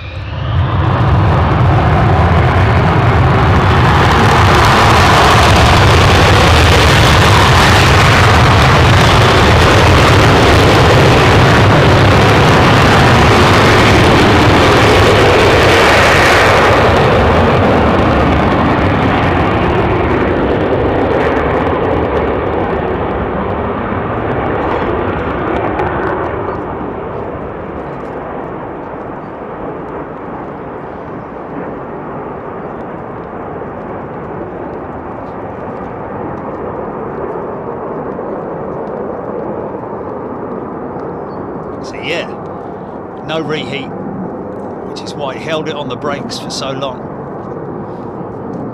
Build those temperatures.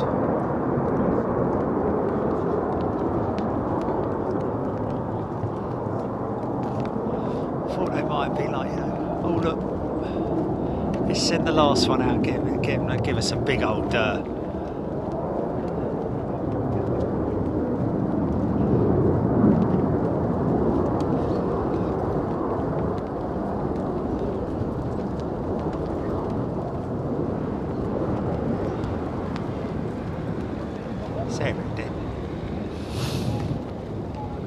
come on, mate.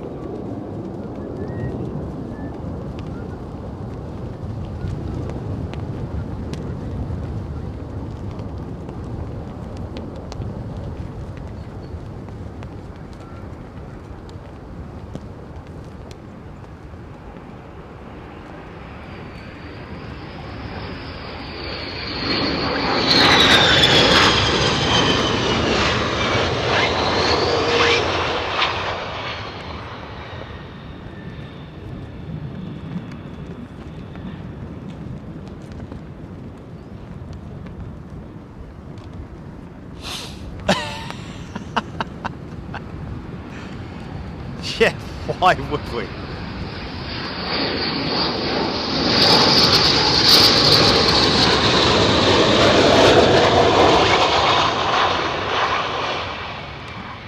Bosh.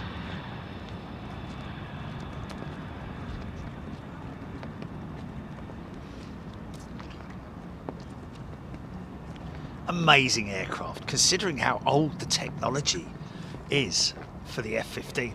Look back at its heritage, folks. I mean, it's an old aeroplane.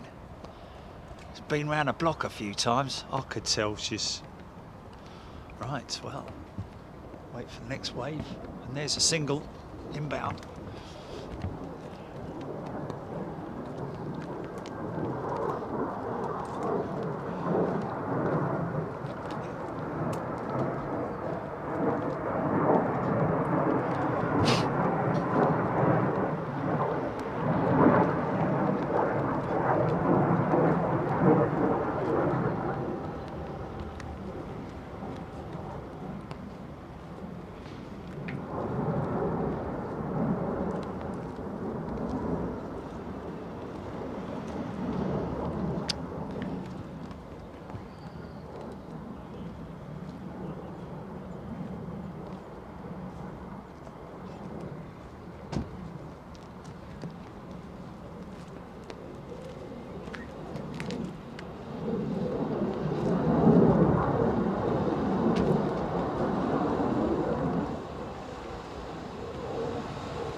Andrew Hickinbottom would love to see some Apaches up close on a stream.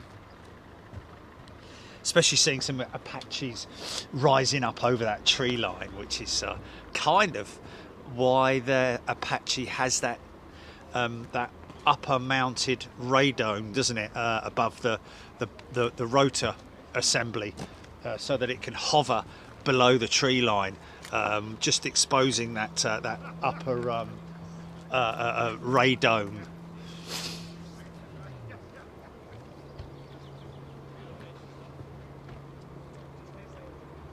M3PH, no, we don't need a chainsaw. I quite like that.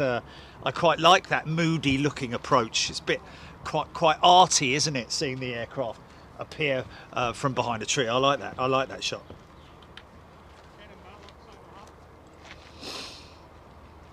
Bob the Bomb. Boo-hoo favourite was the Vulcan. Yes, lots of people's favourite was the Vulcan.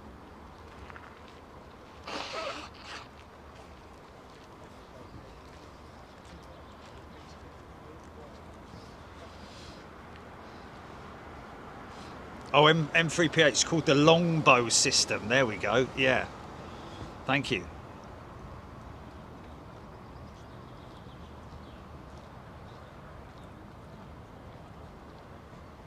Andrew Hickinbottom. Yeah, that was a later introduction, wasn't it? The radome system. And I think it was the what you're saying is the longbow variant was the one that carried the So a couple more arrivals and then we're going to be done for the day, folks.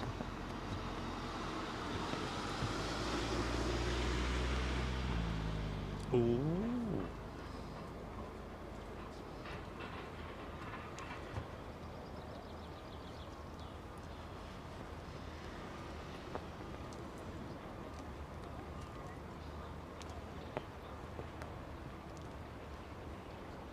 RAF. Millimetric radar. Love that, man. These the names given to these systems are just fantastic. Millimetric radar.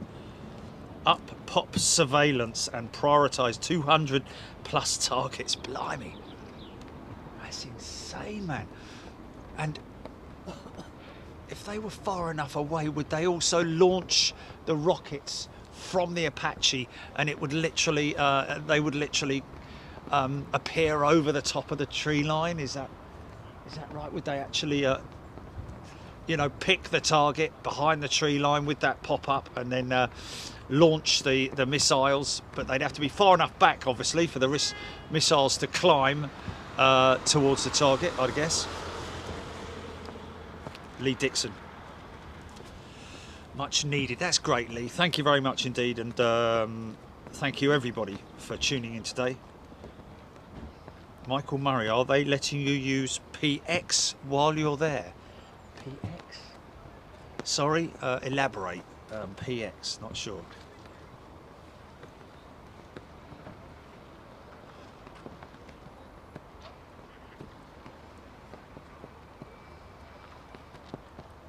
Heike Silla.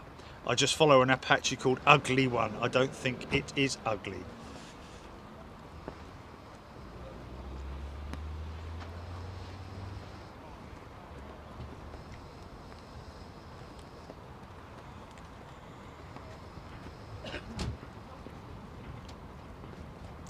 Oh, Sarah Deal's friend in hospital has been watching and enjoyed it. Hope you get well soon. John Stoner Apache helicopter was flying over Ash Range through the trees. Wow. Stephen Miller loved seeing the Lightning going vertical. We're talking about the old school Lightning, the silver polished Lightning. Just a beautiful air. Got to say, in terms of the air displays back in the days, the Lightning was probably my favourite of all. Phantom, of course. You know, just those classic jets. And of course the Vulcan, always the Vulcan. But I just loved the way that back in those days, the pilots were not in any way restricted, so to speak, both in height and in speed. And the way that they would approach over the crowd line from behind would just be jaw-dropping and frightening as hell, because it would actually be about, you know, quarter of a mile in front of you before you actually hear the boom, and it would just be just fantastic as a kid anyway. Probably just as good as an adult.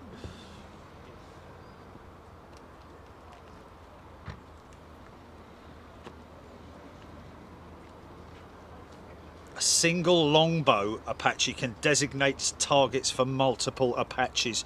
There we go, Matt Brazier. Thank you, Matt. In other words, it obviously has a network within the other Apaches. Wow, that's crazy, isn't it? So you've got a weapons system operator. I guess the radar operator and the target operator, so to speak, who can then feed it off, excuse me, to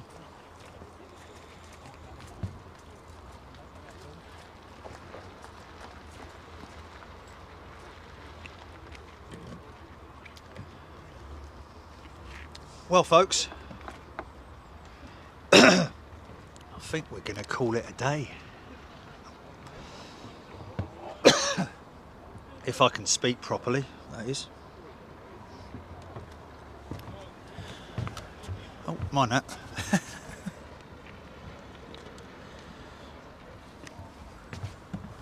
Let's do it around this way.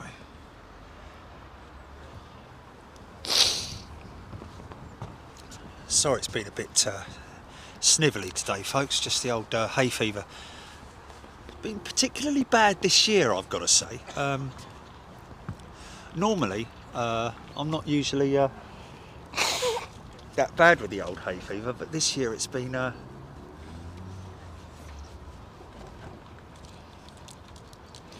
maybe it's because I'm a Londoner. No, maybe it's because I've been overseas. Maybe, who knows? But anyway, there we go, folks. What a fantastic day. Thank you, seriously, thank you to all the folk here at RAF Lakenheath, all the crews here. Too many people to mention as well. We've got some contacts, some great contacts here at RAF Lakenheath. Thanks to all the ground crews, thanks to all the pilots as well, of course, and the weapons system operators, and of course the ground crews here who look after the jets. And we really appreciate it. Thank you for all your to everybody for your company. Had a great morning of. It's just been non-stop, wasn't it? And what a great way to finish it. So we will be back on for first class and super class members. We'll see you on Saturday in Memphis, Tennessee. We'll be doing a show on Saturday and Sunday. And stay tuned for updates on that. If you want to upgrade to first class, you can. Just for a single month, if you want to. If you want to see what it's like watching these live shows from overseas. But otherwise, we will see all of our other members back in London next week. It will be on Wednesday, of course. Yes, we'll be doing another show on Wednesday. So thank you very much indeed. Hit that like button, by the way, folks, on the way out. All new members, please do make sure that you subscribe to the channel, and the reason for that is because YouTube do not automatically subscribe you even though you become a member.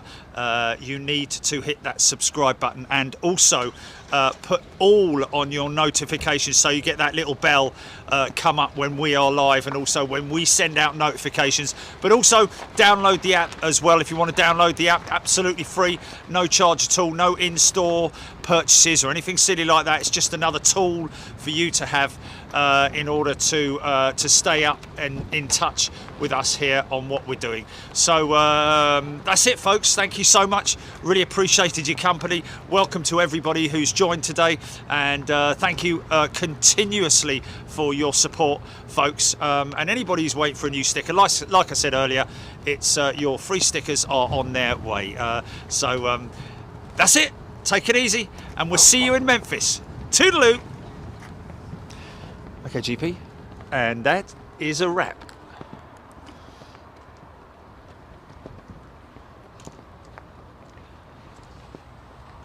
Four hours, non-flipping stop, mate. Was it 5 hours?